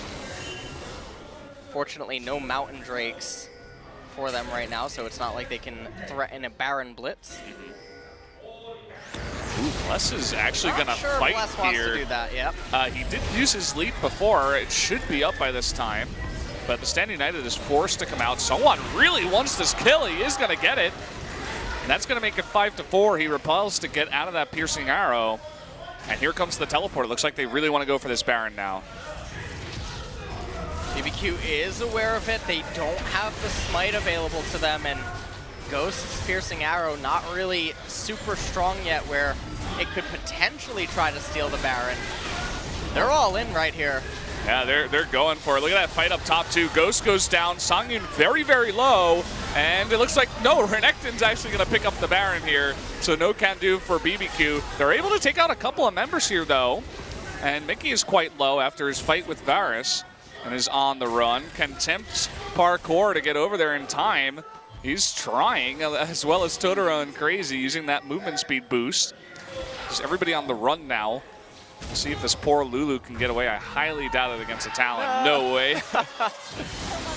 Hide and seek, and he got just found. That's going to be it for his life. So that's 3 members that have Baron are taken out. Mickey and Shy, though, have it, and that's all that they really need. So at the end of the day, I mean, you get the Baron buff, you get the Baron gold, and you remove the ability for your opponents to get it. So a huge pickup for the Tigers, and right now when you're BBQ, you have to be wondering what else can we do. So taking a look at the Baron fight, you can see that Mickey turned all of his attention onto Ghost, and the Baron fight itself got pretty close right there. As you see, Shy was able to pick up the Baron for his team there, and when the fight kept extending, you see Temp couldn't quite get on to everyone. Shy was able to make his way up to the north and then Baron recall, but they eventually did pick up Key. Yeah, that they did. I mean, it took a bit of time, so they weren't able to push their lanes too far away to counteract that Baron. You could see bot lane is actually pushing pretty comfortably there with Shy right now, and it looks like that's where they want to send their attention to. Gonna keep Mickey in mid for now. Shy does have that Guardian Angel. Mickey actually fighting here with Tempt, and Tempt was going in, but taking a bit of damage. Someone on the chase. They're not going to fully commit to that, but there you go. That's 1 turret down with the Baron. Will they push further? Looks like they will. You can see Tempt in mid lane is lower than half health right now, so Mickey pretty comfortable to just poke in there, do a bit of damage. Meanwhile, Shy and Bot with his Baron buff. This is a really well executed 0-2-3 right now. Curtain Call coming out to open up the bottom lane. Yeah, Cocoon does miss. Shy still very, very tanky and does have the Guardian Angel. He is going in. He wants to zone them out. Him with the Curtain Call is going to be enough. Are they going to push onto this inhibitor? Looks like they are, but very, very slowly, very carefully. And it looks like there's not much that BBQ can do to stop that push. So ROX Tigers going to pick up their first inhibitor of the game.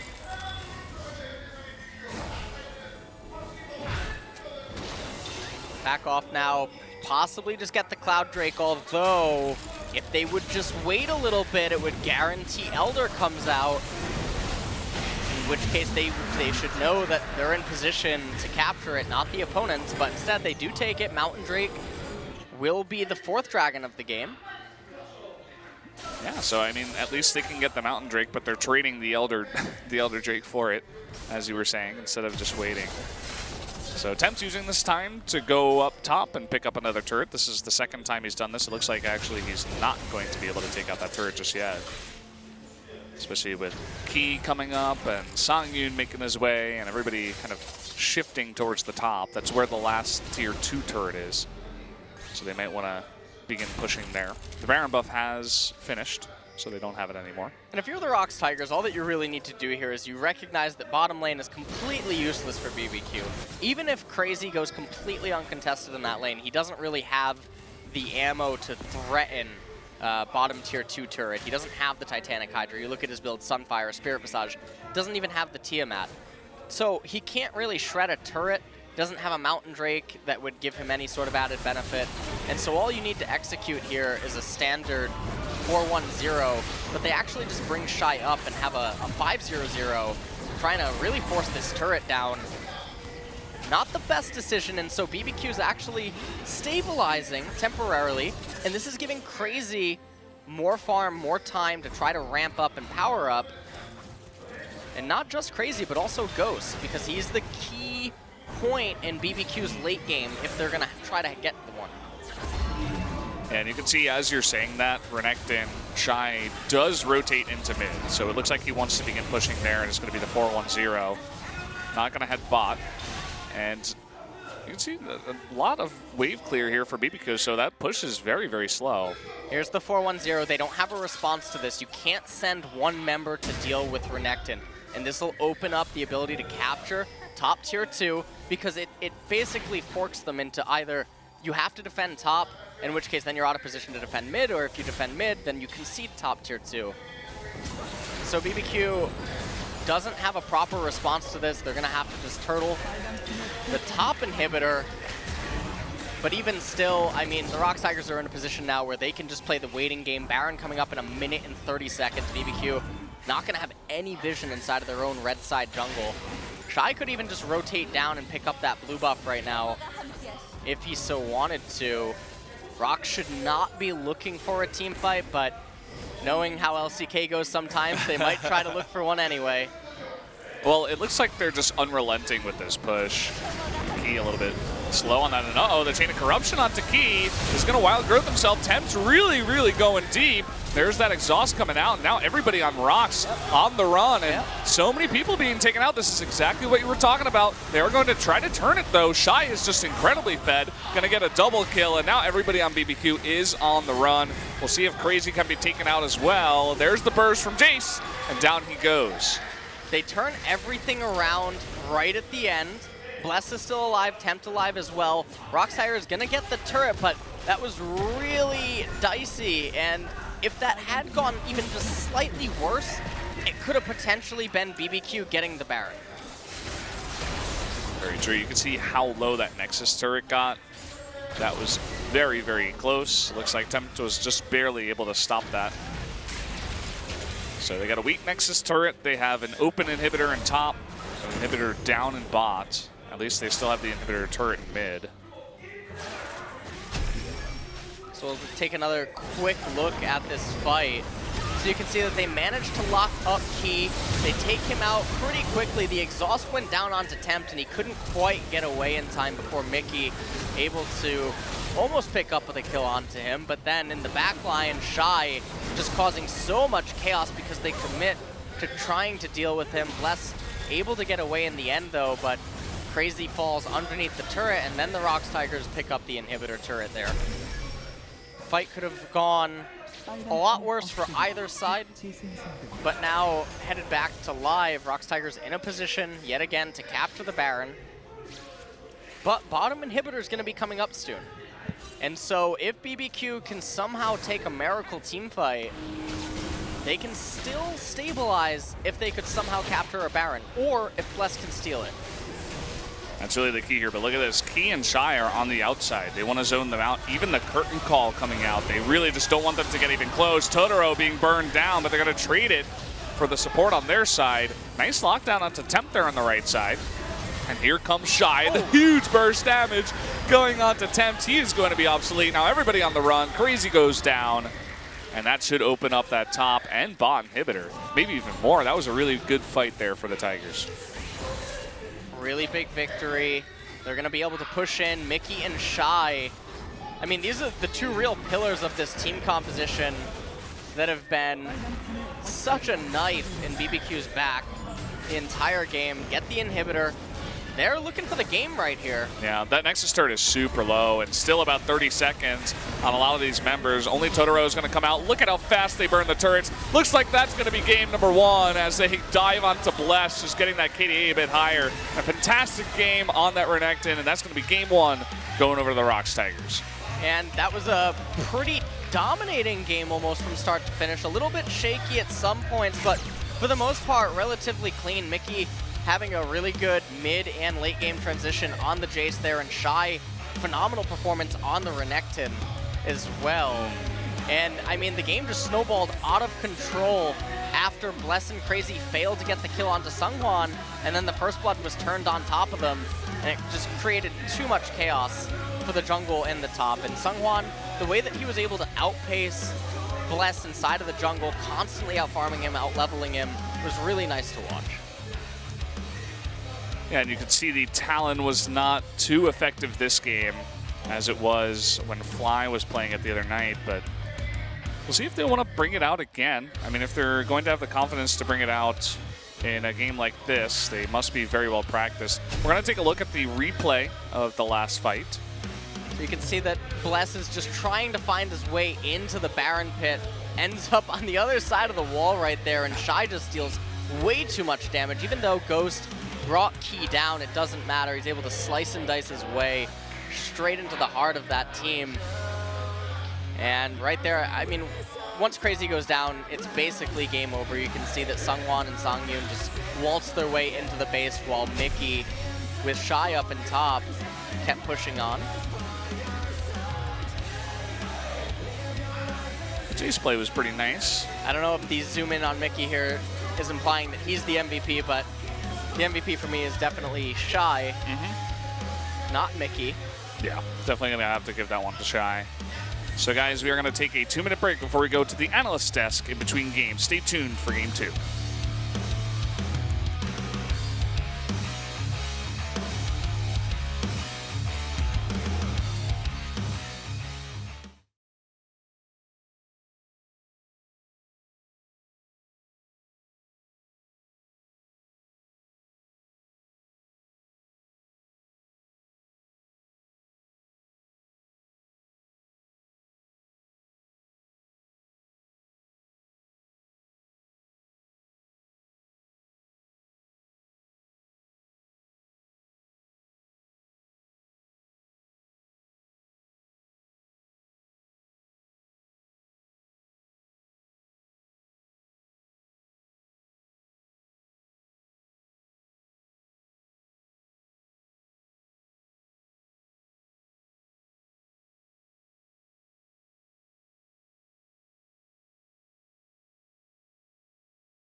Welcome back to the analyst desk. It's me, Valdez, with Binu to help out with the translation.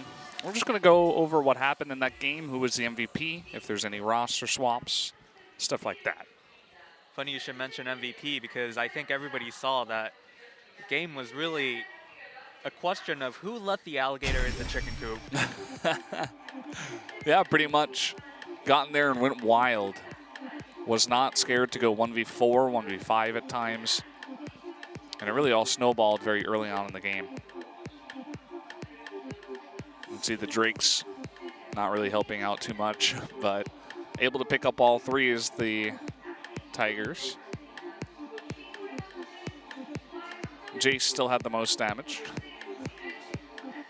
It was, you know, as Ella said, it was really just the 2 of them doing the damage. You could see even Jin had basically no effect in this game. That's like a crazy low amount of damage for an ADC. And I have to say, I'm a little bit surprised that Shy did so much damage. I was expecting a lot, but I didn't expect that much. But I just can't wait to get to the highlights, because especially in that last Baron fight where Renekton got the Lulu ult on him, it was really a Godzilla type of scenario. It's always fun when you have a Lulu on the team because of the size difference she can make sometimes, and definitely inhibiting some of Temp's Talon's performances as well. And Captain Jack, who coincidentally actually used to be on the same roster as Shy, I believe. Definitely within the same organization, the CJ organization, so it must be pretty special for him watching, you know, Shy bringing out the veteran performance. To quote him right now, he was mentioning how it was like watching Shy back in the old days, right?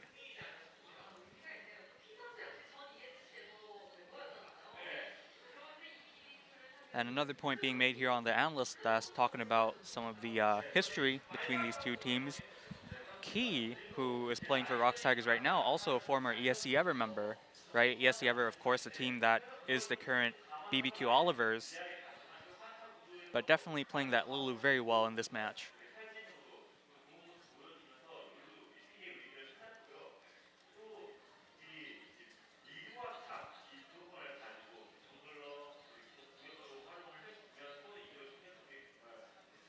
So Captain Jack saying he was very impressed with the Lulu pick. It did very well, and it really justified, you know, bringing out that champion as support.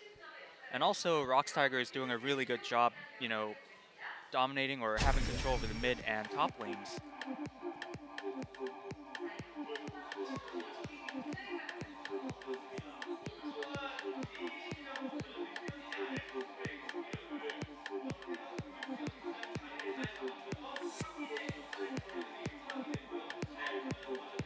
Here comes the angry alligator. That's right. This is that first play that really set the ball rolling, I think. Very clean. Shy making it look easy, and that's the type of performance you want from your veteran on your team, right? He is, after all, what they call the oldest brother on the team. The Mat Hyung, if any one of you are wondering. Mat Hyung? That's right. Of course, we all know Hyung, and Mat basically means, you know, the oldest, I guess. The elder.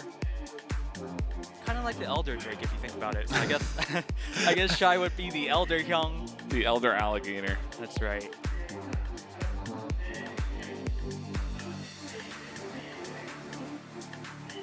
I have to admit, when I was watching this, I doubted Shy for a second. I was like, nah, he's too late. He can't do anything, but that damage. It really was just the Mickey Shy show. The entire game, like every fight was them. See, Sangyun finally does some damage.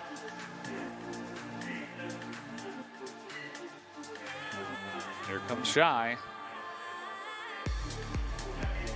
Always coming in from behind or getting a great flank onto the team, and it shows that experience, I think, in terms of the pacing or awareness of positions in team fights. I think that replay is so special, we just had to watch it twice. Yeah.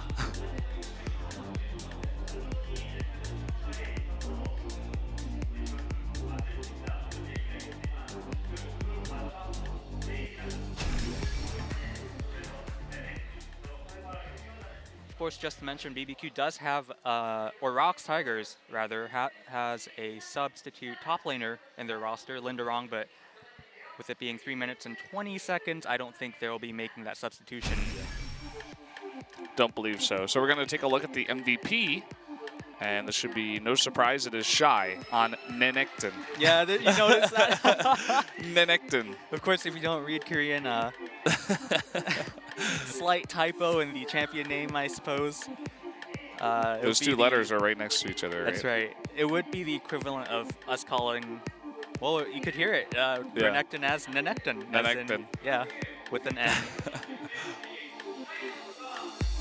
Thankfully, Renekton doesn't have any, you know, secret brothers we don't know about. And Shy brought out like the shiny version of Renekton. Yeah. It's Nenekton. The rare Renekton. The rare Necton. I'm sorry about that. But what could you say? Again, the analyst that's talking about that experience, Shy's history coming back.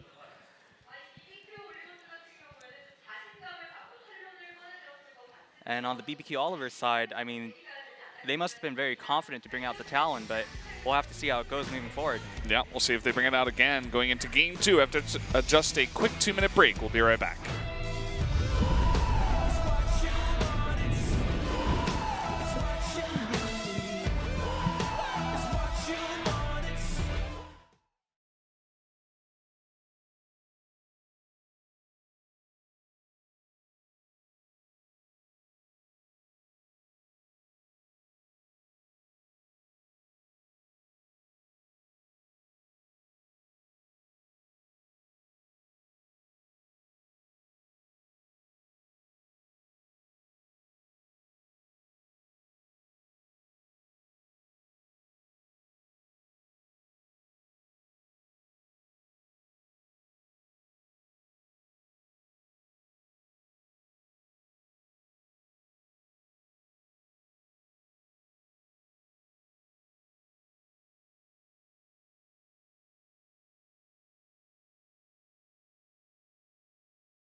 We are back at the Nexon Arena going into game number 2 of the ROX Tigers versus the BBQ Olivers. The ROX Tigers on the back of their veteran player Shy in the top lane, all riding the alligator to the victory. And in game number 2 here, they're going to be on the red side against BBQ. BBQ really need to do something different. It felt like Bless was almost non-existent last game. The way that they drafted funneled them into a very one-dimensional play style that if they fell behind at any point, it would be almost impossible to recover from. And at this level of play and in the LCK, I don't feel like that's a type of style that you want to be playing unless you're considerably better than your opponents. Maybe underestimating the ROX Tigers coming into this. I mean, they're 1-6 so far, struggling to get a win. They've lost their last 5 games. On a bit of a losing streak, but looking to turn that around tonight. So let's jump into the pick ban phase of game number 2 right now. Wouldn't be surprised to see the ROX Tigers deny Mickey from getting his Jace. They will dictate the pick ban phase as they are the blue side now. And then ROX, if they want to get creative by not banning Camille or Rengar or LeBlanc. We did get to see that earlier on, but no, they're staying true. And BBQ looking to spice things up, actually, with a Rengar ban. A little bit interesting here, basically giving the ROX Tigers a ban. Not really so sure what the idea is there. I mean, if you have to ban Rengar on blue side in 7.2, I think that there's bigger problems. So Varus now actually being banned away. And that, yep, okay, so when Ashe is banned and it's responded, or when Ashe and Varus are banned away, and Rengar, Camille, LeBlanc are banned. You want to get a hold of that Jhin as fast as possible. That doesn't look like a ghost. Does not. Whatever's underneath the name Ghost, that doesn't look like a ghost. Not quite sure what that is. Misfortune now locked in. Could actually be AD carry Misfortune. Not quite sure what's going on with Ghost's face there. Is he like, am I playing MF? Or, well, he's like, are they playing MF? Now they're locking in Elise, and this is probably just to proactively soft counter Kha'Zix, or Bless is known for his Rek'Sai. And there's Rek'Sai actually getting hovered right now. Yeah, will be picked up, and what will be the third pick here for BBQ will be the support. So Zyra coming out.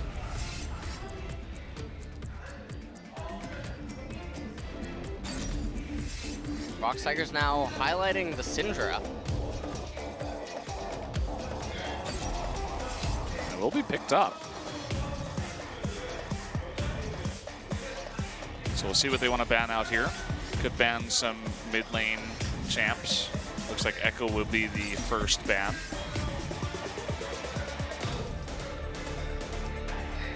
Echo getting banned away. BBQ, how are they going to reply? They do have Rek'Sai for a form of engage. And, all right, a Shen ban. A little bit peculiar, but that could signify that BBQ actually wants to put Crazy on top Maokai. And ROX Tigers now banning away the Ahri from Tempt. Bit of an interesting ban there. We don't get to see Ahri too much. I know Ian from MVP likes to play that. What will be the final ban from BBQ? That's the question now. And it's the Malzahar. Interesting. So they are actually giving Songyun credit to play the AD carry Misfortune. Definitely a peculiar pick ban phase so far. So if that is going to be ADCMF, then you're going to need a strong support to accompany it. Looks like Karma is the choice. Karma, I was going to suggest either Karma or Bard. Key, known for his Bard. He's basically the Bard in Korea. And that would provide a lot of utility at shutting down Crazy, at least early on, or playing around the edge of night. BBQ now, though, going to take the opportunity to maybe steal away Corki. Gotta love that Corki. And now what's their top laner going to be? This looks like a Maokai. Yeah, that does look like Maokai. There he is. Not locked in yet, though, but it would make sense. They already have the poke coming out of the Jhin and the Corki. You just need a tank up in top, and that's what the Shen ban would have signified. A nice bit of magic damage already on the ROX Tigers. I feel like it's a little bit of a fumble, actually, from ROX not to have taken the Maokai away from BBQ. They didn't need to pick the Karma yet. And now they're hovering Nautilus, and so they're going to send Nautilus up into the top lane. Lots of magic damage on the ROX Tigers team composition. Not something I'm super comfortable with. This is going to be very easy for Tempt to itemize into the Hex Drinker early on. Going to be able to have Scimitar later, and then Ghost. He's going to have the Edge of Night. Can even get the Maw of Malmortius. And Crazy, I mean, on the Maokai, Maokai known for being extremely effective against heavy magic damage comps. And Rek'Sai now going to have a free path into Spirit Visage. So ROX, I mean, Songyun's Misfortune's going to hit like a truck. And if Mickey can end up getting ahead on the Syndra, it's not going to matter that much. But when we're looking at it from the perspective of what's going to start happening at 4 and 5 items, because if mid-game ends up stabilizing and it's even for both parties, BBQ is going to be in full control with their team composition, which means that now we're looking at a late-game scenario, in which case I can't see how ROX's team comp is ever really going to find a win there. Well, they're going to be banking on getting ahead then here early on in the game, and they had one successful game so far on the back of Shy. Can he carry his heart on Nautilus? That will be the question. We also don't get to see Mickey on Jace this time around, so we're going to have to work it on a different champ there. Taking a last look at the compositions of both teams. Nautilus, Elise, Syndra, MF, and Karma definitely need to go aggro and get an advantage. So now they're the ones actually that have the pressure of making something happen and running with it. Well, we'll see if they can do exactly that. Jumping into game number 2 right now, the ROX Tigers versus the BBQ Olivers.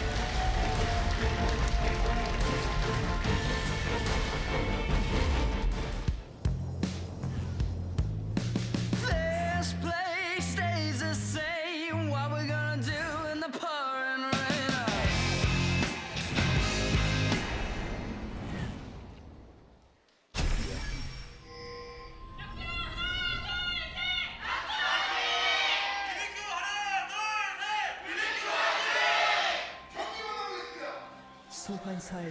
Well, there you go.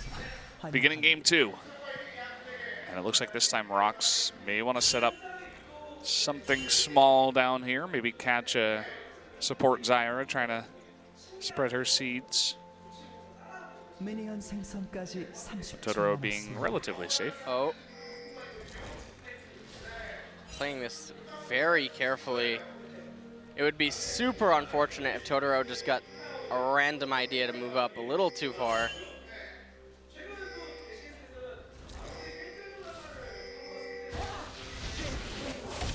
You're gonna take that 5 gold.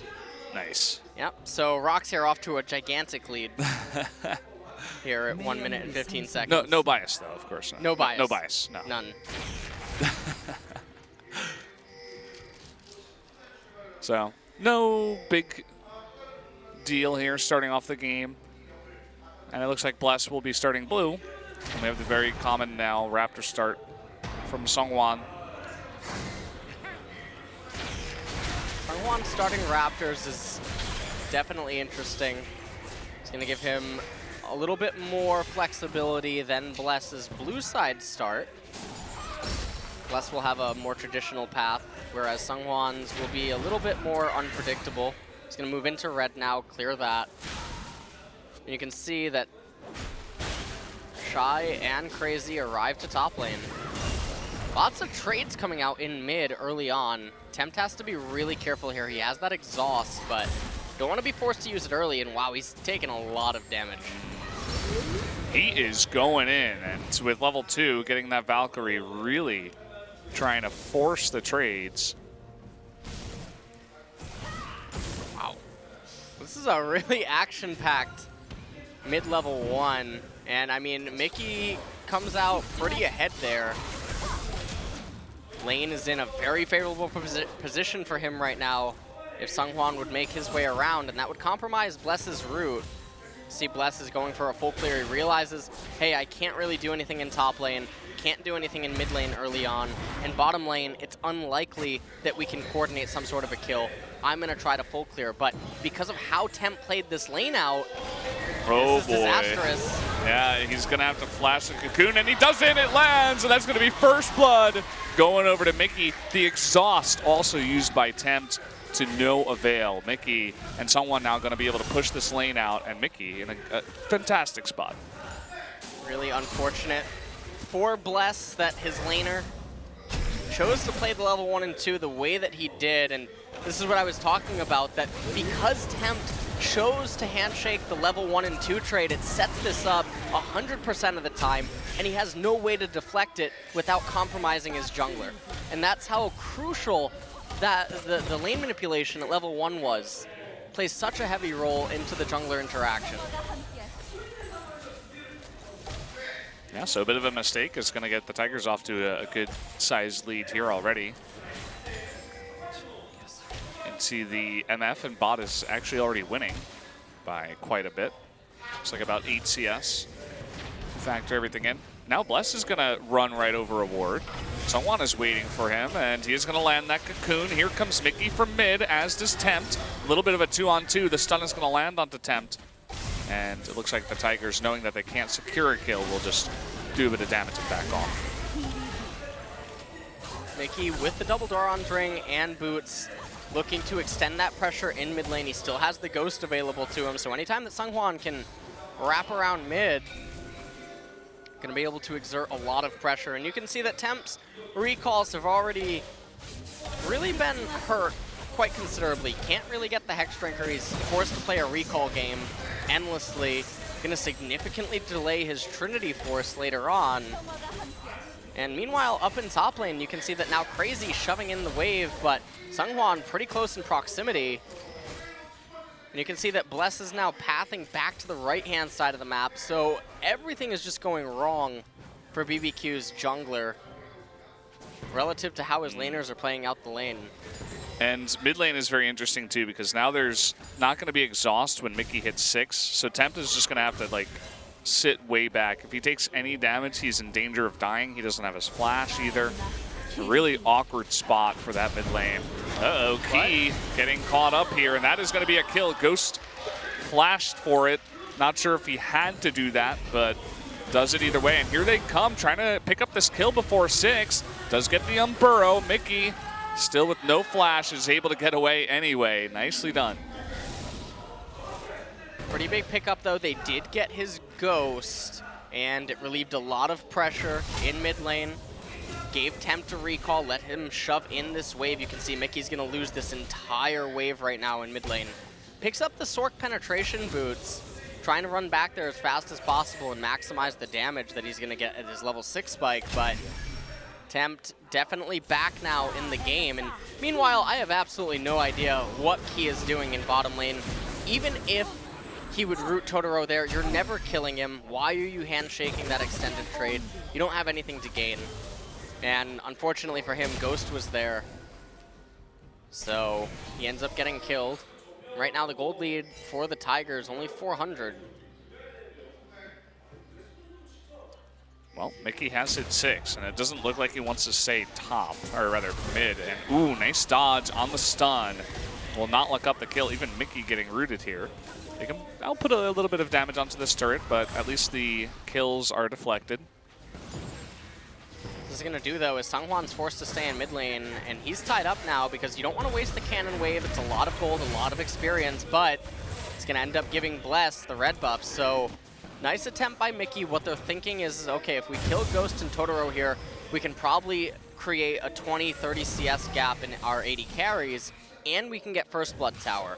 And that type of a handshake they would be willing to take because Seonghwan picks up the mid lane wave, gives away his red buff, but at the end of the day, they still come out so far ahead. Unfortunately, though, Mickey couldn't find a kill in bottom lane, and ROX ends up paying for their gamble. Very true. So some signs of life for BBQ. They're only 300 gold behind. I think most of that is in the bot lane. Blue buff going to be handed on over to Temps. Will make farming in mid a lot easier against that Syndra. Ooh. Definitely hurts. Yeah. There's the stun. Mickey doesn't have too much mana, though. I think it might have been just barely enough for the combo, but still not low enough as Corky, especially with the Hex Drinker. Key going to be locked down here. Ghost is 6, but not going to commit to the curtain call. Mickey picks up the blue. He's going to need to stabilize in this lane a while longer because he did go for those boots that early. Seonghwan places down a ward. It's going to basically tell them exactly where he is. No one else could have possibly placed that ward right there. Now Tempt may look like he's in danger, but he's really not. Not unless Seonghwan and Mickey would be willing to blow their flashes in order to get this. He has the exhaust available and the Valkyrie. Well, that's exactly what you were talking about. The Valkyrie able to get away from the stun. No kill going to happen. So now BBQ is starting the Ocean Drake. And they are going to spot it now. It looks like someone was going to get the Scuttle Crab. Mickey trading a bit in mid against Tempt. Tempt's getting a bit low, still does have that exhaust though. Actually, BBQ looks like they want to back off as Shy is teleported bot. Crazy still has his teleport. And I don't know what to say about this. oh, it actually leases. In comes Bless, and they're able to pick it up. Looks like Bless will pay for it with his life. Down he goes, but a big knockup from Zyra. Are they able to pick up any kills here? As long as they block for someone, should be okay. Ooh, pretty close. Meanwhile, Crazy still with his teleport is knocking down that tower. It's really weird. I feel like it's worth it because they got the teleport out of Shy. Bless does give his life for a kill plus the assist gold. It's an Ocean Drake at the end of the day.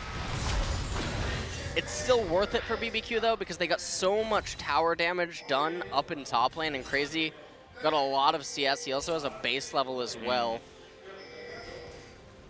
It was just such a weird scenario where the Dragon reset at the perfect time.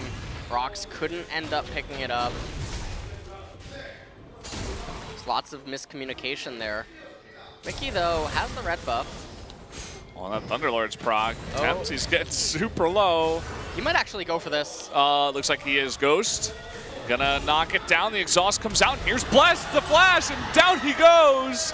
Getting a little bit too greedy there in mid is Mickey, and he pays for it with his life.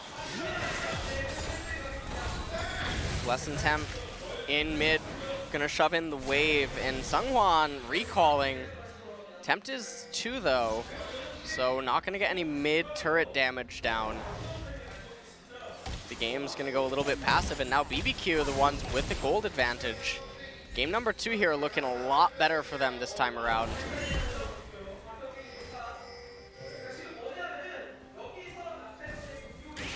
Yeah, definitely is. And is he just going to back off now as the bot lane of ROX? Looks like maybe MF will stay around. Next streak is a Cloud Drake. Not the best RNG in this series for both of these teams in terms of the Drakes. Crazy just looking to take a trade because he wants to push in the turret first and foremost. Here comes Tempt with the package. Shy knows about this though. He walked right over a ward. He's just going to hook himself to safety, but there is the first blood turret gold anyway, going all over to Crazy. Mickey taking a lot of damage. Forced to go into the right side river, but ROX Tigers not in the best of situations. They're down now about 2,000 gold, and you can see all those Hex Drinkers, even a Hex Drinker on Bless, by the way. Very interesting. Really trying to mitigate all that burst damage, all that magical damage. Here comes Bless onto Shy, forces the flash. So we'll do that at least. There was a big rotation coming down into bot out of both Mickey and Seonghwan, but nicely read by BBQ to just back all the way up. You can see that Jin used his curtain call earlier to clear the wave. And just backs off on the second one.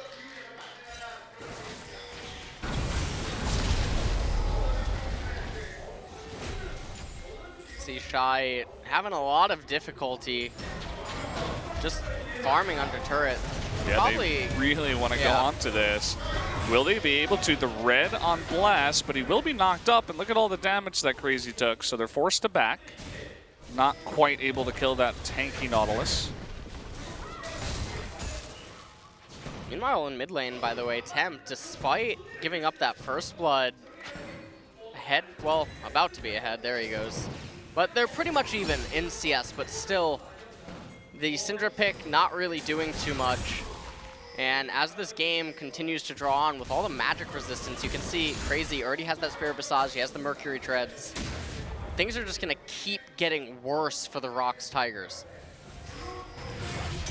Gold lead up top says only a little bit less than 2,000. I can guarantee you it feels like 5 right now for BBQ, or for ROX Tigers. The only members on BBQ that don't have magic resist just yet are the bot lane members. characters, so maybe that will be the focus. But Jin generally is going to be way back. I suppose you can try to kill a Zyra before she can get her combo off. Depends on positioning.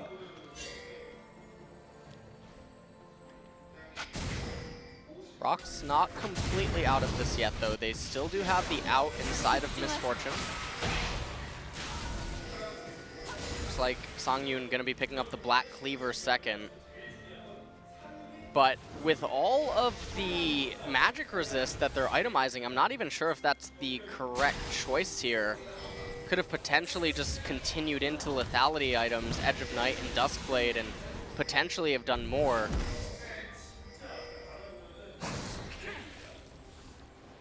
Definitely an interesting item. I suppose you can stack that armor pen essentially with her alt, get it on a lot of the members, but you're essentially the only one doing a lot of physical damage. We do have that Cloud Drake about to spawn. We'll see if either team wants to make a big play towards that. Last time with the Ocean Drake, BBQ was kind of hesitant to go for it, and it almost cost them, but it ended out working out in the end. So one now really just walking around, see what he can see, lay down some wards, some vision.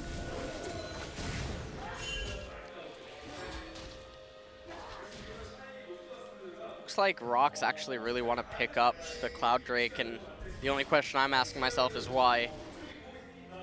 Doesn't really benefit them right now. I mean, it doesn't really benefit either team. So I don't think that anyone should really take it other than just as an opportunistic dragon. I suppose you can get your engaged champs in a bit of a better spot. You can dodge a little bit better against Jin and Corki, avoid some roots. But as, you know, definitely better dragons out there. And this whole situation right now for BBQ is looking really good. It doesn't look like they're accomplishing much. They just keep sending waves after wave into ROX, but that's completely fine because the scaling is on their side, and in addition to that, just the itemization is going to be on their side. Trinity Force completed for attempt now.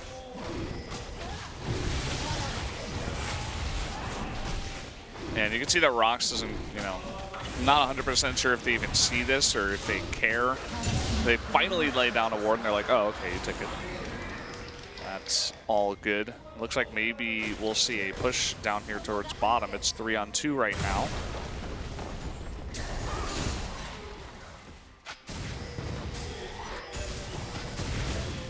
Tempt taking a bit of damage. Has to be careful as he gets lower and lower. Bless is spotted here, but this still might open up this bot turret to go down. So Songyun is still sticking around to clear up as much of this as possible. Bless not going to commit. We also have someone around. They're just trying to resist the pushes right now. It's going to be pretty hilarious if Totoro actually would go Banner of Command this game, as there's going to be no way for anyone except for Songyun to deal with that enhanced cannon minion. But he might just opt into Locket of the Iron Solari to be that much more of a nuisance. Ghost gonna pick up that turret in bottom lane, and the game is just extremely passive. And if you're the ROX Tigers, you need to hope for a dream fight right now, because you can't keep letting the game go at this pace. It's not gonna accomplish anything. Hope that everybody runs into MF's ult. Oh, wow. Tempt, given the red buff. Oh, okay. That makes more sense. For a second, I thought Bless was on the other team. Sungwon can't even eat his own jungle right now. Just look at the CS difference between the two junglers. 2 levels as well between the junglers. 1 level gap in mid lane. Tempt gonna be able to get this mid turret in a second here. Trinity Force plus red buff. Key comes around, and Sungwon is coming in from behind, so it's going to force him back at least. But this does mean that those 2 players for ROX are not active elsewhere on the map. Just coming in now as a team, trying to clear up as much vision as possible. A nice bit of damage gets rooted up there. Looks like Totoro is actually 1 level behind Key as it stands right now. And Temp just going to go back, probably banking a lot of money right now. Hasn't fought for quite a bit. As you said, extremely passive. It's just 4 kills in total at the 20-minute mark. We might see some action as the next couple of objectives are going to be very important, both the Baron and the Infernal Drake. These type of rotations that the Tigers are making right now, very desperate. Crazy flashes right there. Probably just giving a lot of respect to Songyun's MF right now, as he doesn't have the most armor, just has that chain vest. Man, they're trying to get the turret here, but this to me looks like it's going to be disastrous. Especially with Mickey zoned out. Look at that bullet time. Oh. Crazy taking a ton of damage. Nice hook out of Shy. It looks like they will pick up the Maokai with the teleport in from Shy. And now with 5 members down here, they will be able to take out a tier 2 turret in bot. So they call in the teleport from Shy, but I mean, you look at the ground that they're losing everywhere else. They're going to lose their race. They lose mid-tier 1. They lost a wave in mid lane. Ghost finishing up this race. Actually, it looks like he's going to leave it. They get the turret, they get the kill onto Crazy, but when you look at it, it's almost like at what cost? Because now they can't make use of bottom lane anymore. They have no incentive to go bottom. Dragon's not coming up anytime soon. And so now when the tanks basically go to bottom lane and begin their split push against each other, ROX can't accomplish anything there anymore. And so Sungwon able to lock up Crazy with the cocoon right there. You can see the exhaust comes down, and bullet time, able to do a lot. Shy able to land a hook. Came at the cost of his teleport though. And then they finally are able to get the turret, but on the minimap you can see that meanwhile Jin and Zyra doing a lot of work in mid lane, got the turret. Oh, bless, he's looking for the flash on Burrow, but Mickey is able to flash away. And it looks like ROX doesn't quite want to take this one. The curtain call is opened on up. A lot of burst damage coming out of Temp, but Temp goes low, but does pick up the Elise. And look at that, the teleport in from behind from Crazy. That is 3 kills, a double kill over to Corky. And they are still on the chase. Both Shy and Songyun in a really bad spot.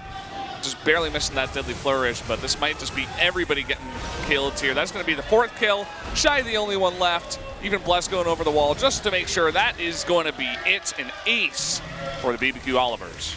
They're going to turn this into Baron now. Every single member remaining. Dragon coming up in a minute. They're going to be rewarded with an Infernal Drake, so the gods of Summoner's Rift looking kindly upon them in game number 2. Gonna get this Baron. Don't know if they're gonna fix top lane. No, it looks like they're all just gonna recall. Bless gonna take the Scuttle Crab though, so maybe he needs some gold. And we can take a look at how this all unfolds. So you can see that Mickey just a little bit out of position. Bless able to get onto him, gets the knock-up. They can take this trade a lot further because guess what? They still have teleport advantage because they don't make gambling plays. Lock up Sungwon right there, and then once Crazy comes in with the flank, it doesn't matter. They just have too much damage, and in addition to that, ROX doesn't deal damage. Yeah, and you could see how well that was set up. You know, you were talking about the teleport, there had to be a ward place, and then the Bless into Totoro knockup that they tried to put on. Wow, okay, Key just disappearing. That's the kind of damage that a Corky can do once you get ahead. Already has an Infinity Edge on top of everything else. And really, I think this game might end in 5-10 minutes if BBQ continues to roll with it like this, especially when you get a Corky this bad. It's going to be quite hard for the ROX Tigers to stop this one. I mean, BBQ can just keep itemizing magic resistance at this point, and if you're the ROX Tigers, what do you do? Songyun might go down here. Ooh. Thread the needle. Can you do it? Oh, not quite able to. Mickey gonna eat a bullet. Oh! We actually missed it. He gets the deadly flourish just at the end. Incredible play there from Ghost. Very, very cool. And so able to pick up Songyun, the 80 carry, and continue pushing. They get the mid-tier 2. Now they might rotate down towards bot.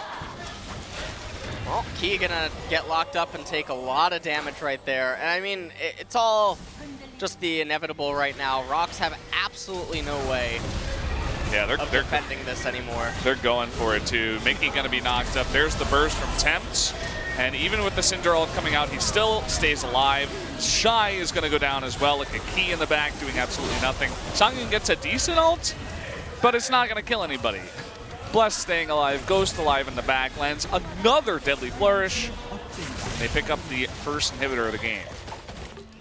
Get the inhibitor. They might turn their attention towards mid lane. I would be extremely surprised if they don't. They do. Okay.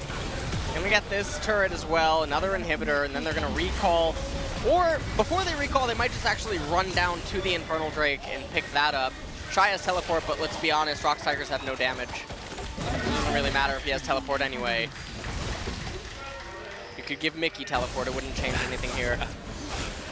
So they do beeline straight to the Drake. They're going to pick that up really quick, then recall, and then it's basically just one final push. And the game will be over. So if you're the ROX Tigers right now, I mean, you're still in the game, but... You exist, but... I mean, you exist, but what you're really thinking about right now is what are you going to do in game number 3? You exist, but not really. Kind of just there. Well, this is the thing that Koreans have been known for going back into even the StarCraft days is if they think that, well, hold that thought, as we're going to go into a replay right here, and you can see on the left-hand side, Bless is actually killing Seonghwan, and they just dive the turret because they just don't take damage. Temp almost goes down to Shy, but it doesn't really matter in the end. They pick him up as well.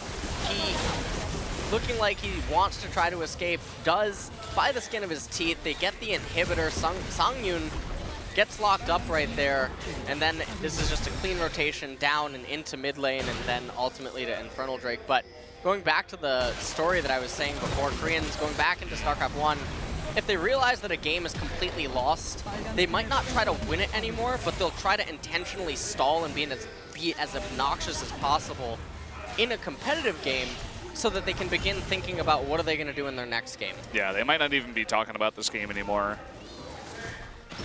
Could just be strategizing as you're talking about.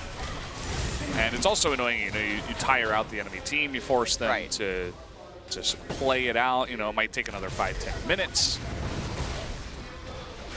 So the enemy team, you know, as you just mentioned, yeah, they can get tired out.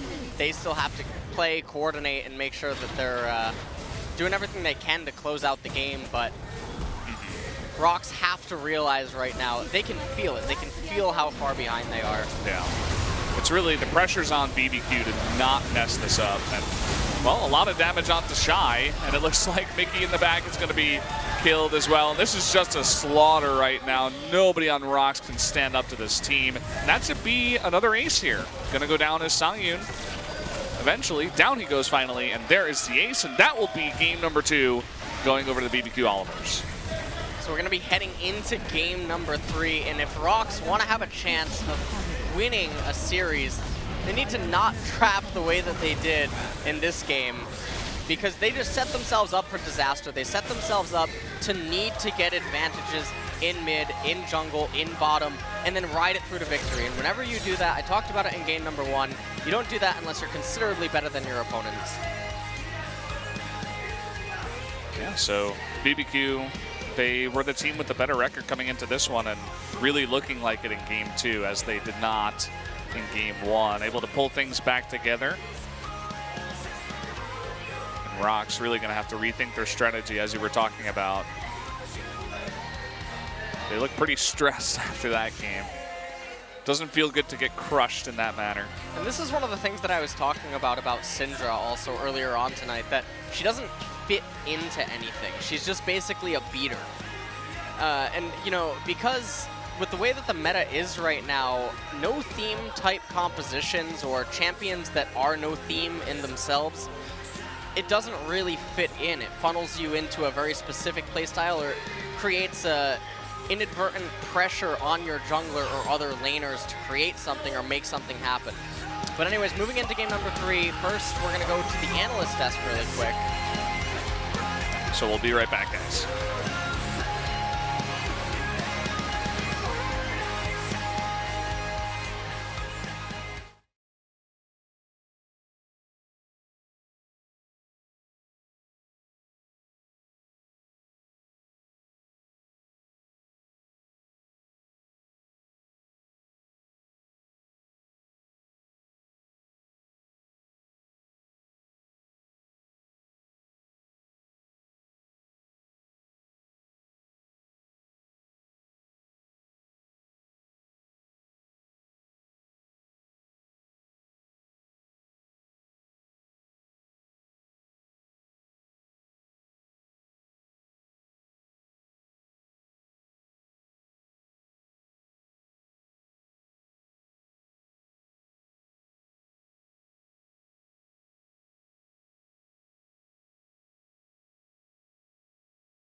Welcome back to the analyst desk here.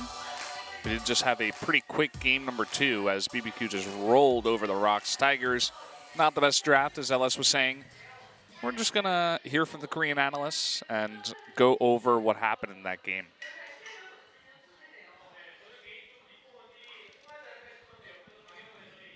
So just right off the bat, Kanata telling us that he didn't believe in the Misfortune AD carry.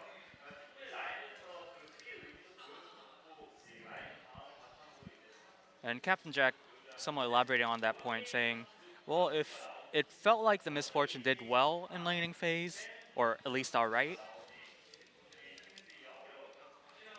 But then, like you guys were saying, it did grow incredibly hard for Misfortune and the ROX Tigers in general to close out the game.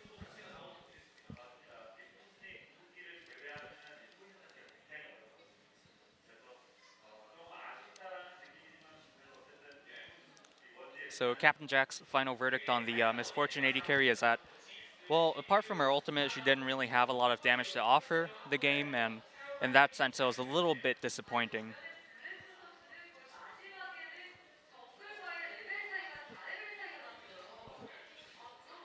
And just a fun fact or a point to note is that Bless during this game extended his level lead with his opponent jungler by 4 levels. It's pretty impressive.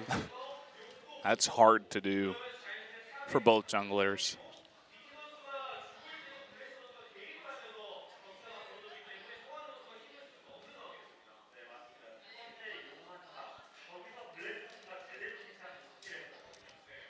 And going back to that first Dragon fight, of course, the unfortunate Dragon reset for the ROX Tigers, but Bless being able to catch that and secure the first, I believe it was the Ocean Drake for the team. Yeah.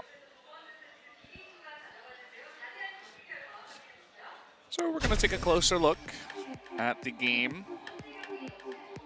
And that was only 27 minutes long, almost 28. But you can see the big difference in gold and drakes and towers. BBQ just got way too far ahead, and ROX couldn't do much. It's very one-sided, I should say, just like the first set, except, you know, the ROX Tigers were the ones to get ahead, but I actually feel like this makes for a very interesting series. You know, sometimes in the game you have a very strong back and forth. It could be like a really violent, bloody game, but sometimes when you have these, when you have a trade of very one-sided sets, it really ends up for a anticipated third set, a final showdown. BBQ essentially the better team so far in LCK 2007. I had my money on them to win this one. So they bring it back.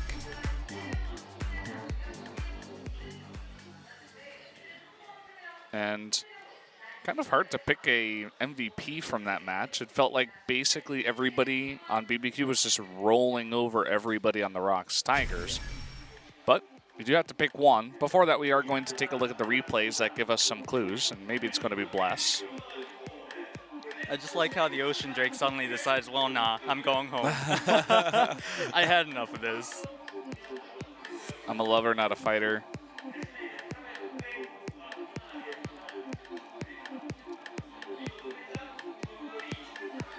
Yeah, looking at these replays, probably Bless. So close for Mickey, too. You could see how Temp's exhaust really discouraged him from actually, you know, firing on that ultimate, and I don't want to make any predictions, but maybe it could have gotten through. Maybe it could have gotten to kill.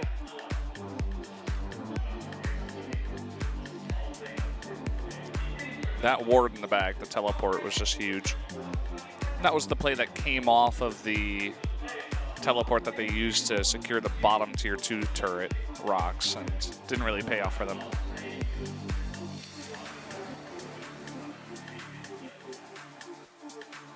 Funny to see Shy playing Nautilus as well, because Nautilus is something that you normally expect Crazy to be playing, right?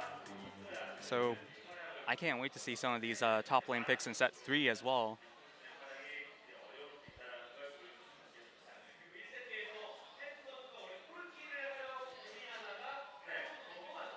It doesn't look like there's any subs out, so we won't be seeing Linderong in the top lane. Now, one final point before what I assume to be the MVP announcement, Kanata saying, You know, you actually saw attempt hover Corky in the first set before picking Talon, so I guess go back to what you're familiar with, maybe. The tried and tested method coming in huge here.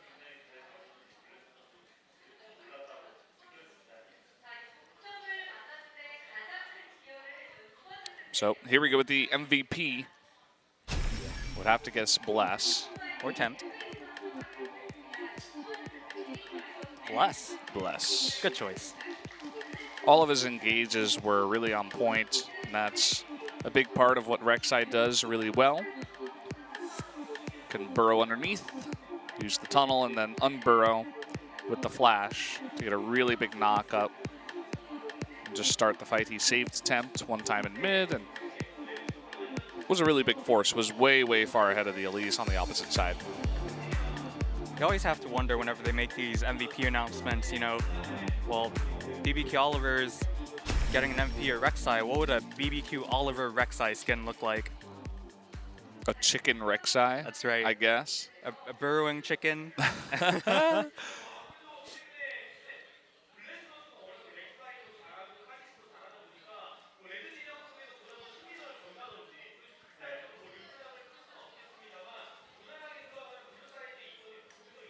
So moving forward, Kanata saying that Bless has been a fantastic jungler in recent games, performing well with Rek'Sai and Kha'Zix, but this time the BBQ Olivers will be on the blue side, and he does see that as a slight advantage for the Olivers.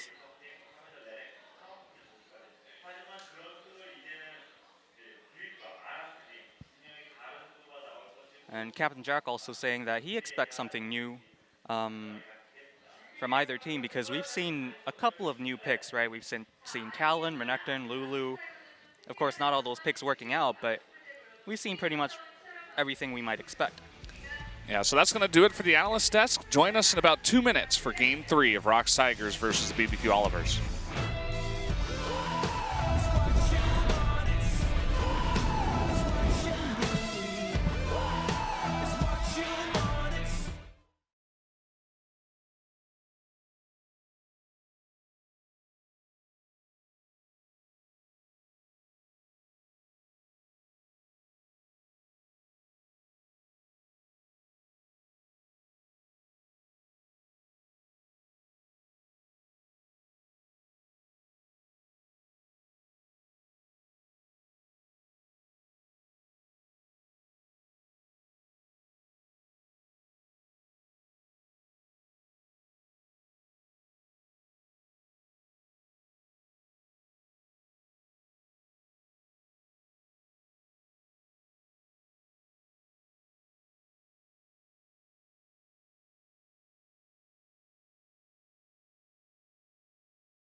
Welcome back to the Nexon Arena. We're about to jump into game number 3 of our second matchup of the night, ROX Tigers versus BBQ Olivers.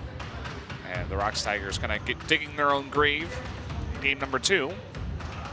BBQ with a very strong game. Yeah, ROX Tigers definitely don't want to draft the way that they just did in game number 2. It doesn't really play to their style. They don't really have extremely impressive team fighting mechanics or early game coordination, which they can reliably and continuously get advantages and then ride them out to victory. And that's what their game 2 draft needed them to do.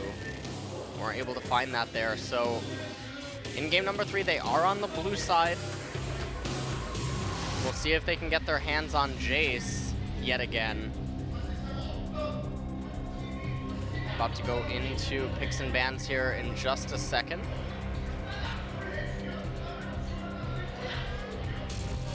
Yeah, very curious to see how this pick ban phase is going to go. I feel like both teams have learned a lot over the first 2 games, especially about their opponents and what not to do in their own case. And we're taking about 1 minute until we go into this pick and ban phase. Can't quite read that. BBQ comeback victory. 1 chicken per person. Except for the fact that there's no chicken. Where's the chicken? It's not here. All right, we're about to jump into the picks and bans. So the ROX Tigers are going to want to stay in this. They're going to need to draft similarly to what they did in game number 1. Yeah, looks like it. So let's jump into it right now. Let's see what they can do.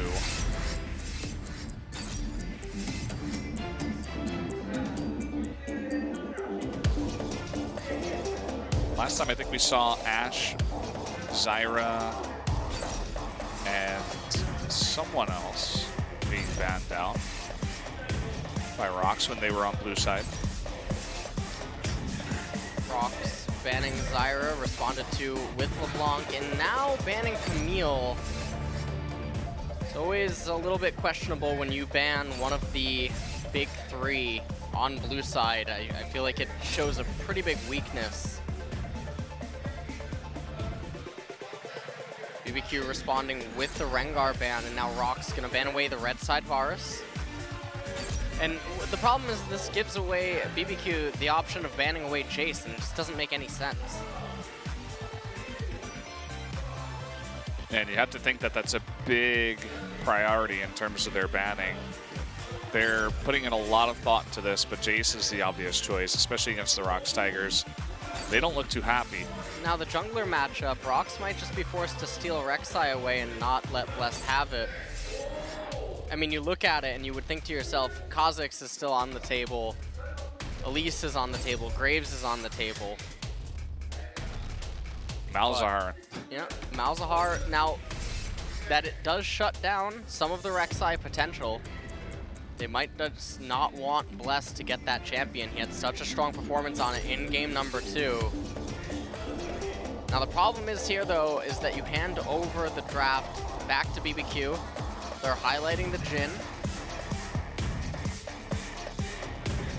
And with Varus banned away, your options are limited, usually to just Ezreal and Ashe. Ezreal, not the best synergy with Malzahar in bottom lane. And with MF and Karma still, with Misfortune and Karma still on the table, becomes a little bit difficult moving into the second part of the ban phase. BBQ seem a little bit indecisive with whatever jungler they want to pick. Well, Kha'Zix is going to be the pick here.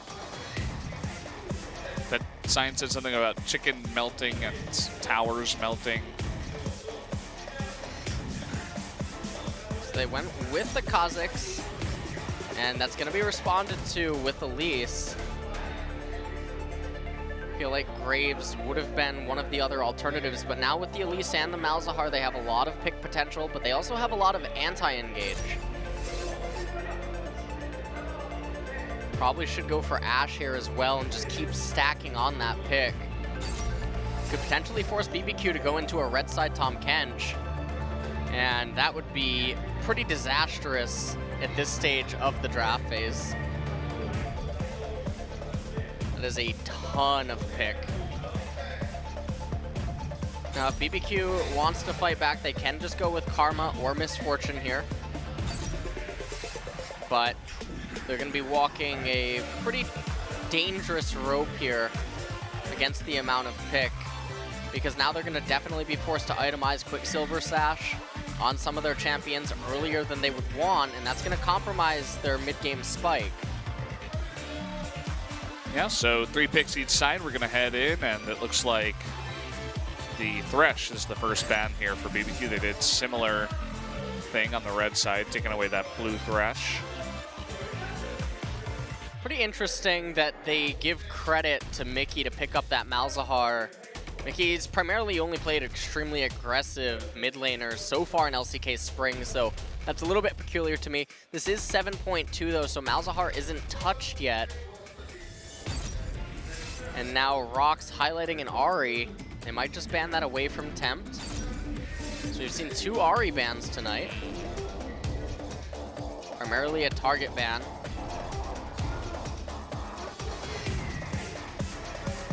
And now, I mean, if you're gonna ban away the Thresh because you're giving credit to the Malzahar, I don't know what your final ban would be. It looks like they're hovering Cassiopeia. Haven't seen that at all tonight. I think that's the first ban on it as well. One final ban here for ROX before we do get into the final picking stage. Now, the question is do they want to give Tempt Corki, or is Mickey up for playing Corki? Well, there's your answer. And they do decide to ban it. So now it's handed over to BBQ, and they're looking for a mid laner and a top laner. Right now, they could just get their top laner out of the way. You could just put Crazy on the Maokai, but Shen is still available for the ROX Tigers, and so you might not just want to walk into that trap. Looks like they'll wait on that. Talia is the hover. Are they going to pick it? Yes, they will. There it is. So they will get that final counter pick with Totoro So they're giving for the top lane. Yeah, counter pick for top lane, really interesting. Letting Crazy have exactly whatever he wants. And speaking of aggressive picks, Not again. looks like we're gonna have a Zed here. And this is what I was just talking about. Mickey generally not wanting to play utility or control mages, so it was really surprising. And it looks like the 2 ninjas are about to stand united. Oh, yeah. Rumble into the Shen. So not wanting to pick that Maokai first, as you were saying, so they can counter pick the top lane, force them into a Shen pick, and then go with the Rumble. We'll see how Crazy can do there against Shy's Shen. ROX now with a very similar aggressive composition, but they have a lot more gears available to them now, especially because their entire source of damage is not just magical. So a lot of physical damage coming out from the Zed and the Ashe, but also lots of magic in the Malzahar, Elise, and Shen. And a lot more flexibility with this team composition. Also have the luxury of being able to go into 1-3-1s in the later stages of the game. Being on the blue side, going to be a lot more favorable than if they were on the red. And lots of potential for Chaos to break out at level 6 with the Stand United on that Shen. And when Zed has his ultimate. So BBQ going to have to weather the storm and make it to the later stages of the game. At that point, they would begin to take over, but it's always going to be very dangerous because Zed inside of the split push is always going to have Shen with it. Yeah, very scary. You can see double exhaust on the side of BBQ is going to be the choice. Ignite taken by Mickey. And that mid lane is going to be pretty fun to watch early on. See what Talia can do against that Zed. Not too familiar with the matchup myself. Shen, Elise, Zed, Ashe, Malzahar. I really like how many options that team composition has available to it. And on the flip side, Rumble, Kha'Zix, Talia, Jin, and Misfortune. They're going to be looking to basically have a pretty explosive mid to late game transition, and if they can make it there, they should be in the clear.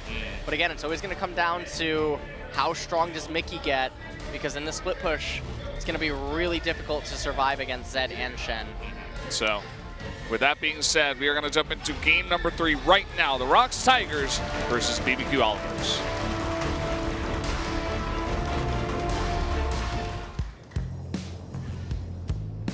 This place stays the same. What we're gonna do in the pouring rain.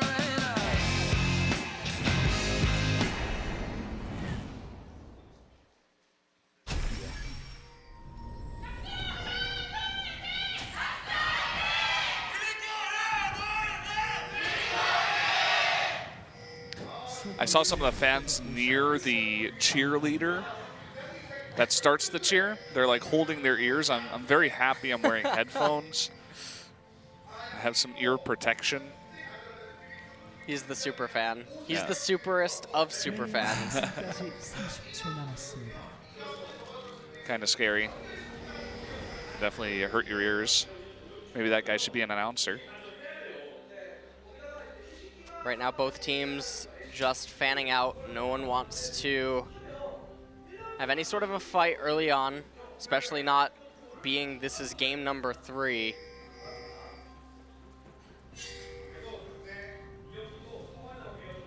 Meanwhile, in bottom lane, both AD carries actually starting with boots and 4 cookies, and I haven't gotten the opportunity to really talk in depth about what this is or why this is becoming a trend in Korea with any of the AD carries, and not really so sure what are the strengths and weaknesses. Obviously, there's some very visible ones, like with Jin, it makes it a lot easier for you to get in and out with that 4th hit. But meanwhile, ROX starting things off with a potential steal on the blue buff. Probably just want to give this to Key.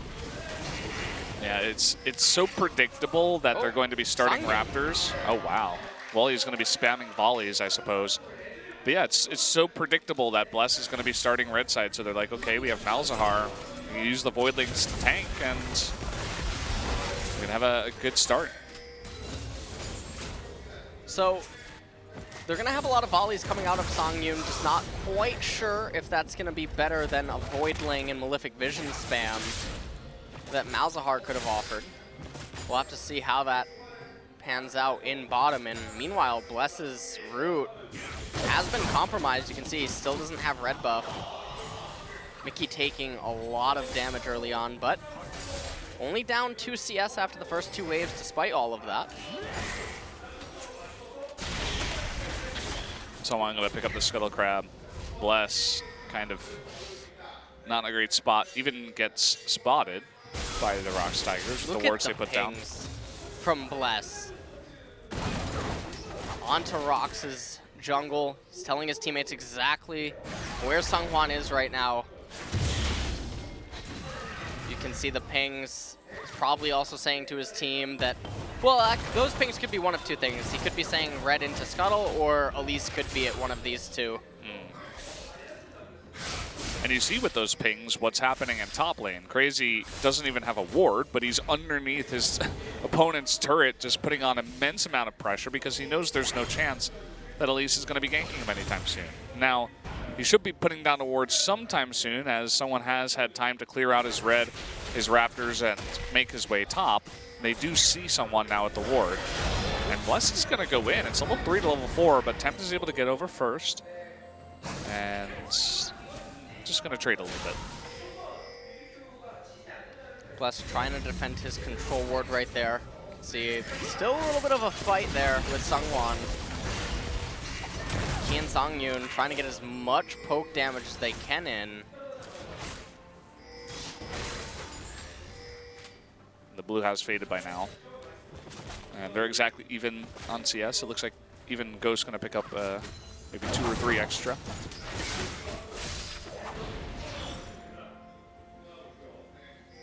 Crazy has the ward right now, but Sungwon making his way down to the bottom half of the map. Not really going to find anything there because Songyun and Ki playing that lane so aggressively.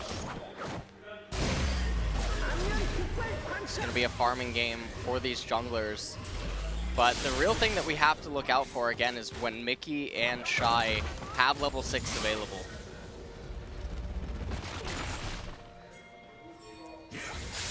Can the two ninjas work it out together? Can they set up plays? Can Mickey get fed? So far, he's behind on farm, on 10th, but is to be expected. Bless hanging around mid a little bit, putting down some wards for his mid laner.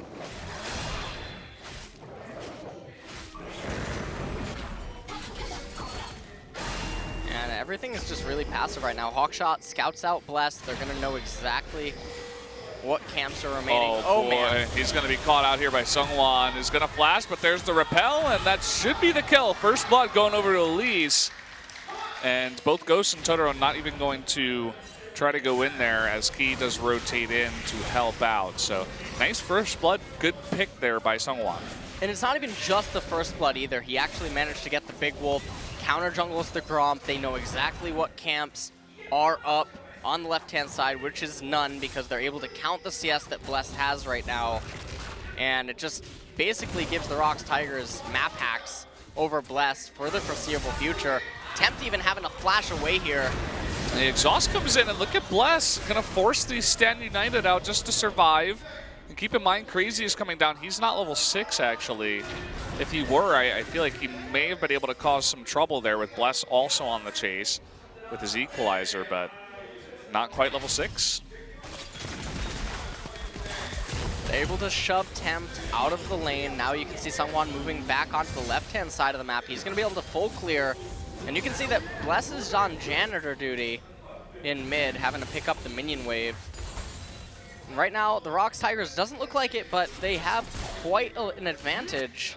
They did just use the Stand United. It's going to be coming up in a few minutes. And then they have to wait for Mickey to have his ultimate available again. But Sungwon is in a very similar type of lead that he was in game number 1, where he was able to keep a lot of pressure on Bless and remove him from the equation.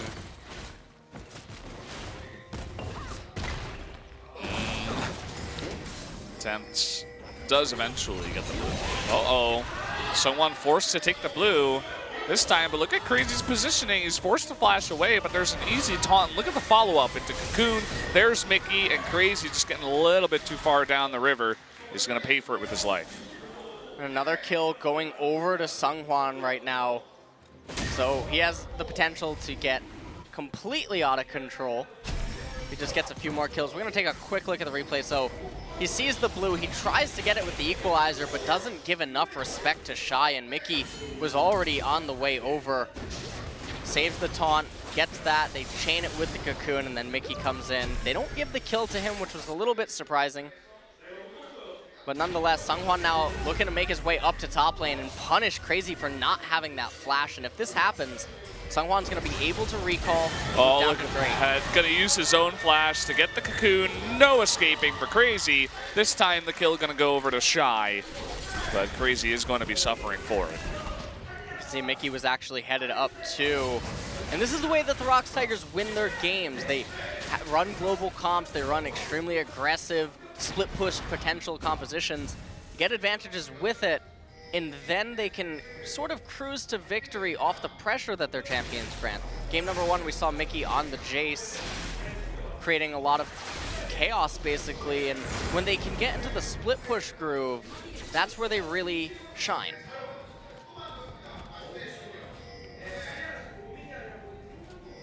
Well, we'll see if they can get some more advantages off the back of this. They are about 1,000 gold ahead. They weren't able to take out top turret, but they did a little bit of damage to it.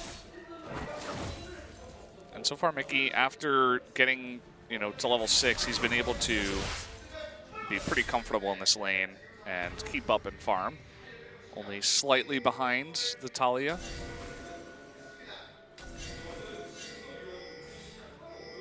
Sungwon looking for something to do right now. And the whole thing about the top lane gank was if they gank Crazy at that point, it sets up a beautiful recall for Seonghwan to move into his right side jungle, power farm it, and now you can see that Shy up in top lane, he's in a pretty safe position. Even if Bless comes over here, would probably require Temp to join in if they wanted to try to get a kill onto Shy, but it's not going to matter anyway. He has the Stand United available, has teleport advantage, and he's about to get a kill too. Yeah, this is rough. He walked right over a ward, and he's going to be totally caught out here. He does get the Gromp, but here comes Mickey even flashing in for it. And this should be given over to Mickey, and there it goes. Nicely done. Good ward placement to see Bless just walking straight into their jungle. You can see that Temp doesn't really know what to do. He can't keep up with the pressure that Mickey's Zed is creating on the map. Meanwhile, in bottom lane, a lot of turret damage went down. Mickey did have to use his Ignite there, which was pretty cute. We'll see it in the replay. So Shy coming in here onto Bless. Bless has basically no mana. Mickey flashes in, gets the ultimate, and you can see that the shuriken above Bless's head disappeared, which would have meant that Mickey doesn't get the kill. Oh, just barely able to pick up another kill off the back of that.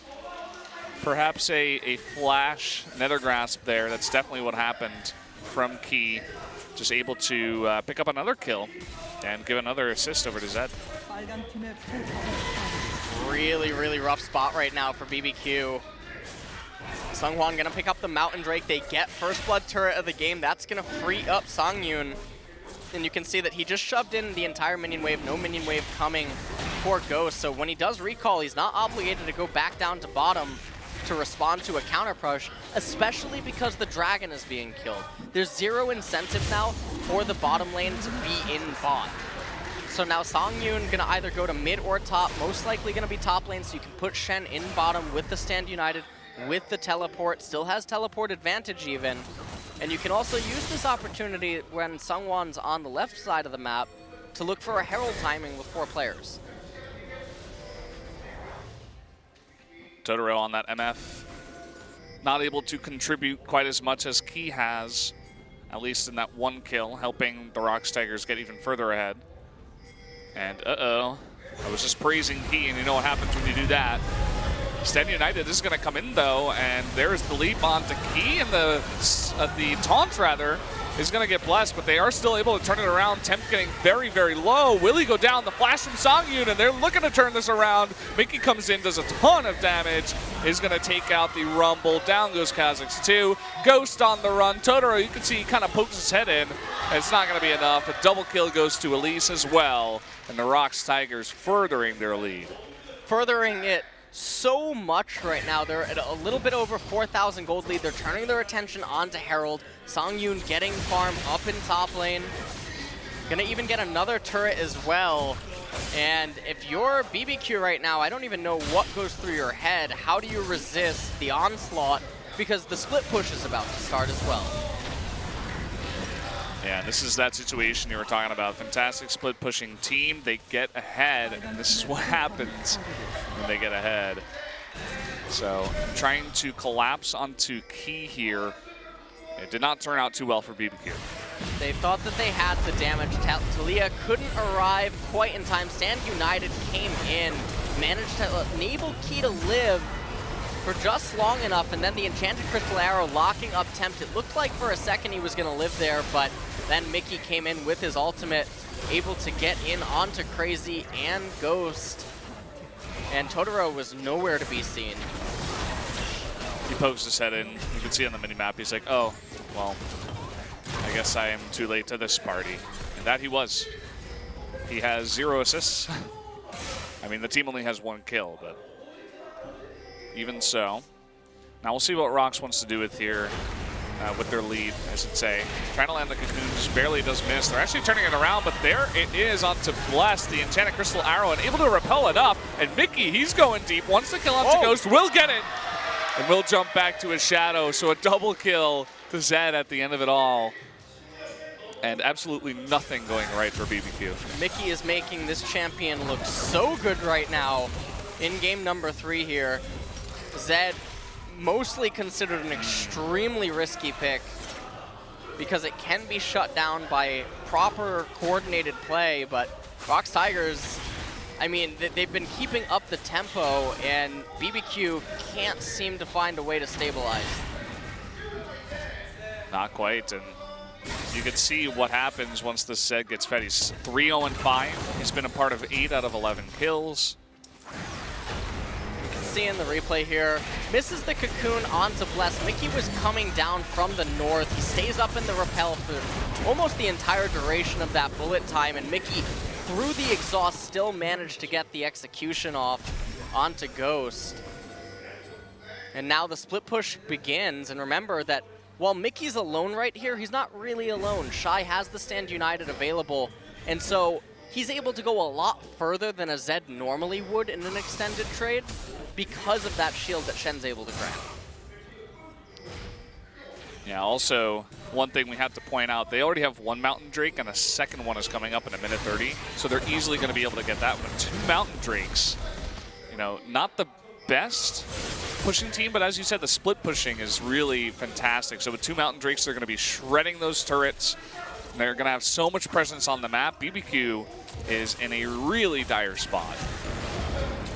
There goes the arrow. It lands onto Bless. Someone actually using the cocoon onto Ghost, and everybody going to be shredded here. Even Mickey going deep. No exhaust this time. Totoro will die there. Tempt being jumped on by Mickey as well. And he lives for just a little bit, but then eventually does go down. Crazy, the only one left over. And he gets away with his life, but that's about it. Is not effective in that fight. They get Mickey in the end, but doesn't really matter. You look at the map, all 3 lanes are pushing into BBQ. Another Mountain Dragon, as you mentioned, about to spawn as well in about 40 seconds. Looks like they're even going to lose mid-tier 2. I don't think that Ghost is going to be able to get to bottom in time. Never mind, as Songyun backs off. Going to just steal away the Gromp instead. And through all of this as well, Bless's jungle is just being picked apart. It's not his jungle anymore. It's the 5-0-5 Elise's jungle and the rest of her team. And so you can see that only the mid-tier 2 goes down, but bottom 1 is very low. Top 1 takes a bit of damage, and they are just looking to regroup perhaps before going into the Dragon. They're almost 10,000 gold ahead. It's one of these leads that just looks unstoppable, especially at 17 minutes into the game. Having a gold lead this big is fantastic. Take a quick look at the replay here. Sungwon comes in from the right-hand side, lands the cocoon, Key locking up Bless, and then there's the Stand United on top of Mickey. So you get 2 ninjas for the price of 1. Temp tries to kill Mickey through the exhaust, ends up getting him right at the very end, and then Crazy didn't go down there. It doesn't really matter that much anyway. BBQ picks up a turret here, but they have no answer to the split push. See Key waiting in the wings too. Zed totally safe. Just 1 Mountain Drake as Sungwon is about to pick up the second one. With the lead they have, there's really no way that BBQ can contest them anywhere on the map. So double Mountain Drake, Baron about to spawn in a minute 40. BBQ can't even get near them, and the Baron's going to go down so fast anyway that it's just a really dire situation for BBQ. ROX Tigers really playing this comp out quite well. Almost a 10,000 gold lead here at 18 minutes. Feels almost like we're watching SKT. Very SKT-esque with their advantage and how much they're pressing it. All of the vision, double control ward in the blue side jungle of the red team. And just clearing out all the other wards. There's really only a couple of bushes, and look at this, here comes Mickey. Tempt, you thought you were safe, you were wrong. Mickey doesn't even burn his ultimate, doesn't need it. And no exhaust for Tempt, so no way to get out of that one. Gonna clear up another ward, take out the 3rd tier 2 turret. And even without Baron, they're putting on so much pressure onto this base. This is actually really beautiful to watch right now. This is one of the best executions you could probably ask for out of the ROX Tigers right here. And as I say that, maybe they're about to go down. Well, not quite. A look at that damage. Double Shuriken onto Blast, the Thunderlords. And that Zed looking crazy now. They don't need to be super aggressive here. It looks like they're going to go for a 20-minute Baron. Might as well. You know, as I was saying before, there's really no way for BBQ to contest this. Are they going to try? Looks like they will.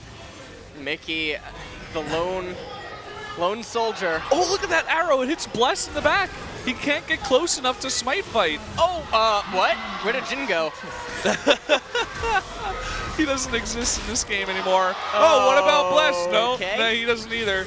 Like, he's very low. Crazy's going to try. It's not going to happen. Oh, actually, he does get the kill. He does get the kill indeed. Totoro, you're not long for this world, man. Oh, nice pop-up by Tempt. So, you got the caster curse on you right now, where everything you say is just going wrong, but it doesn't really matter as the Tigers just pummeling this team right now. Mickey really, oh, okay. Looked like he was gonna recall in their face. Stepped off his throne real quick. Gonna get the red, who's gonna eat it? Yep, Mickey. He's got a lot of buffs right now. He's pretty happy. Just take a look at the level difference across all of the champions right now. Top lane, 1 level difference. Jungle, 2. Mid lane, 3. 80 carry, 2. Ghost. Ghost, you can't Just farm. accept it. Just accept You cannot it. farm. You cannot go anywhere near the lane. There are 3 control wards in the red side jungle. Not going to see Mickey coming.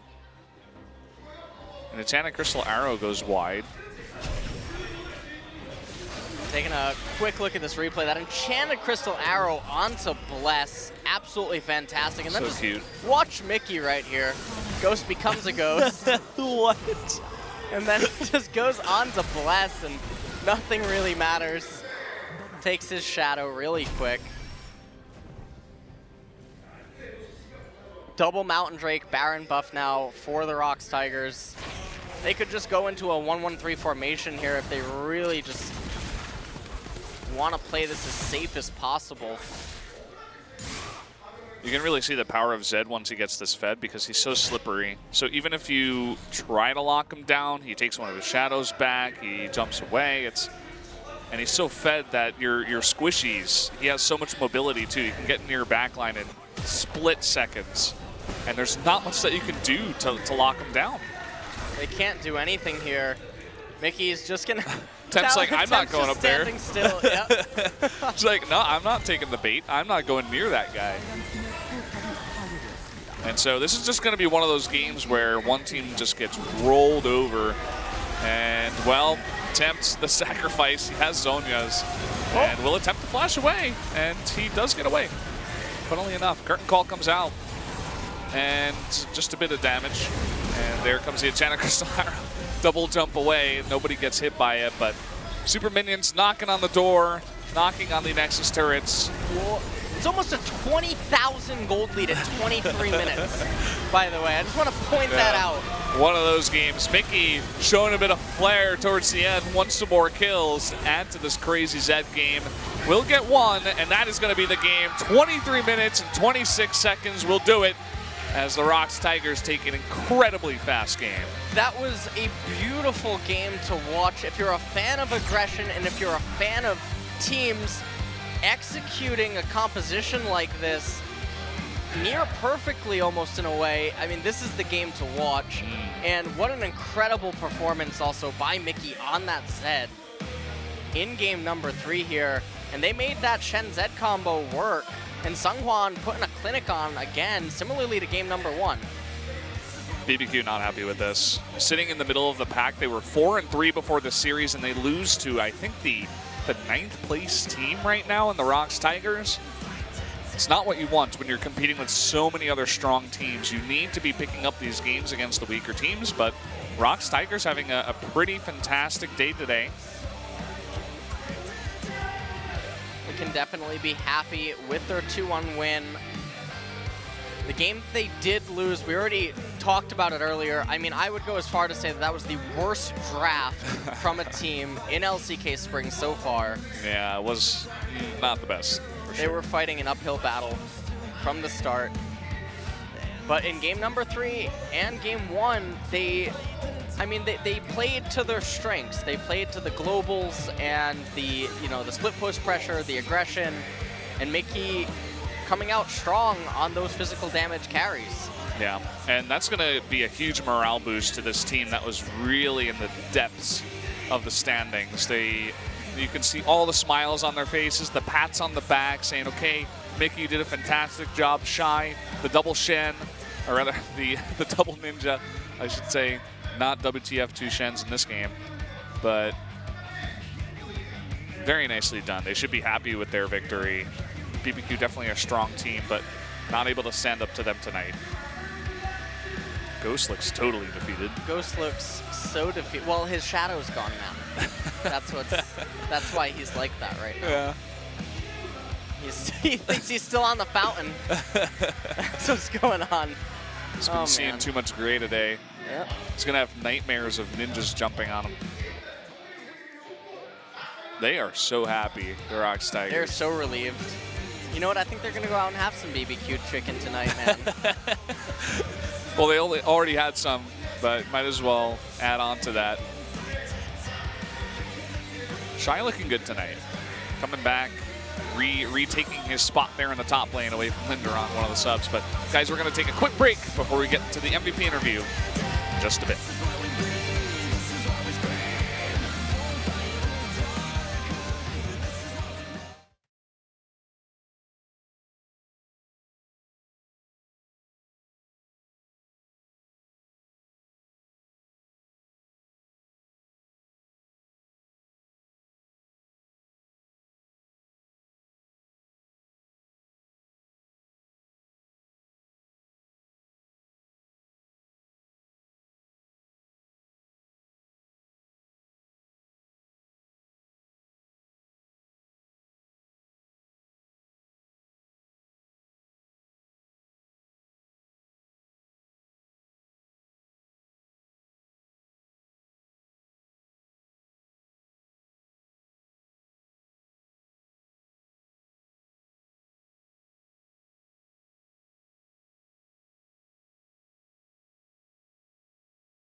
We're back here at the desk.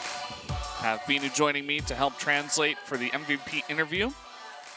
And I think we have a pretty solid idea of who the MVP is going to be of that game, Binu. Of course, it's Mickey. I'm not even going to pretend to, I'm not even going to joke. I ran down here giggling like an 18-year-old girl because that's what the ROX Tigers did. They turned back the clock, and Mickey bringing out the Zed. Of course, I'm referring to Mickey previously on the Afrika Freaks, previously on, the team known as Anarchy in Season 5, I believe. And when he first was introduced to the Korean scene, he was a Zed master, right? Mm-hmm. And it's one of these things where sometimes you look at these players and you just remember, you tell yourself, hey, wasn't this guy a Master Zed back then? Mm-hmm. And I just loved seeing the throwback. I love seeing the history coming back today. Mickey with a fantastic performance on Zed. I can't overstate it because... Well, what I will say is, Korean solo queue players beware, because Zed is coming for you tonight. Maybe we'll see more Zed bans, but here's the result. One of the quickest games might actually have been the quickest game so far. 23 minutes, 30 seconds. Double Mountain Drake definitely helping out with that. They burned down Baron at 20 minutes, and then burned down the entire base. And it was the Zed show. Coming in at the fourth pick, I felt so bad for Ghost. He first picked that Jhin, and you could see, BBQ had nothing to save Ghost from Mickey's ultimates or anything. Once his flash went down once at 13 minutes, he died 2 more times. Mickey knew what he was after. They don't really have any CC on that side as well. Nothing to lock down the Zed. Talia and Talia, I guess. Yeah, Misfortune, I believe they took Exhaust, try to, mitigate some of that damage, but in this situation, what you want is something like a Lulu or something to shield that Jhin, right? That Zed pick completely throwing BBQ for a loop. Yeah, it was pretty brutal. I was skeptical when I first saw it, but once it came out and he got that lead, we really saw the power of the Zed. And no surprise here, it's going to be Mickey. 71% kill contribution. He was all over the map and all over the back line. of the BBQ Olivers. And I just want to mention, Mickey brought out the Zed tonight. Well, remember what Mickey was known for last season, that Vladimir, and I know Vladimir's not in a great place right now, but it would be fantastic to see. I love seeing players on throwback champions like this. I think Vlad gets slightly buffed in 7.3. Not 100% sure about that, but you know, very small buffs. We'll see if anyone decides to bring it back.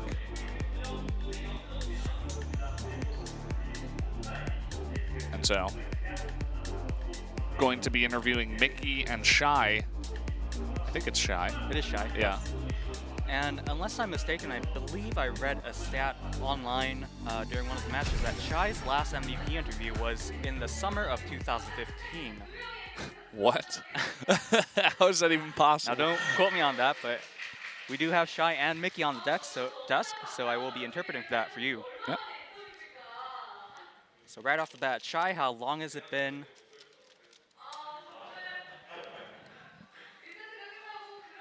And Shy also saying, yeah, it's been forever.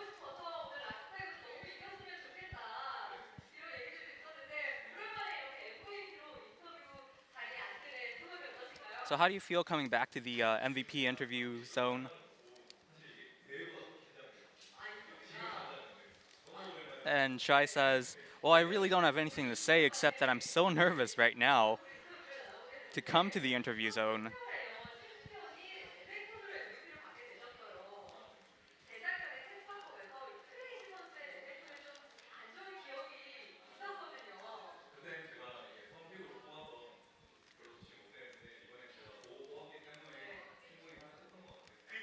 Now, Shy played Renekton today, and in the last season's Kespa Cup, he did fall to Crazy's Renekton in the tournament. So Shy saying, well, back then I didn't prepare that well, but this time I came prepared.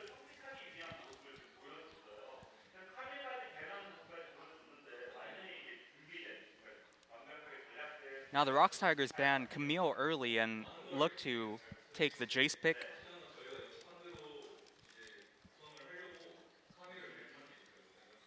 And Shy basically says, that was part of what we practiced.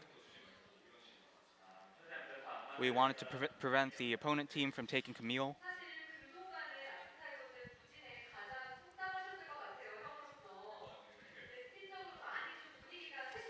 Now, as the oldest player on the team, it must have weighed heavily in terms of responsibility because the ROX Tigers have not been doing that well. What do you think was the main problem with the team?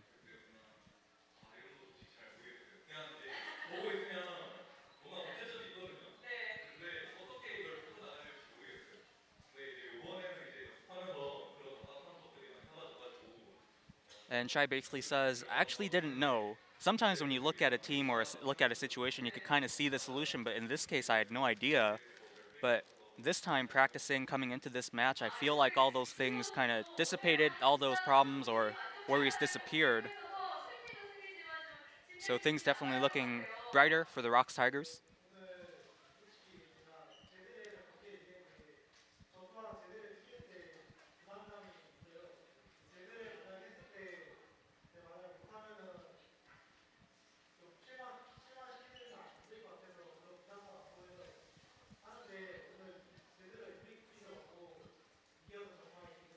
Now Mickey talking about his Zed pick, saying, actually, whenever I pick Zed, I also feel a lot of pressure. There's that sense that I have to perform even better than usual because it is known. So he says he's so happy that he performed well and got the victory today.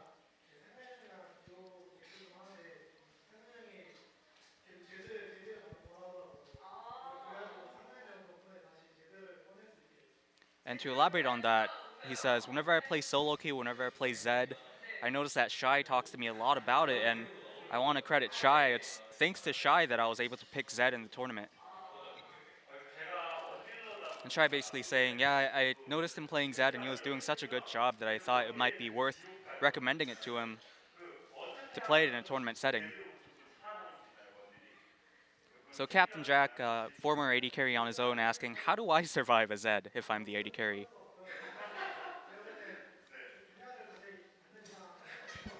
You don't if it's a Fed Zed. And Mickey's saying, well, I'm not sure. Maybe you could build the Zanyas as an AD carry. Good idea. Maybe a frozen gauntlet. So now we're going to take a look at some of Shy's Renekton highlights from set 1.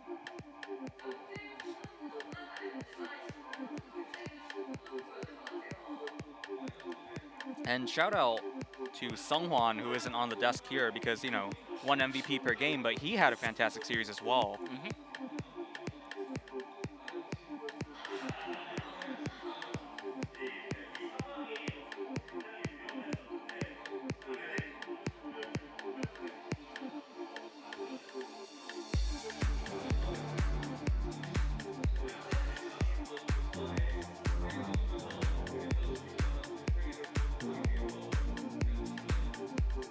So asking Shy about that first play, it could have been very dangerous, so how did Shy kind of navigate through that situation? And Shy says, yeah, I really thought Elise or Seonghwan would die earlier, but he managed to survive, and he feels like that's what kind of gave him that chance to secure an early lead and make that play.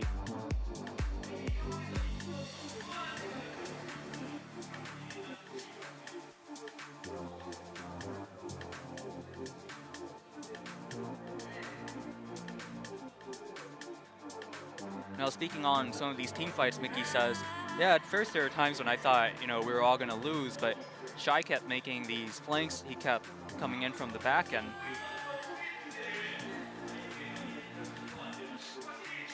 somewhat of that, the synergy between teammates coming through, I think the Korean caster is talking about. Well, he is the Mat Hyung again, so to speak, and it's always really dependable, really trustworthy when you have that father figure, should I say? The Hyung figure. Big brother. Always watching you.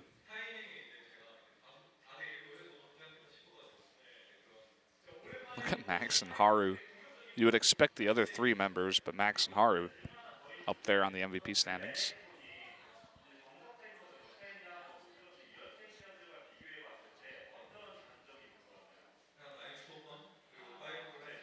So what kind of weaknesses does Renekton have in terms of compared to traditional tank champions? And Shy basically saying sometimes you could lose your initiative in lane, you could lose control of the lane, and you want control over the lane, you want that early advantage because that's what really snowballs you into the later stages, right?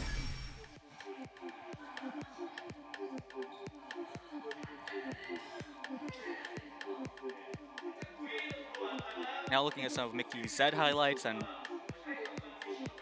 it was so funny because Bless died in that exact same spot, and earlier Crazy also died in that exact same spot as Rumble trying to steal the blue buff. And whenever Mickey would just appear from the forest, it's like, no, you don't get to enter the Forbidden Forest. This is Zed's forest.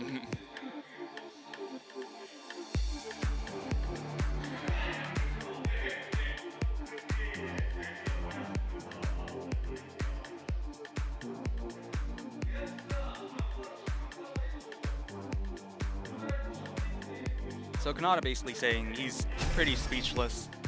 I feel like the plays explain themselves, right? Super slick Zed play.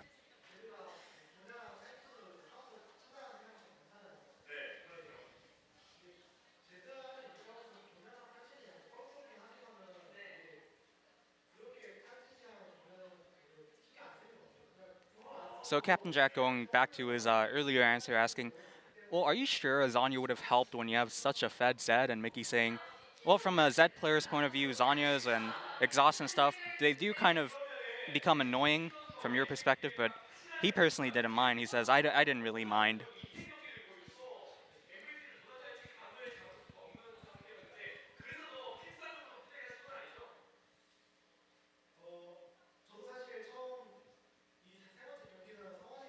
So Kanata asking, Seonghwan had a fantastic performance. You didn't try extra hard to win the MVP, did you?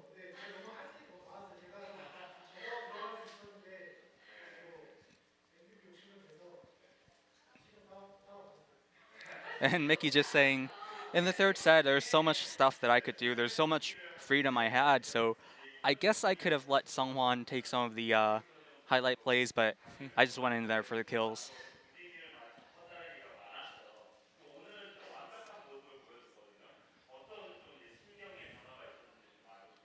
So Captain Jack asking, was there an attitude change? Was there a mentality change? Because coming in today, and not a lot of people expected the ROX Tigers to do so well.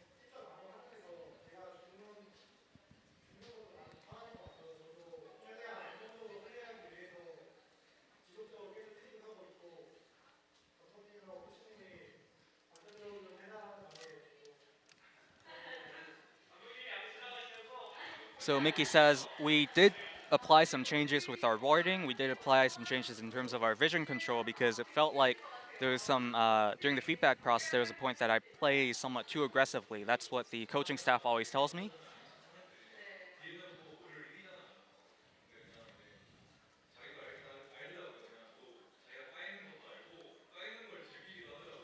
And Shai basically saying, yeah, Mickey is pretty self-aware. He knows when he is being criticized.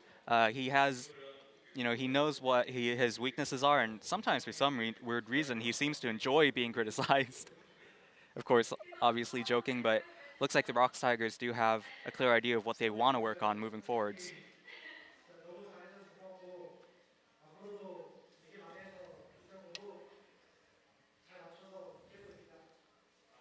So Mickey finally to his teammates says, thanks for being such great teammates. Thanks for kind of working together so well, and let's figure out all the problems moving forward and win. And Shai, his final words.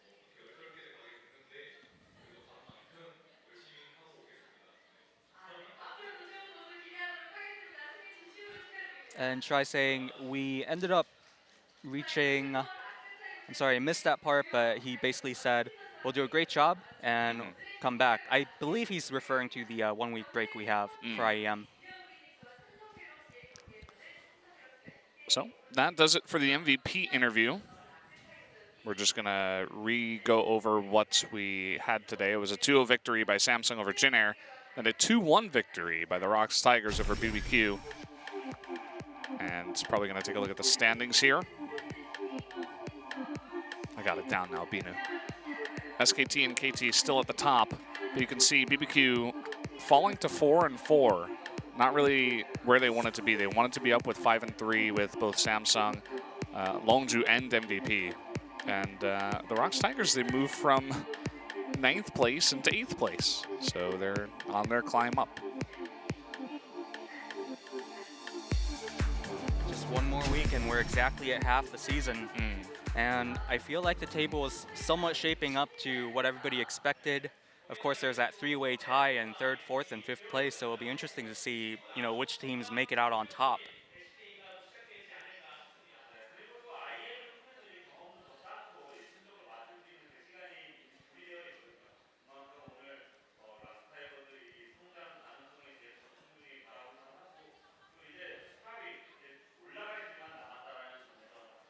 So final points about the standings and the upcoming schedule. We don't know how the IEM break is going to affect these teams, but to the teams that are going, they expect a lot of improvement coming back, and of course the teams that do have a break, also a lot of time to practice and share feedback.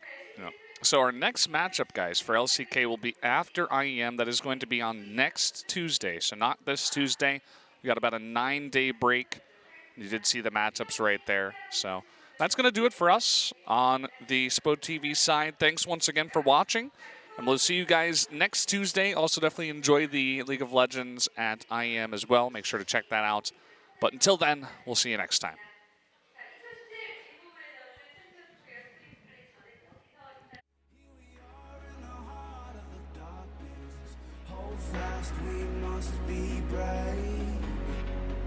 In the heart of the darkness.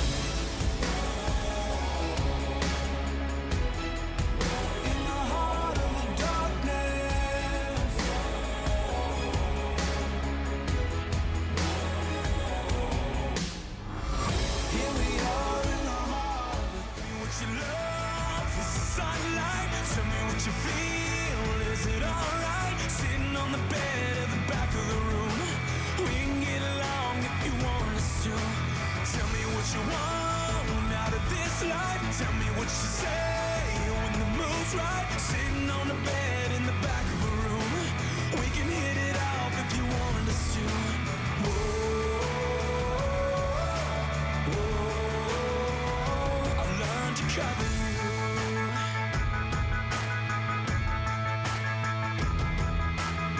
Some girls like the boys who are fast. Some girls like making it last. Who are you? Some girls got so much to prove, but those girls got nothing on you. Who are you?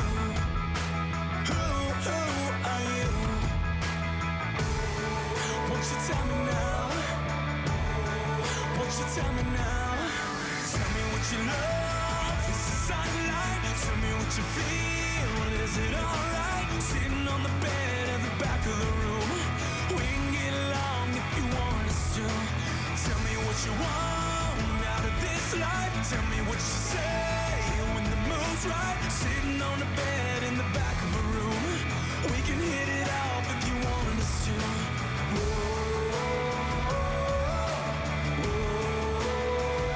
I'll learn to cover you. I'll learn to cover you. I'll learn to cover you.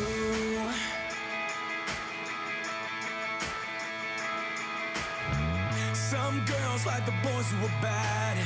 Some girls just don't know what they have. Who are you? Tell me what you love. Is the sunlight? Tell me what you feel. Is it alright? Sitting on the bed